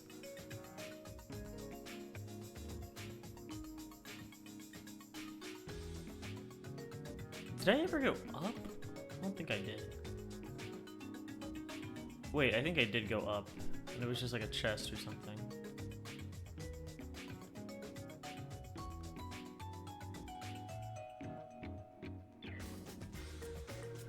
Wait, no, I didn't go up because I went to the side? So is this a dead end? Yes. Okay, which means you have to go up. Got it.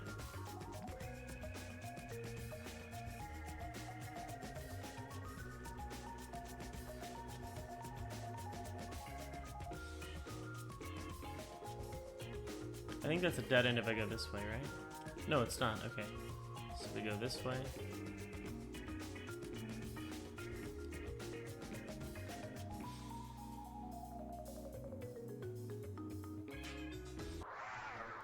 Uh-oh.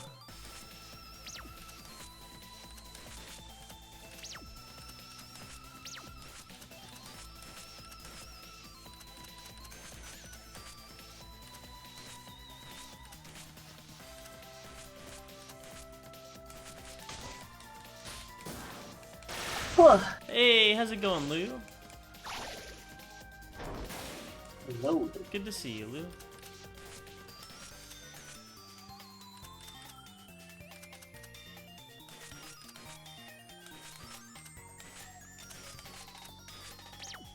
Been meaning to play this game. Is this game sick? It's like old school RPG. It's not that easy. Can be very unforgiving. Some mobs can be very, and we're also very underleveled right now. I was telling Stockeye when I played this game, Satori is a blue mage, and when I was in this exact area, I leveled her all the way to 30. She's like 12 right now. Now, 30 is definitely over-leveled. I would say that like a solid level to beat the boss is maybe you should be like maybe level 20. But the only reason I leveled to 30 was because I wanted to learn Komachi's ability. And you had to be level 30, and even if you were level 30, you only had a 5% chance of learning that ability.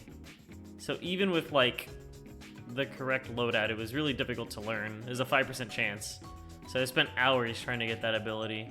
And then in the DLC that they added, you can just get it from like regular mobs. So, but before the DLC was added, that was the only way you could ever learn that move. So if you wanted Satori to learn every single move, that was the only way to do it.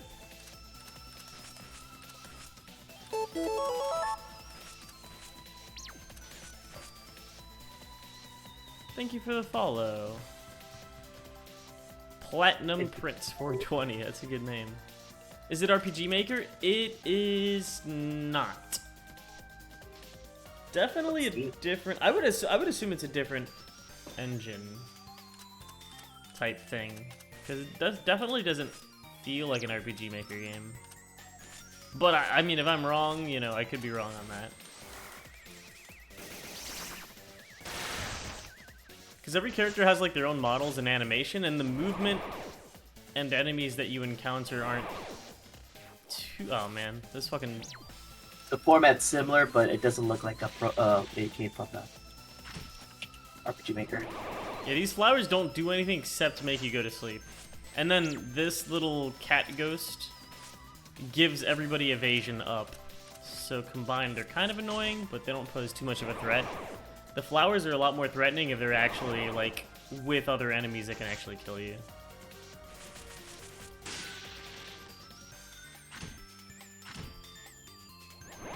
But they're slowly strangling us to death here, because everybody's asleep except Satori. I need, like, sleep resistance accessories, I think.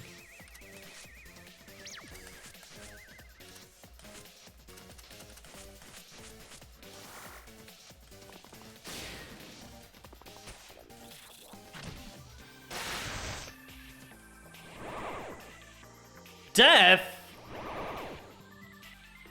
I didn't know that could also cause instant death.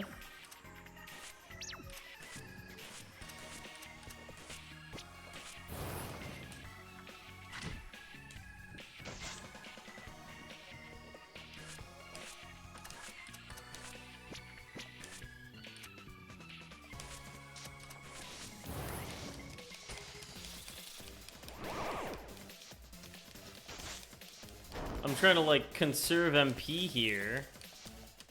And these random mobs are kind of posing a threat because, I'm pretty underleveled.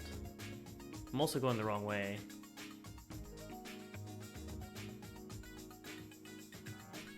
Yeah, this is the way I came from, so I gotta go this way. And then down. Wait! Oh my goodness. Alright, we can take this fight.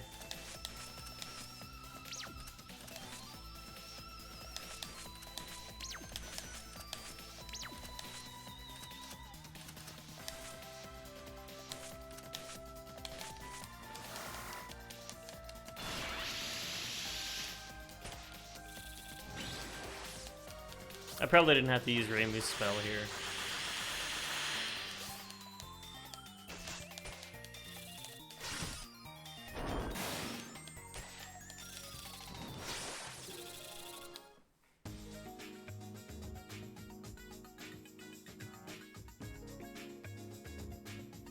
Stupid umbrella won't follow me. What the hell?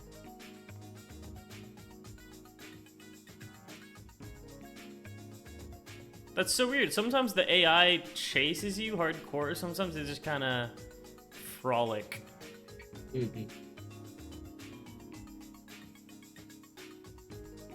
This is a dead end, I'm pretty sure. No? No. Okay, so this is the way we came then. No, this is the dead end. Because that's the way that has the little spike trap. So we gotta go this way, up and around. And then we'll be back to where we were before we left the dungeon.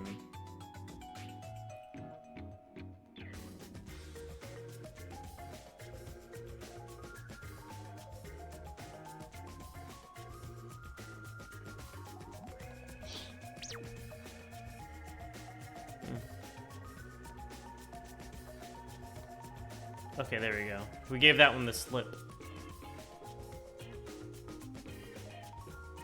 Where does this even lead is what I want to know. Because, like, why not just have that closed?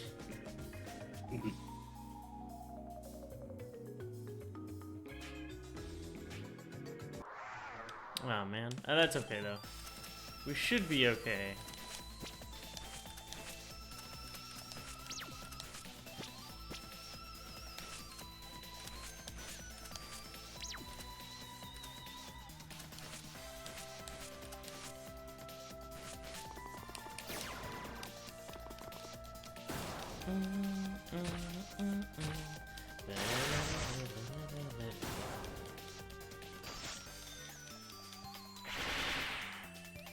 Uh-oh. Patchouli's gonna die here. Uh-oh. They casted Curse, which whatever damage they deal ends up being reflected back to you. And she was using an AoE, so she immediately died. Thunder King's armor. Only Reimu can wear that.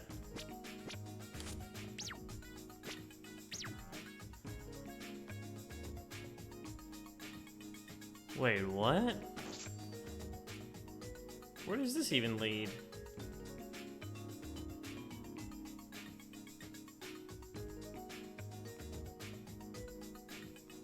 I'm so lost. I've been here before. This is the other dead end. Oh, wait.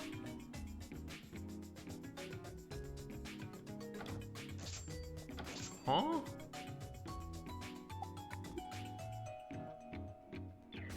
I'm so confused. This place is confusing.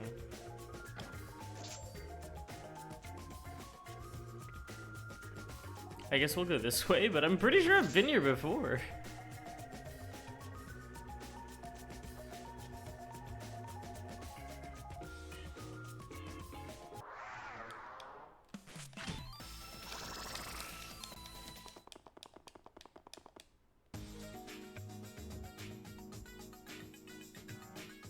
Wait, what? I just went in like a loop.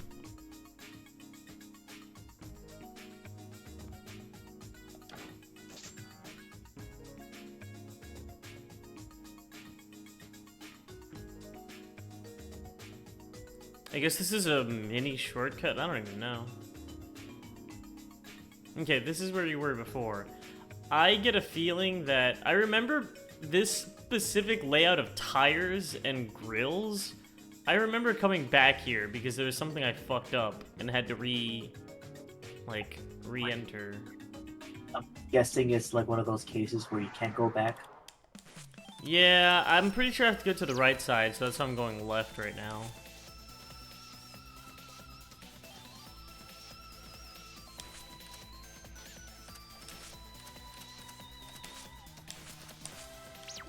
So some of these are weak to fire, some of these are weak to... I'm just gonna try to use fire on everybody. Because maybe the other oils are also weak to fire. They are. Okay, so we just use fire here then.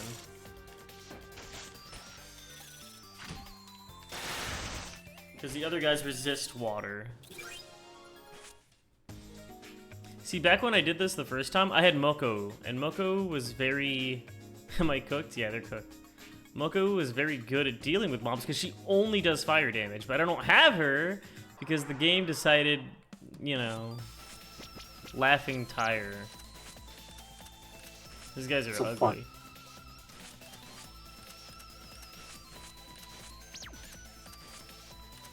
What are they laughing at even?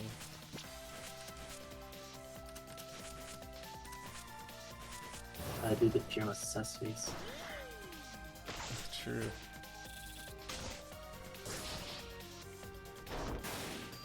$210, 130 blood pressure? Yo, that's pretty high. Like, right, that's your blood pressure right now? Right now, I hope not.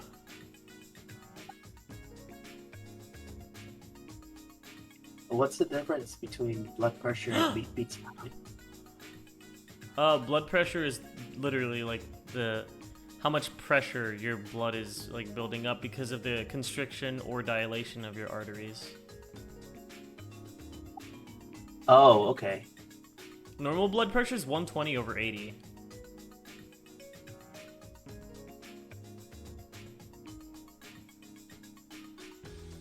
Is this a dead end? Action 52? What was it again? I'll type it for our friend here. The 120 double over blood. 80.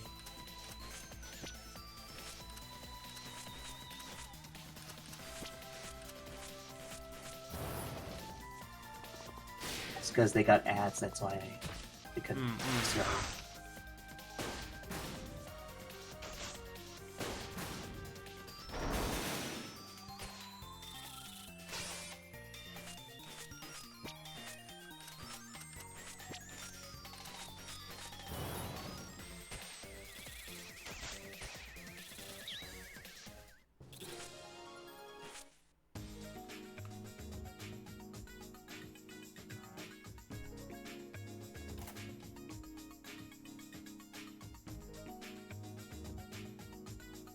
No way this is a dead end just for the fucking Sanai crafting material. Holy moly. Holy moly.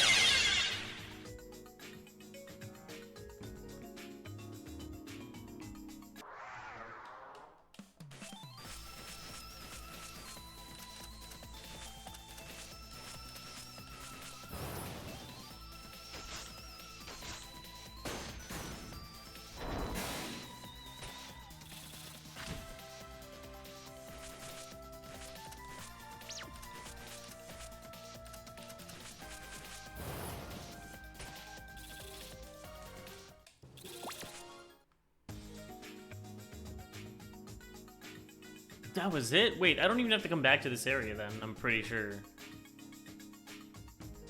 Because I'm pretty sure I went through that whole area. See, I knew that was the wrong way. That means I have to go this way.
complex crescent moon slash. Column, single, small area.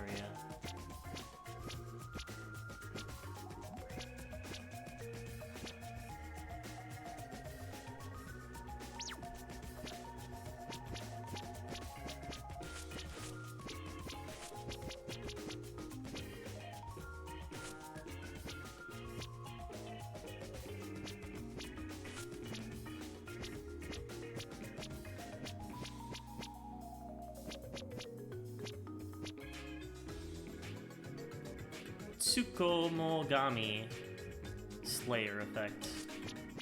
There's a lot of Tsukumogami here, so I'm gonna go with that.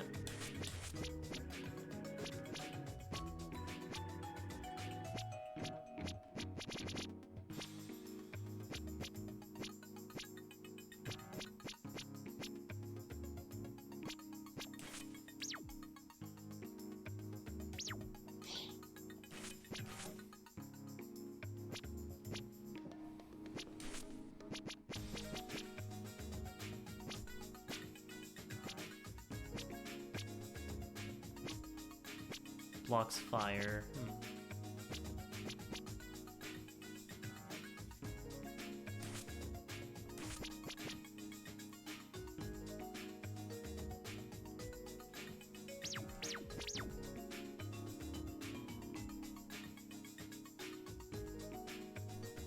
So I gotta hit 2 switches?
I can go back for that.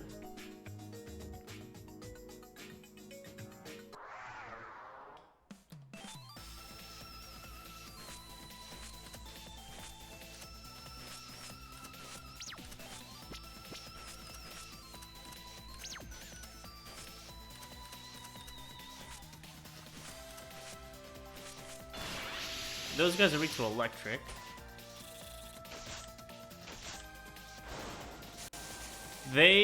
Okay. Those guys aren't too bad.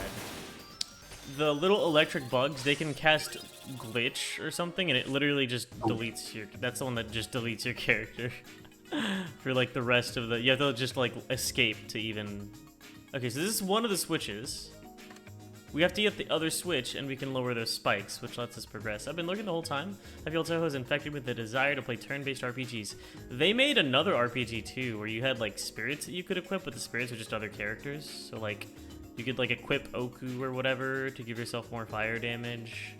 And Mamizo was one of the playable characters, which is what made me take interest in it. But unfortunately, I don't think... Oh, man, I went the wrong way. Under Armor. This isn't too bad. We are running low on MP, though.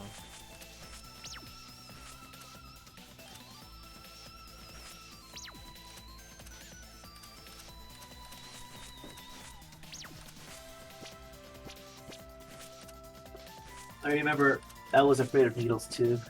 A little bit, only from bug test. But the only thing I remember that anybody else talks about being afraid of like getting shots of needles was Ed and Eddie. Mm. You remember that episode where Kevin was afraid of needles? No, not really. Really? When Eddie found out, he actually made it so he tormented Kevin saying it's flu shot today for school. That's mean.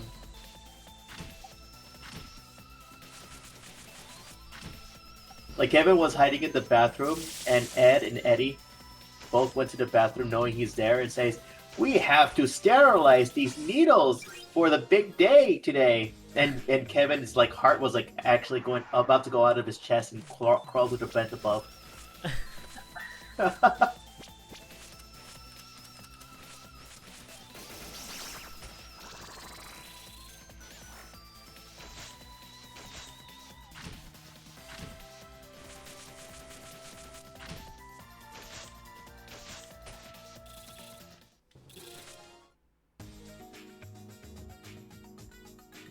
So this is a dead end, because there's nothing left here besides this chest. Oh man.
I can give my mages a stance that whenever they melee attack, they get MP back, so that might be useful.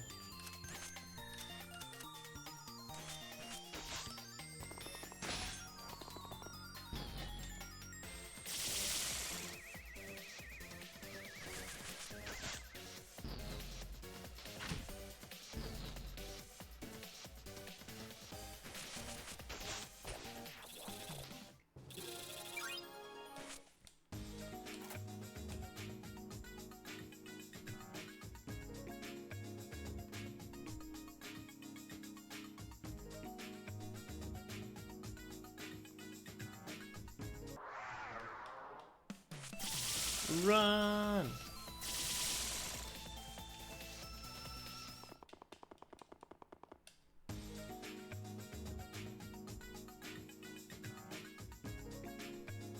Wait, this is the way I came. I hit the button to the right, so yeah, okay.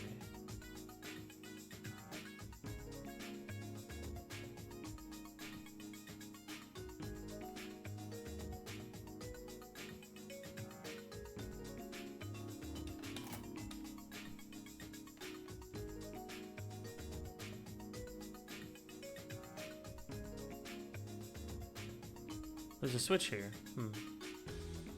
Is this a shortcut, perhaps? I believe this is a shortcut. Yep. Yeah, we got a shortcut. We just gotta survive. Go for it. Go, go, go.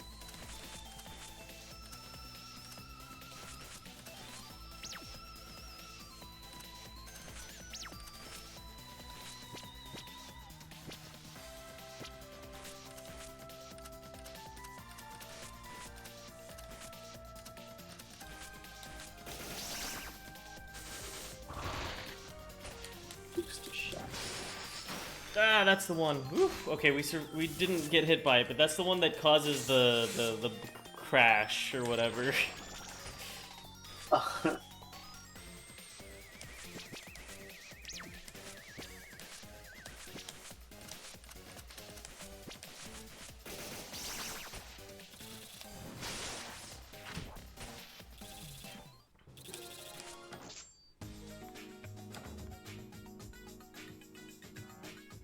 This is a shortcut to the very start.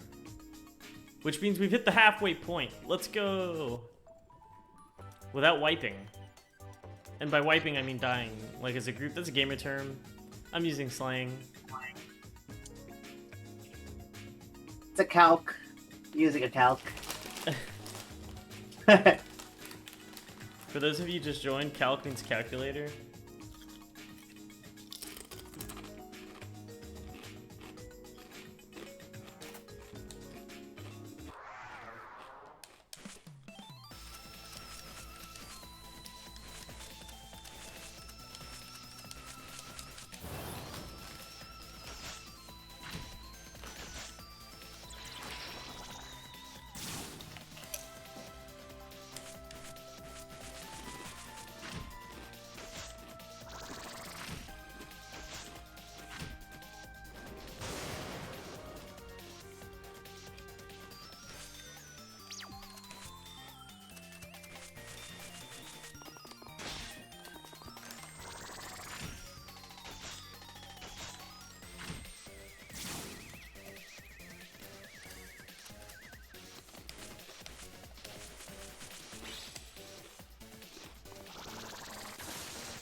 Yomu gets instant death. That's funny.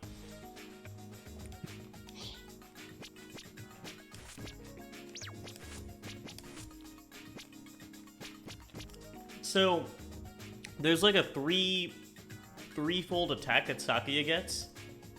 Huh? There's a threefold attack that Sakuya gets when she hits 25 power points. And like, when you type Genius of Sappheiros, this is the GIF that shows up. Let's see. That's an ability I still don't have, and this player has it on like the Yomu stage, which is a full stage ago. Who has it? Oh, there you go, Sakuya. Let's see her disappear. And That's a lot of effects. Sakuya has it.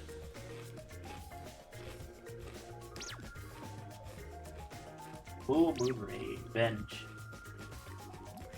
That's what most people use to beat Yuko.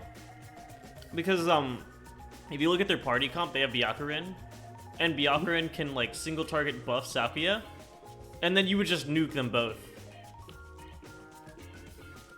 I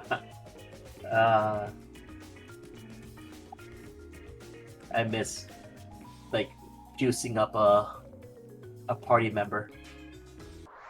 And then they can, like, able to... Okay, hold on. I need it. Oh, there she is. This is very important. Here's what I'm gonna do. I'm gonna get a fat amount of XP. I'm gonna use...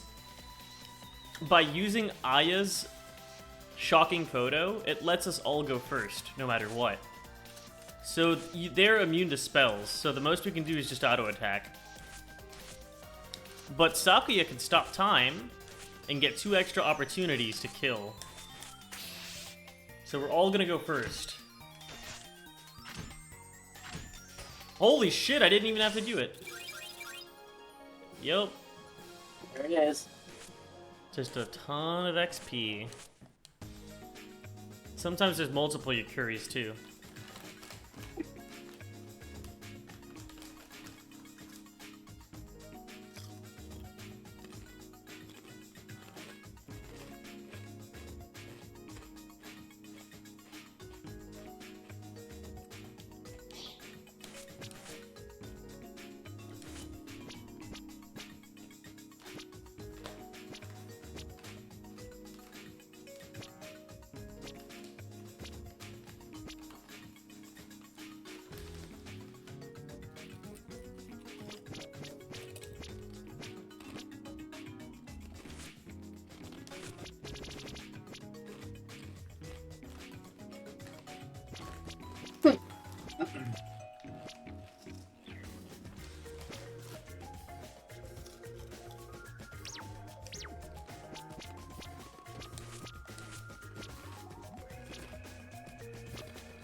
I meant to send something when you said you were low on MP, but it took too long typing it.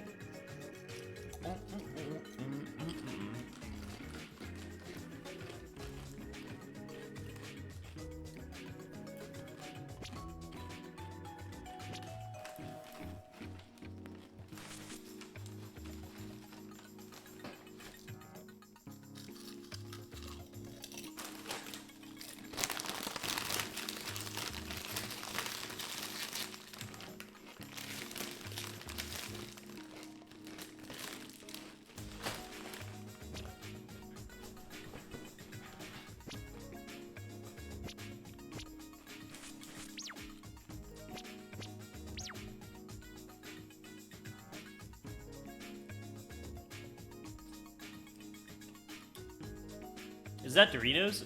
It's jalapeno chips. Jalapeno chips. God. I'm gonna look for dirty chips jalapeno. I like that it autofilled. Dirty kettle chips. Oh yeah. That's the stuff.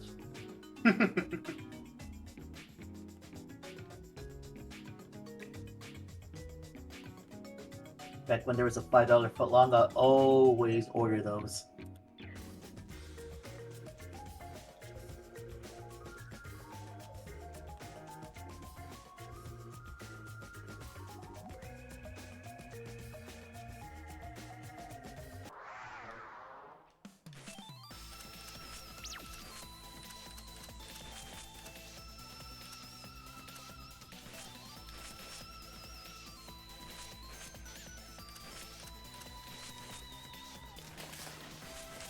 Hand over the kettle chips and they will be shared. Razzie, you have to understand, I buy like 2 giant bags whenever I go to the grocery store, even if I have more at home, just in case. I always have these because they're great for sandwiches. They're great for, you know, let me give you a little.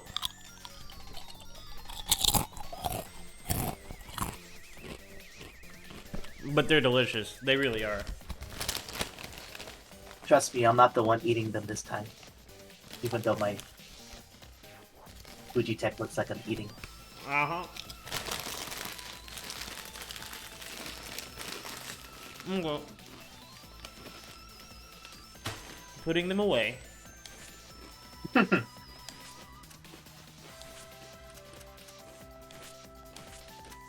Have some water. Mm-hmm.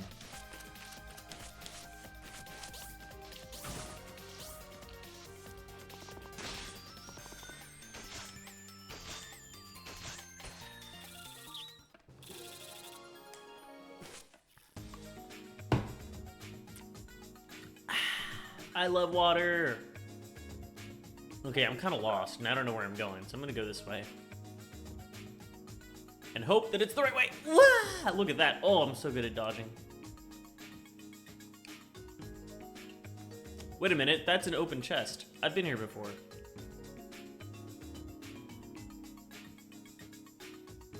Yeah, I've been here. I'm literally going backwards. Okay.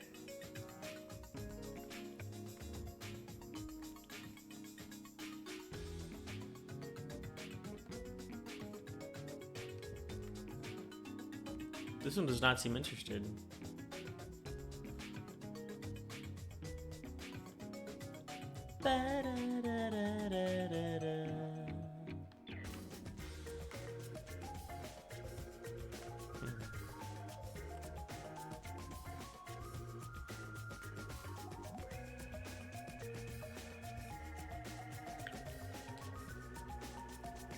Let's try closing this gate. But I'm pretty sure this here is just a dead end. It's just one.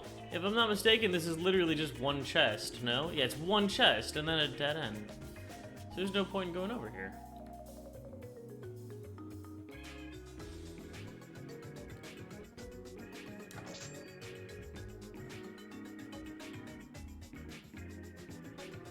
I am truly lost.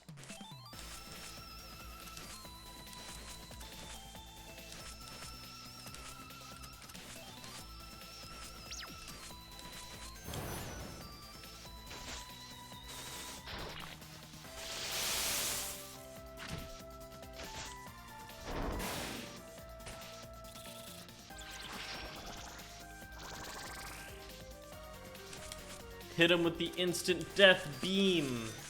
Go, Yomu. Instant death. What a cool spell card.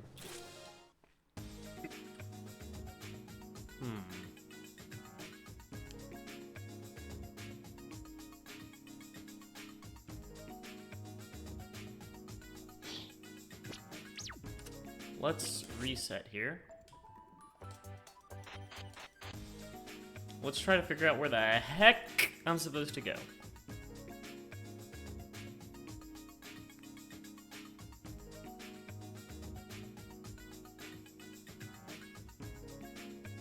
Because this is the shortcut here.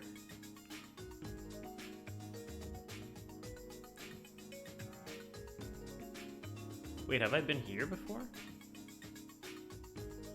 I think so.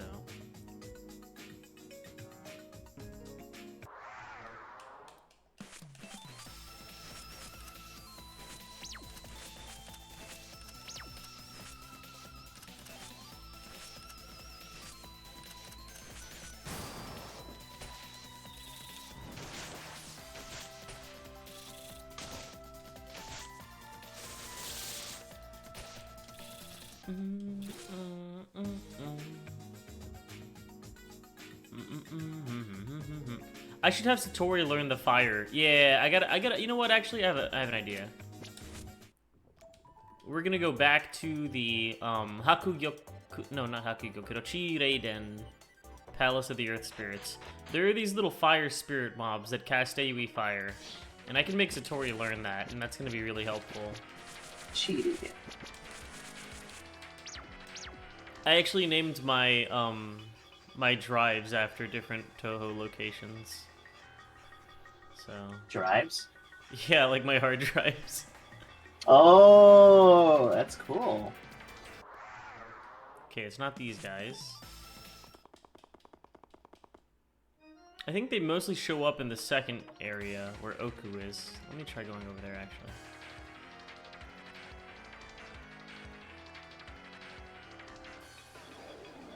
Yeah, here. Let's see how Oku and Orin are doing. Good luck resolving the incident, Lady Satori.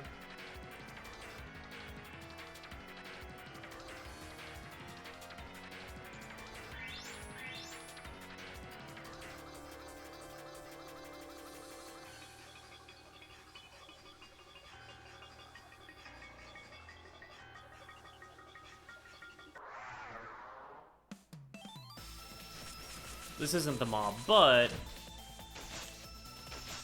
I know the dogs have like a fire breath. There it is. Satori did not learn it though.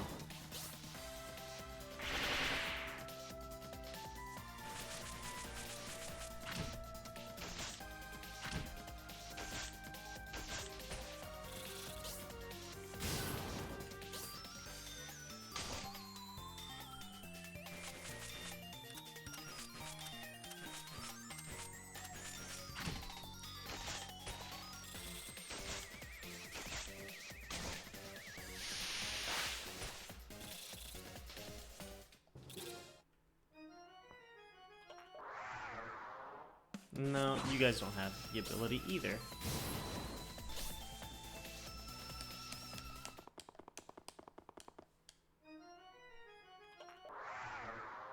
Neither do you.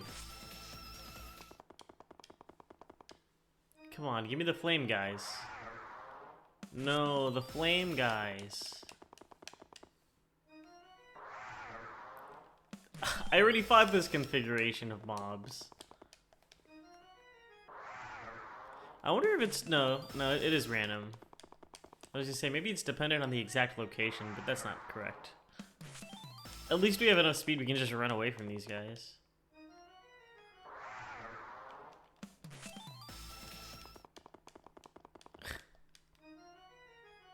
I swear they're not that uncommon.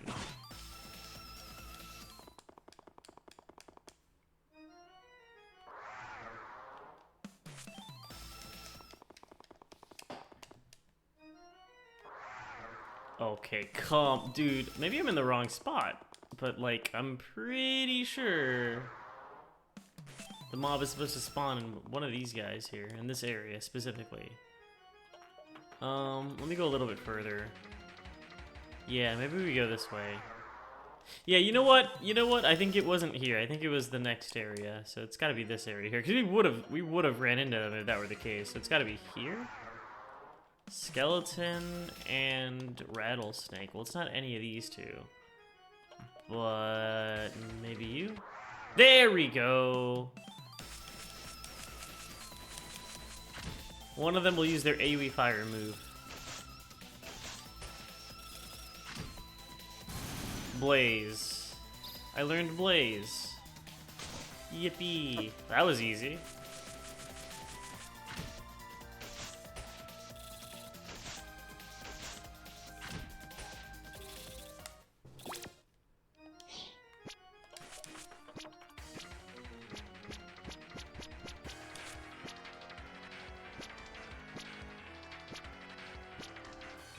Fire arrow and blaze.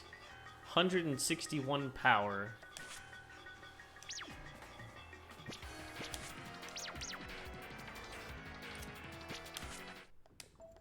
That's gonna be very useful.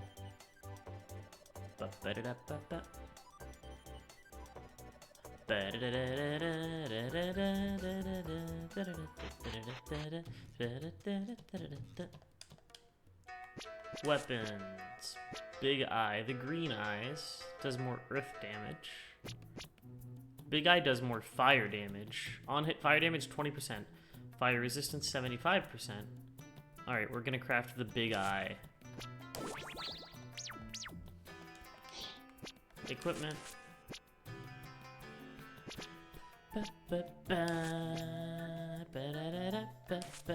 There we go.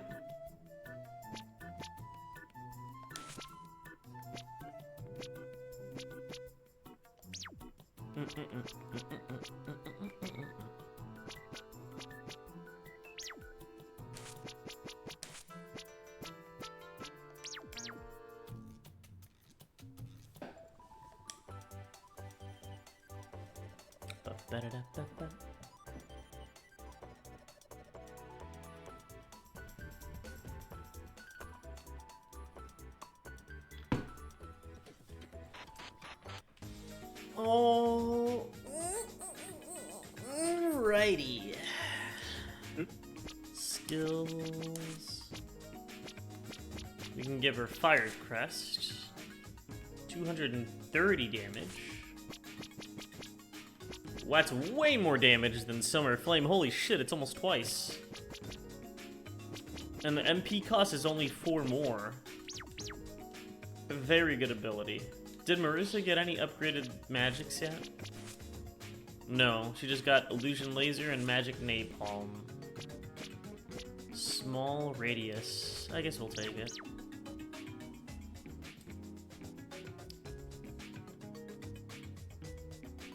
Okay, we gotta figure out which way we're supposed to go around here. This way, that way. Back this way. And then... Can I go down? I think I've been here though. Yeah, I already went down. This is the spike area, so this is a dead end. We already hit the switch to the right, which means we have to go up and to the left, which means we have to go this way somehow.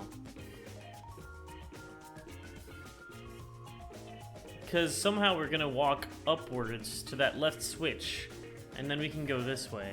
But before then, I think we have to go through that spike area then. Yep.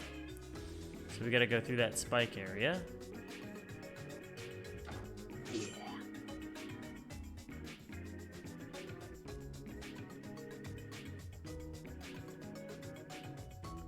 Oh, see? So, okay, here's the thing, right? If we try to take the shortcut, we can't go back here anymore. We have to go the long way. Because we took the shortcut and then went this way. And we had to hit the spike trap. So now if I escape from the dungeon and I try to take the shortcut, the spikes are up and I can't actually go there and I have to go through the front of the dungeon again. Huh. Unless I hit the spikes now, which I could do and I should do, so I'm gonna do that. There we go, I hit the spikes. Maybe I just didn't figure that out as a kid. And that's why I was like, what the hell? I'm stuck. Okay, so we are going far left here, which is a good sign. Because I think we're going towards the direction we need to go to get to the button. AI voices will never take Sentence Mashing's throne. Sentence Mashing's throne? What is that?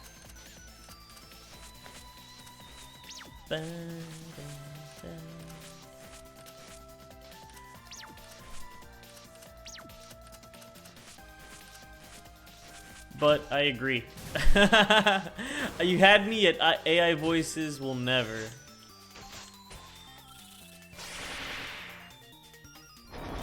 Is sentence mashing when like they take a bunch of different parts of the sentence and, you know, mash it together?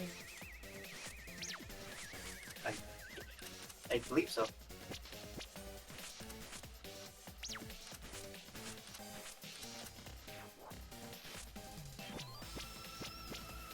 When you collect sound, yep, that's, yeah. Pretty much like any YTP.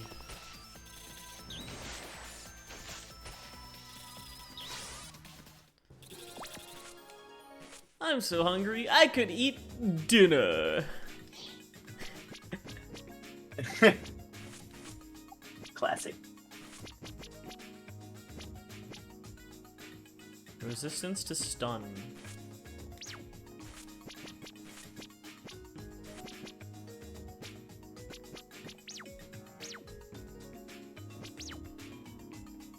Okay, so the spikes are down. We can go up and get that chest, but more importantly, let's lure this little guy over here. Whoop! Bye-bye, loser. And then we can go this way, and then there's no way this is a fucking dead end. How do I get down there? There's gotta be another way.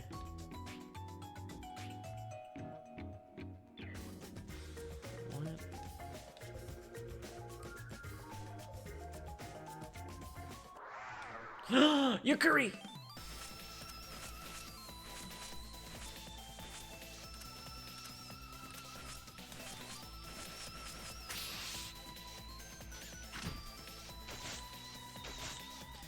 Excuse me, princess. Yeah, that's a good one. Don't miss. Yeah, she didn't miss. XP for everybody.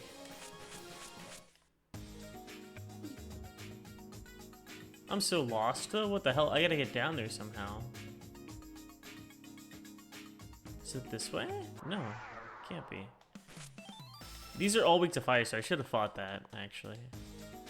Can't go this way. These guys are just ugly.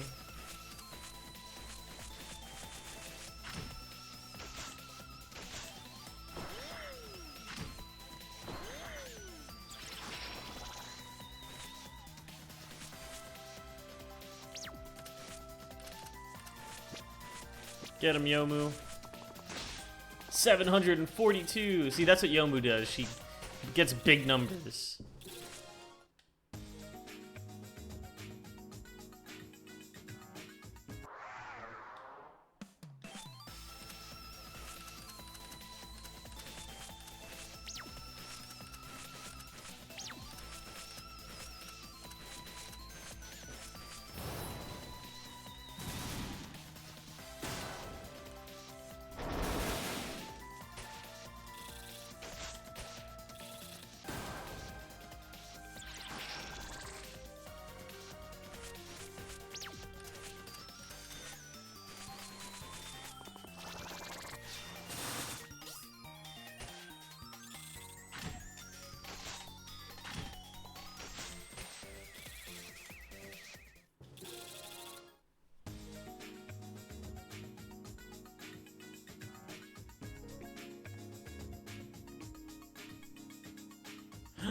That way. This is the way I go.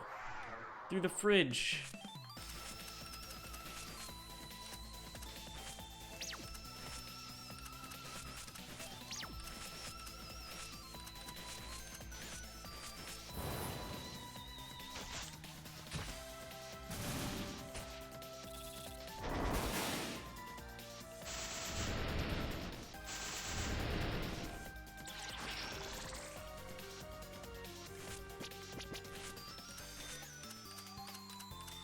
Get him, Yomu.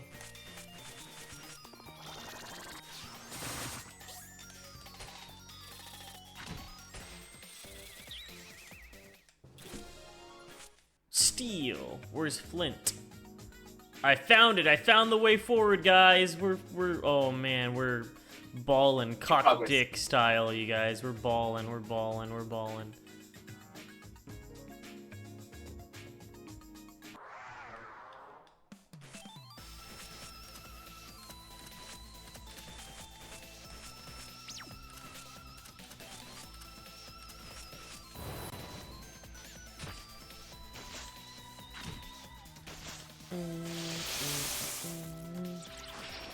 It took me 9 years to collect these cereals. Dr. Eggman cereal collection is the best. I think I have another one. I used to get a lot of laughs out of Stu making chocolate pudding at 3 a.m. in the morning. That used to be my go-to.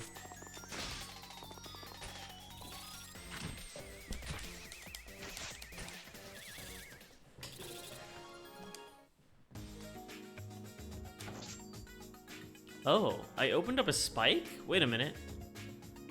That lets me progress, but locks me out of the chest, which I don't care about. So I will make a mental note there. Because now... Aha! Yes, yes! Okay, wait a minute. I'm actually so goated. Guys, I'm using my adult brain right now to, like, problem solve in real time. You guys are witnessing me. Look at this. Are you ready for this? Hit the spike. What do we gotta go back there for? We already got the chest, we already got the button, now this spike is up, which means we can return, and when we return, we'll be able to get that sick loot. Ugh, I'm so smart. See, like, my cerebral cortex is developed enough that I can do, like, see, babies can't do this, by the way. It's, like, long-term planning, right? Because, like... babies live in the moment. They're like, wham wham, me want nipple right now, me want milky. But see, for me, I'm better than that. I'm like, me want milky, but also we should probably order a pizza. And a baby can't do that. I kind of agree with the baby. No, the baby is stupid.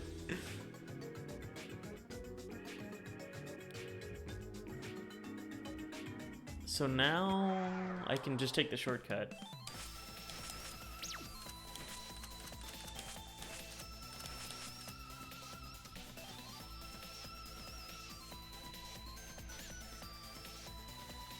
The last time I shared to show my chat how well my brain was working, I instantly died. Eat like that sometimes. You have nothing to prove. You're a bunny. It's okay. You're already great.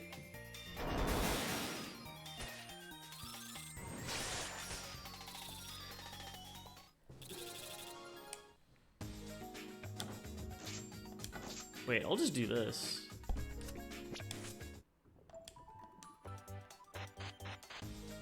There's a cord. Everybody who is born has a cord. That's how you come out. Everybody's born with a telephone cord. And then they snip it, and then it like slithers away or something, I assume. This is the wrong way. Uh-oh, this guy's dangerous. I've been following since 2023. I didn't know there was a Discord. Ah.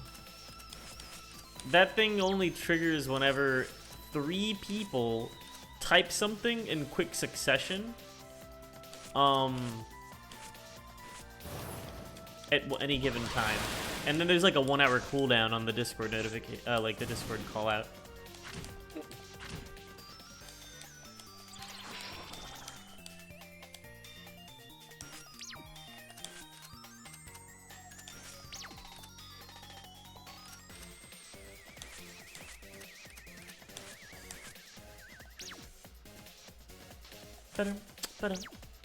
Power 357. This guy is about to see the light.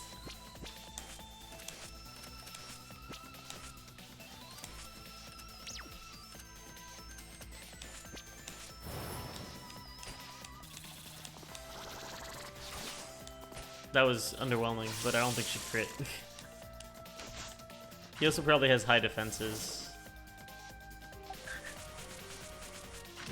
Veggie chips, let's go. I love veggie chips. I was a C-section baby though, so I don't know. Maybe I didn't have a cord.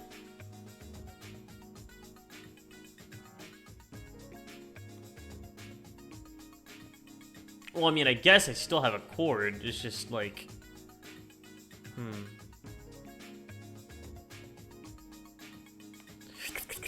There we go. So this, and then we go this way. We go this way. We go down, and then the spikes are open. Hell yeah! And then we already took the chest from there.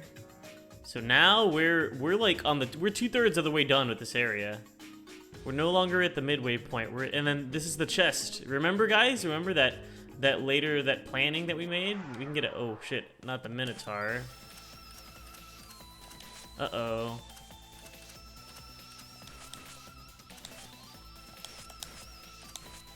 And we will not be making any is it Tobias or Tobuscus? I don't know who that is. The Minotaur, tiny Minotaur guy. Tiny Minotaur. Yeah, that guy. The guy who permanently crashed out and has been on like a homophobic Tobias? fugue state for like the last 5 years. He was I'm sorry, I don't know who Tobias is. He was last seen. Oh wait, is it Total Biscuit? I don't know. Fuck, Oh, Pizza's wait, gonna you're get talking so about mad at me. Pizza's gonna get so mad at me. Cause I always talking about mix the them. guy? One of them's Who- dead and the other one's like fucking an awful person. But anyway, I'm pretty sure it's Tobuscus. The guy from Smash Mouth? I don't know. I never watched Smash Mouth. Wait, no, not Smash Mouth. That's the band. No, like, oh man, this is embarrassing. But you every time you related to like Fred Durst, Limp Bizkit, I thought you always linked to that one guy or Papa Roach. Yeah, I know. Oh, bias. It's just some fucking white guy. It's some white guy who made a bunch of Minecraft parody songs. Minecraft. There you go. Yes, he made a bunch of Minecraft parody songs that children enjoyed very much, and now he likes to like go on homophobic rants on Twitter for no reason and say that like the last thing he did was he's like, oh, so sick that they put me in the Minecraft movie.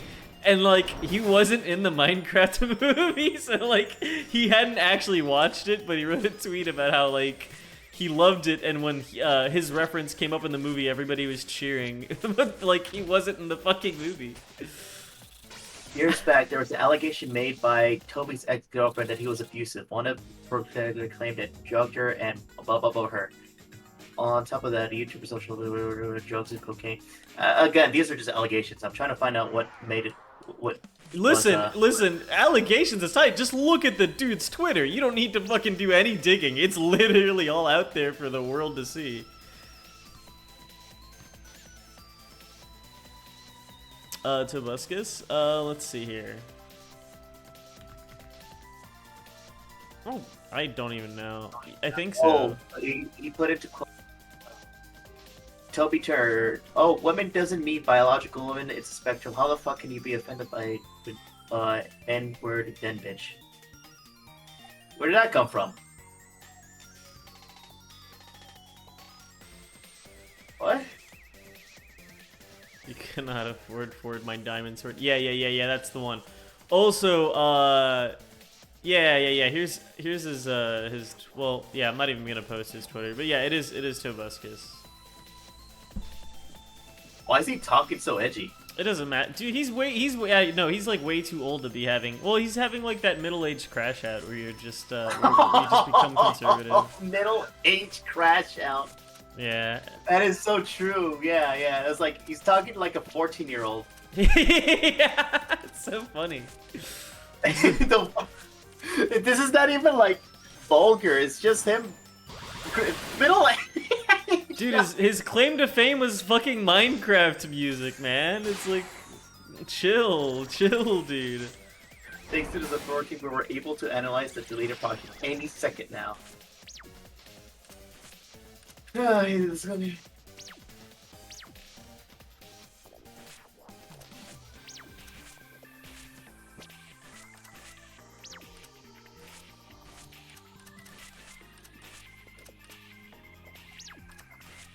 Just want to see the crash out tweets, not like these allegations that are not like. Just no look proof. at his Twitter.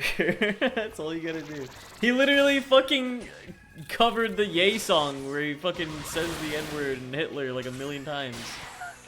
The newest one? I mean, it's kind of old at this point, right? But yeah. Oh, I thought you talked about Kanye's like latest ones, Keep which up. is all about. You just gotta get. You know. Let me just link this to you here. I'm looking it up. But yeah, like I said, you don't need to go digging. You don't need to do anything. It's literally right there.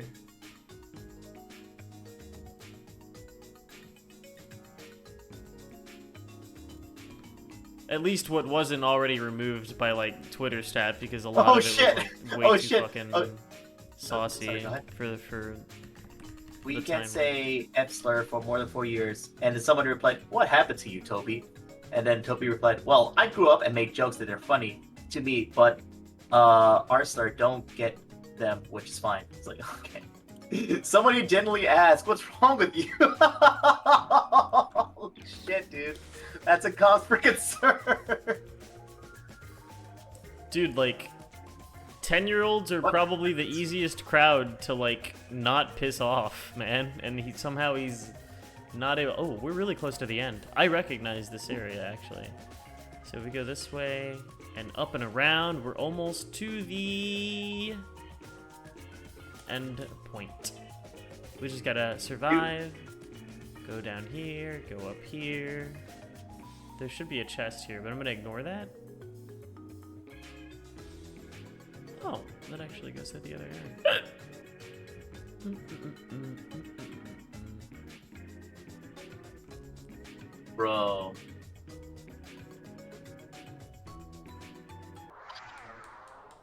I don't know why, but like looking at the reply tweet, not from Toby, but like from I guess a former viewer, it's kind of a wake up call to me. And then he had to double down and saying I grew up, which is like, what a contradiction there. I grew up into a person everybody despises, except, looks at list, bigots, homophobes, and racists. Yeah. Bro, what a wake up call to see that freaking reply. Okay, did it cover the new Yee song? Oh, there it is, removal. Look, Marissa's gone, she's gone, it's just her hat. Toby taught me you can grow down. That's funny. I like that. But yeah, you see how Marissa's gone? Checking. It's just a hat. She's not there anymore. Damn, that's kind of cold. But look, she's like... Your Oh, ears wait. turned away. Oh. To me. Huh? I was just kidding, saying you lied to me. Because you said Marissa's gone, and then she's like, nah, she's Yeah, still she there. is there. That's weird. I think maybe it's just that you can't res her anymore, but it's supposed to delete all of her lives, or maybe that's a different... Maybe it's a build, the different build Yeah, I don't of know. the game. Might be. Yeah, they might have changed it. Oh, man. Yeah, these guys are pretty common at this, this part of the game. Let's see. This is not even. What is it doing? He said, did a quick cover of the Yee song, and he's just saying gibberish.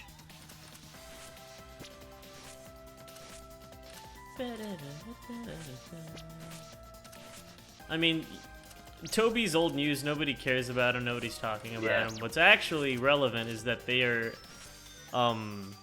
getting rid of the LGBTQ suicide hotline number. I think July 17th, which is kind of weird because what is the point of doing that even? Like what? Say that one more time. For what reason Sorry. would you remove? They're removing like basically the suicide prevention hotline for queer people. They're doing dumbass allegations towards like saving up money. But like, what is? I would just love to talk to a conservative and be like, hey, what good is this going to bring? Because like, this is a suicide prevention hotline. So what exactly is the point here? Yeah, I think that is really Other than like cruelty, because I genuinely don't understand what good can come from that. I had an argument with one of my friends. I didn't want it to be an argument where I was concerned that they changed the security, airport security thing. I mean, they didn't say they entirely removed it. I was like, oh, okay. Even though the organization was to increase the security of airports. And then they told me that it's to save up money. I was like, oh, that's so specific. Why this? But that's like nowhere as near as awful as the suicide hotline prevention for queer people. But again, what I'm trying to get at is like, what are the decisions? What are they trying to do? In regards to, like these choices that they're cutting off the fundings between like. oh, first, I mean, it's just like security of reverse. airports and then. It's just like reverse virtue signaling in regards to like the hotline thing. It's like I mean, the guy kind of runs on hate and bigotry anyway, so it's just like business as usual. Like I said before, my mom is like, she was genuinely worried today. Like, she gave me like a very painful sadness, despair, saying, please be careful when you go out because they could stop you. And so that's why we want you to get your ID as soon as possible. So now, like, yeah, it's scary, but not try not to let it get to me. Mm-hmm.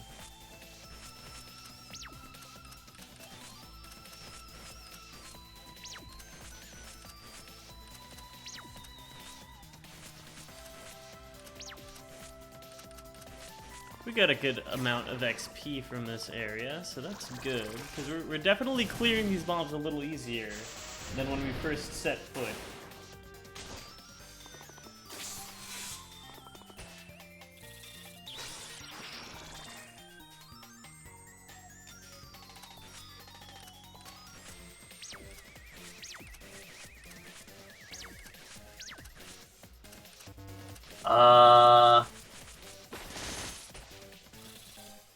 He's a little bit of a narcissist.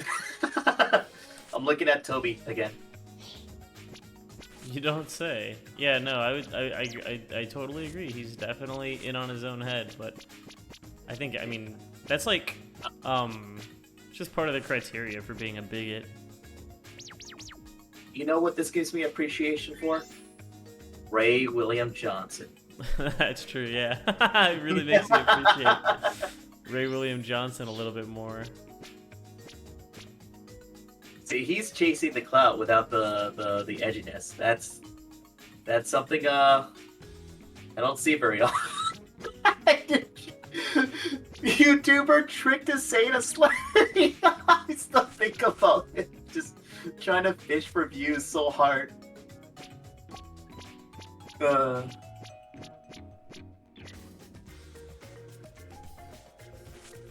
I think maybe we don't need Yomu here. Let's see.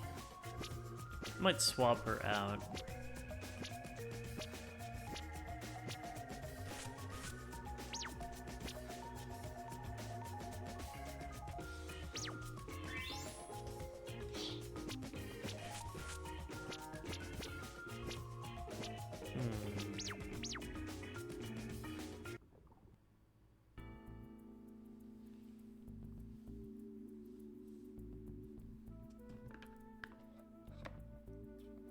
We've come all this way, but we haven't found a single clue.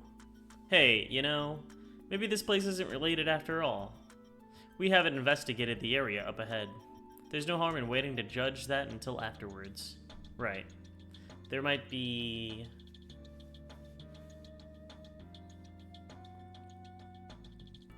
something up ahead.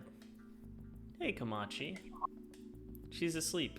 Yet another red-headed Toho character that just likes to sleep on the job. What are you telling us? Mei Ling. Oh no, I know that, but I'm saying, what are you telling us soon? What do you think you're doing, Komachi?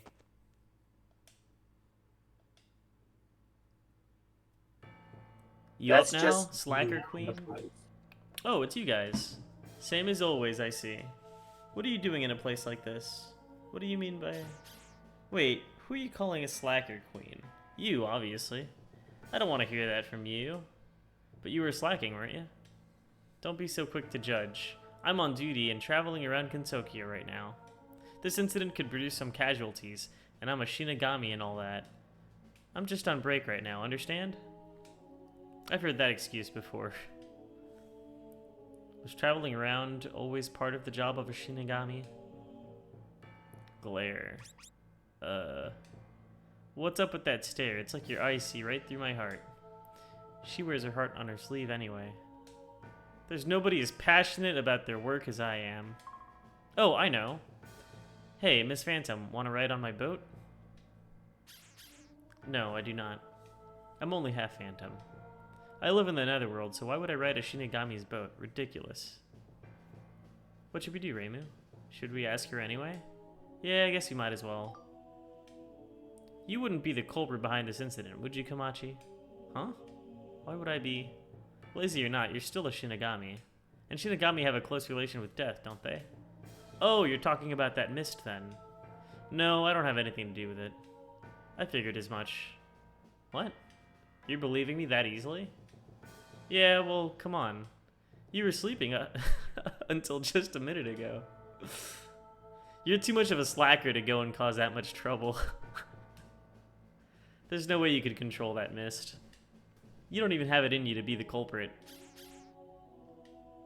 Plus, you're too careless. You're just a lazy Shinigami with only big boobs to her name. You guys. Wow. This one's not my fault. You think you can just say whatever you want about me. Well, I'm not just gonna let you get away with it. Huh? You're mad? Of course I'm mad.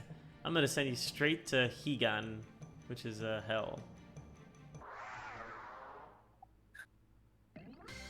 Damn, she's huge.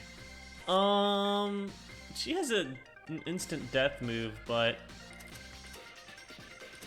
yeah, we're not well suited for this because just like with Yuyuko, we're gonna need some resistances.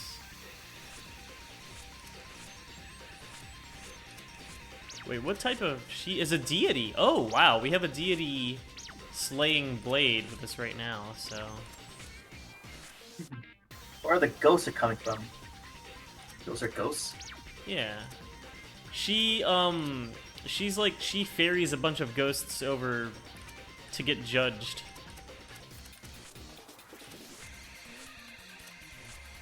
I don't know what she's weak to, though. Let's just do fire. Land, element, fire. Shinigami Scythe. Oh, she has death resistance, so...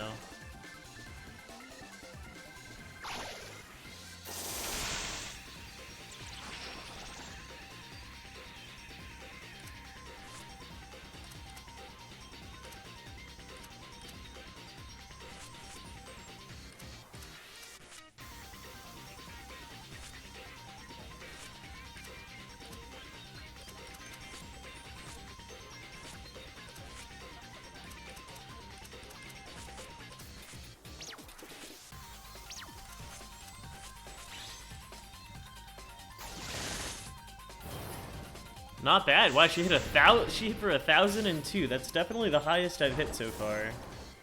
But I mean, that's what Yomu does. Ooh, wow, that took out like half of us. Yeah, not having Sanae to buff everybody definitely hurts.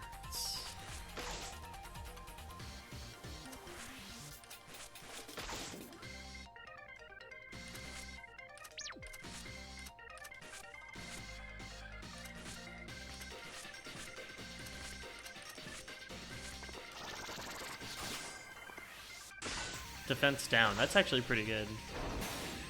If I had Sanae, I probably could have actually beaten this one. Maybe just switch out Patchouli.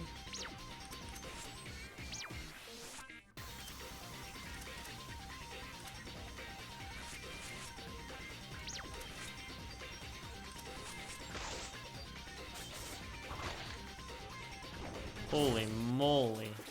She definitely has blood ghosts? No way. Damn, that was not bad at all, actually. Shinigami's Scythe is what kind of liquidated us there, but I can just switch.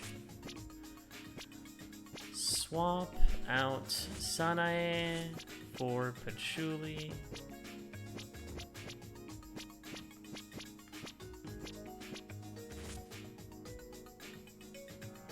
Honestly, I could probably use Alice and just have a shield up too. Because Alice can shield everybody.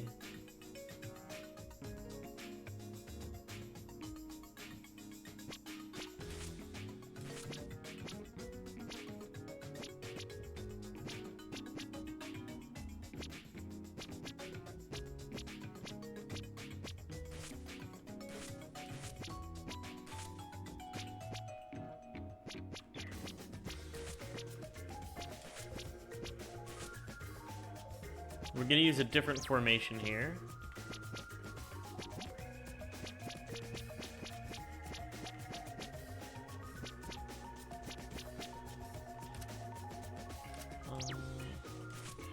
Freeform. We want a wall. Lunar Dial. Attack up, defense up, magic down. Speed and magic down. Okay, wait, that's actually not bad. We'll try this one. It's actually Sakuya's formation. Interesting.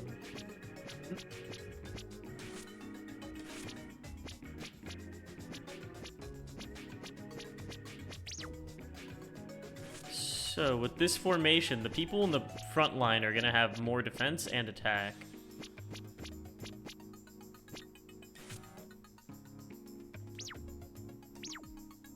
And now for Alice, we just need to make her defense, field duration, magic skill, resistance, marionette blocks +3. This is the one. And then we'll give her some armor and we'll be good to go. Yeah.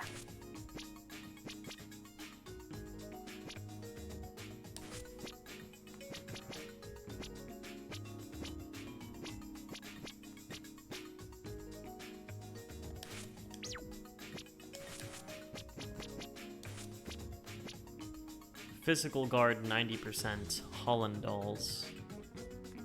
Magic guard, quick cover, quick save, shield affix. Horai doll is decoy, so that's a taunt.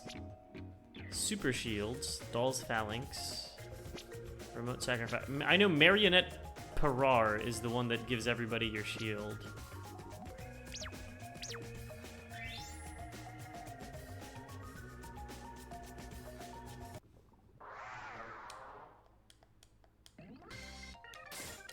I can just have her shield the backline. Because the backline is like the only squishies anyway.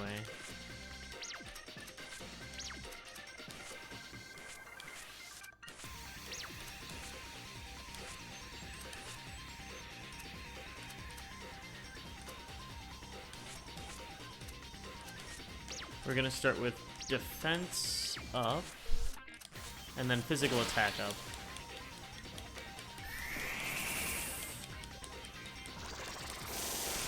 Oh my god, her last word charged immediately too, that's so crazy.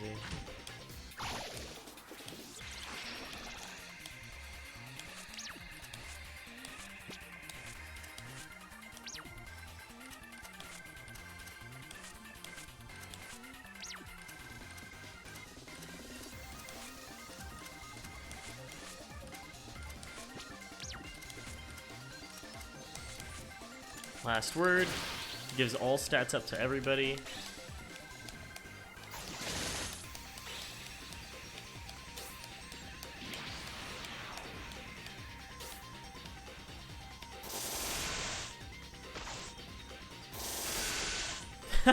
None of them are taking damage.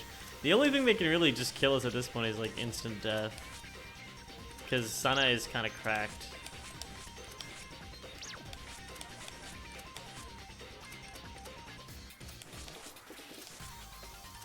Let's do physical attack up.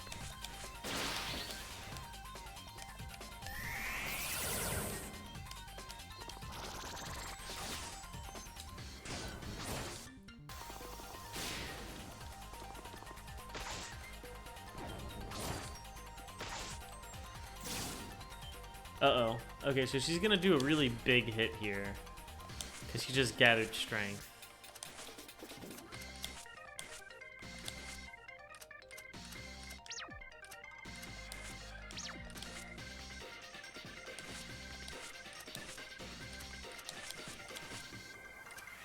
I guess resistance up? Yeah, resistance.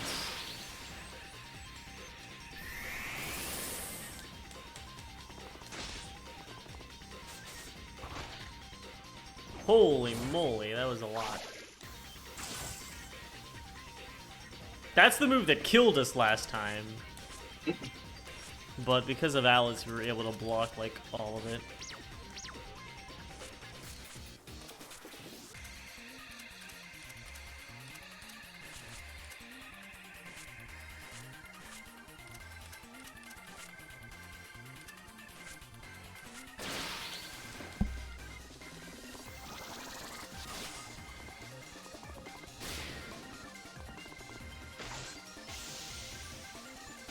Yippee!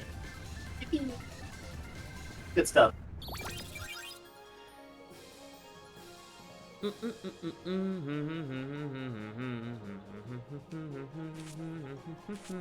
And now I finally have Sakuya's last giant knife skill tree move, Full Moon Revenge. It's like a triple hit that does a gazillion damage.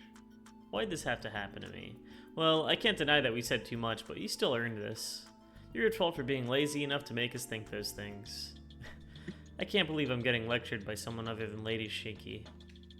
So with that settled, in the end, we didn't find anything here. We didn't find any clues in particular, meaning we've hit a wall again. You know anything, Komachi? Nope. Not a thing. How about your boss, then? This wouldn't be her doing, would it? You mean Lady Shiki? No, that's absolutely not possible. Really? Yeah, she'd lose her job for that. It wouldn't be pretty if one Yama got judged by another. Yeah, that makes sense. So the situation remains the same. Komachi, was it? Culprit aside, is there anything that stands out to you about the incident? Huh? Well, I guess kinda. What is it? It's about the mist. I don't think its makeup falls under the domain of your master, Yomu. Nor under mine as a Shinigami, and definitely not a Yama's. So what does that mean? I'm saying its makeup isn't death itself. If I had to describe it, oh, I know. It feels similar to the miasma you'd find in Makai. What? Makai? It certainly does feel similar to Makai's harmful miasma. So does it mean the culprit is in Makai? No, I don't think so. I don't know if this mist is leaking out or being sent out intentionally, but there's too much of it to be coming from Makai. So the culprit is in Gensokyo then. Perhaps they're a resident of Makai? I'm still unfamiliar with Gensokyo, so I wouldn't know. But are there any places here connected to residents of Makai? In the first place, I doubt there are many Makai residents here in the Garden of the Sun. Huh? The Garden of the Sun. You have a lead? Yes, I do. It's just something I heard once, but I believe Kazami Yuka is from Makai. I see. So that's how you brought up the Garden of the Sun. That's right. Not only is Yuka in the Garden of the Sun, but it's also the closest place to Makai. Guess I know where we're going then. Right. Let's head to the Garden of the Sun. There's a lot of bugs there. And sunflowers. I didn't know she was from Makai. Yeah, Yuka was actually in one of the PC98 games. As is Alice. And she had long hair in those games. Yes, that is true. Did what they had to do, then left right away, huh? They just had to drag me into the middle of this. Ugh, what a pain. Time for a nap to fix my mood.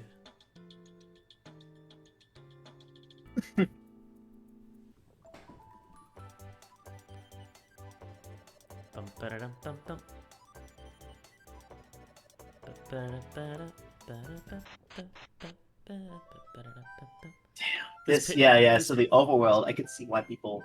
This compare Paper this game to Mario ass fucking theme. This is the Flower Garden of the fields. Sun. Wow, what a pretty field of flowers. I haven't been out this way much. Seeing so much gold is new to me. The fairies here are insufferably obnoxious, so I would have preferred if we didn't come here. How cold. We sure have a troublesome suspect this time around, too.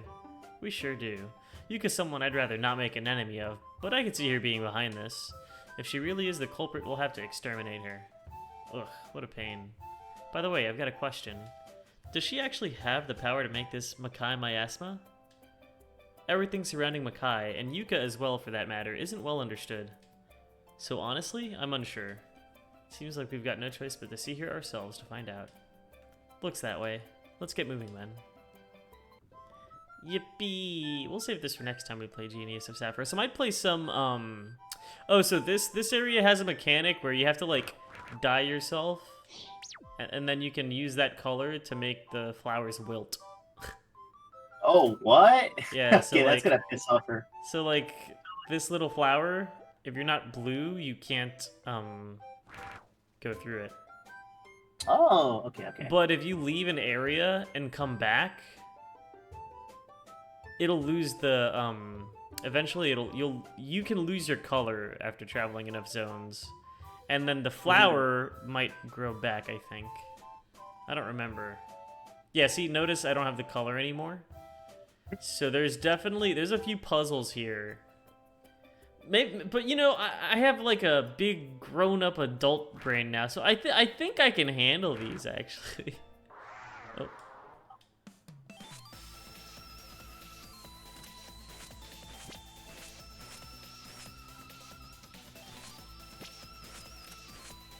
Yes, movie with that big brain. True.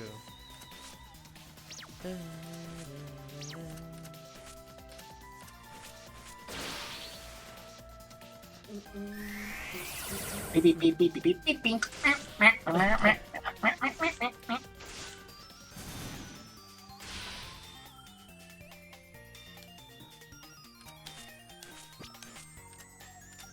Love Paper Mario. Silly.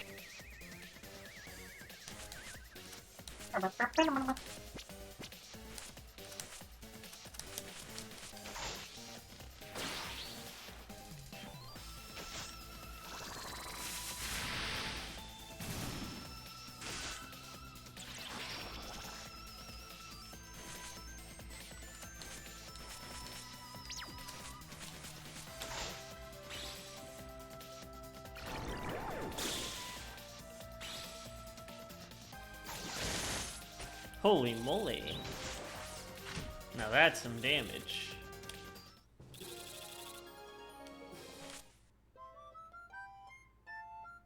Touch. The flower wilted. Oh, I guess this is your hint. Because this little noxious fume is surrounded by like 3 dead flowers. I always thought that was just like a hole in the ground. I didn't realize it was like a wilted flower until just now. Because I touched this blue flower and it turned into a blue wilted flower. Ba-da-da-da-da-da-da.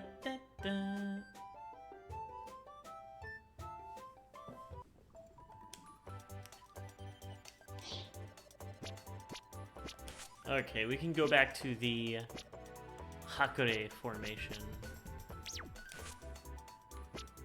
Hakure type. Okay. And we're gonna swap Satori over here. And Alice and Sanae can fuck off. It's crazy, because I used to get a lot of use out of Notori, but I have not used her at all. What she does is she has an ability just called like Chaser. And so what she does is she casts a chasing ability, which means if any magic goes out, she will chase it and basically mimic that, but it's a physical attack.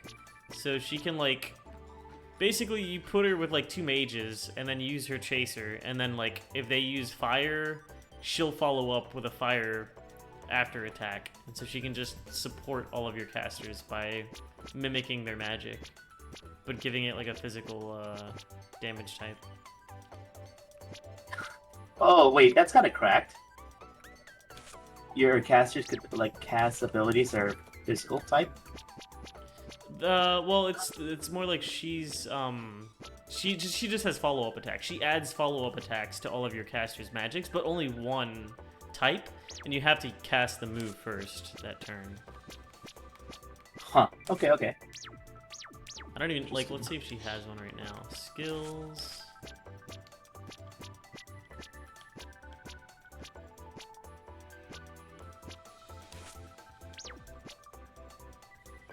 There we go. She only has one of them right now, but it's called Freeze Chase.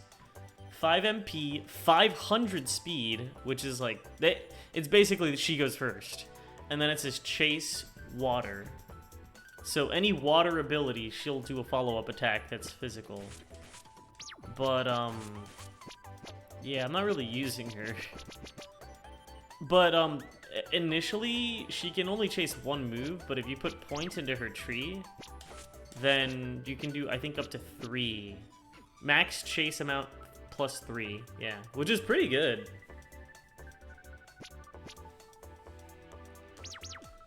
Because some guys are weak to, like, certain elements, but they're not weak to magical. So it helps to be able to have, like, a physical support. Like, ideally, I would have her in the party instead of Satori, but we can't have that. Oh my, it appears you've defeated Komachi. I hear that Komachi is a strong warrior who slaughters the living and sends them to Hades. You must have had a very difficult battle. I'll present you with these recipes to commemorate your hard work. I hope they help you resolve the incident. Hellfire Blade, Steropes, Aquamarine Hammer, Wicked Destroying Rod, Sorceress's Broom, Snake Strangler, Suzaku Fan, Aroundite, World Record Book, Carbine, Hodai Leg Guards, Noodle Eye. A noodle is what Unzan is, right? It's like a little spirit. Muramasa, Spark Mid Shield. Yokai. Don't check.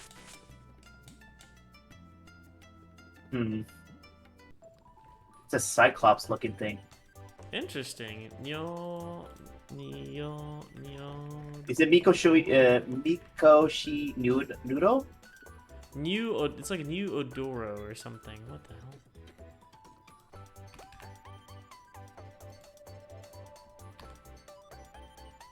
Maybe I should type yokai. Yeah, type in yokai. Yokai. Oh, it does look like a Cyclops.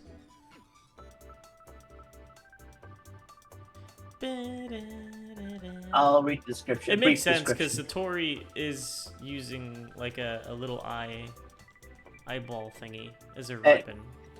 And every time, like her Zun, like official artwork, when you fight her, she's always have her eye closed, like one of her eyes closed in her face. So That's like true. she's looking at you with one eye. Anticipating priest. So that's what she is. Satori is a noodle. No, she's a Satori. Satori is a Satori. A Satori, yeah, Satori is a Satori. Satori is its own yokai species. Oh, and I'm guessing the noodle is the eye itself. Well, her eye is her heart. It's on the outside. It's kind of spooky. Yeah. Do you think whenever she's in infection, her eye pulsates? What? What? Whenever Satori is feeling affectionate or in love or whatever, her eye It pulsates goes like doki doki. Yeah, it probably, maybe it blinks or something. Well, what I'm Or thinking winks. about how like rats do whenever they're happy, their eyes just bulge out. Here, I'll show you what I'm talking about. It's No, kind of cute. I but know also- what you're talking. I've seen it. I've seen like when they're well fed, their eyes look like really Boggling. freaking- Boggles? That's the word. Boggling, yeah.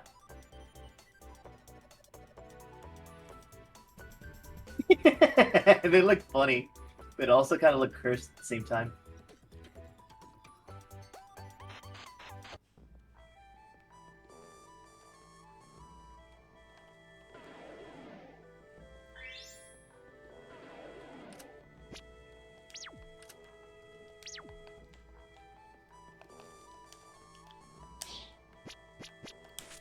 Ba-da-da, ba-da-da.